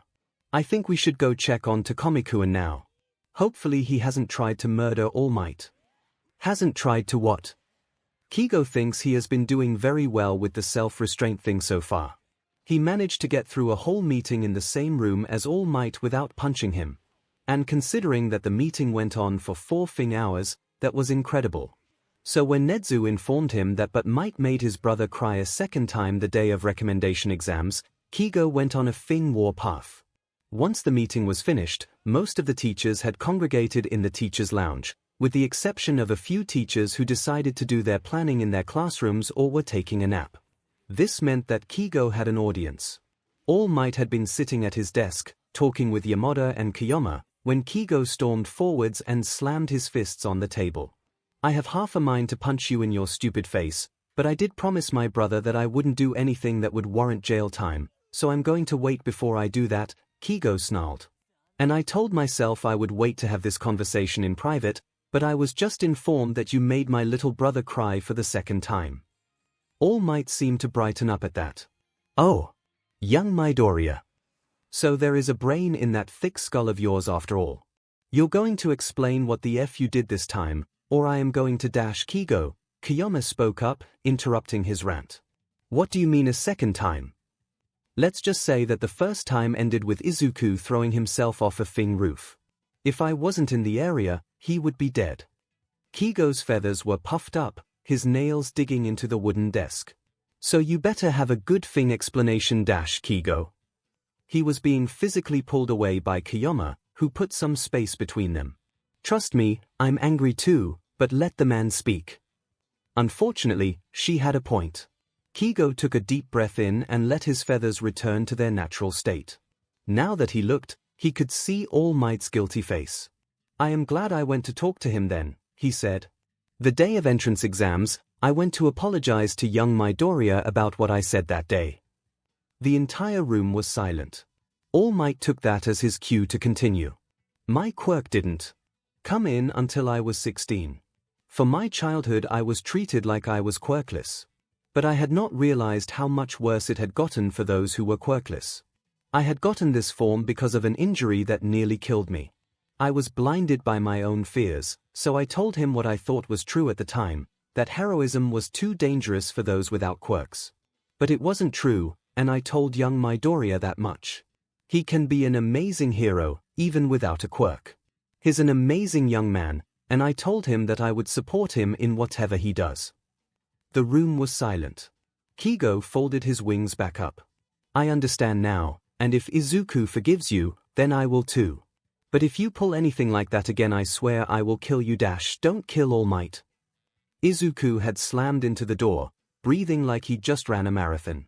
Nezu was perched on his shoulder, a folder under his arm. He apologized for what he said, and I forgive him and please don't commit murder 𝐒𝐲. After that, he promptly collapsed onto the floor.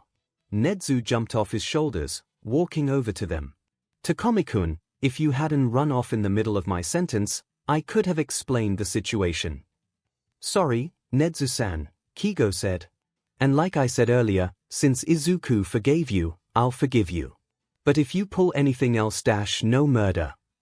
Izuku shouted from the floor, and then started wheezing again. He saw Yamada bend down to give him a cup of water. By the way, Yagi-san, I must talk to you for a bit, Nezu said, holding up the file. It seems you have one more message to record.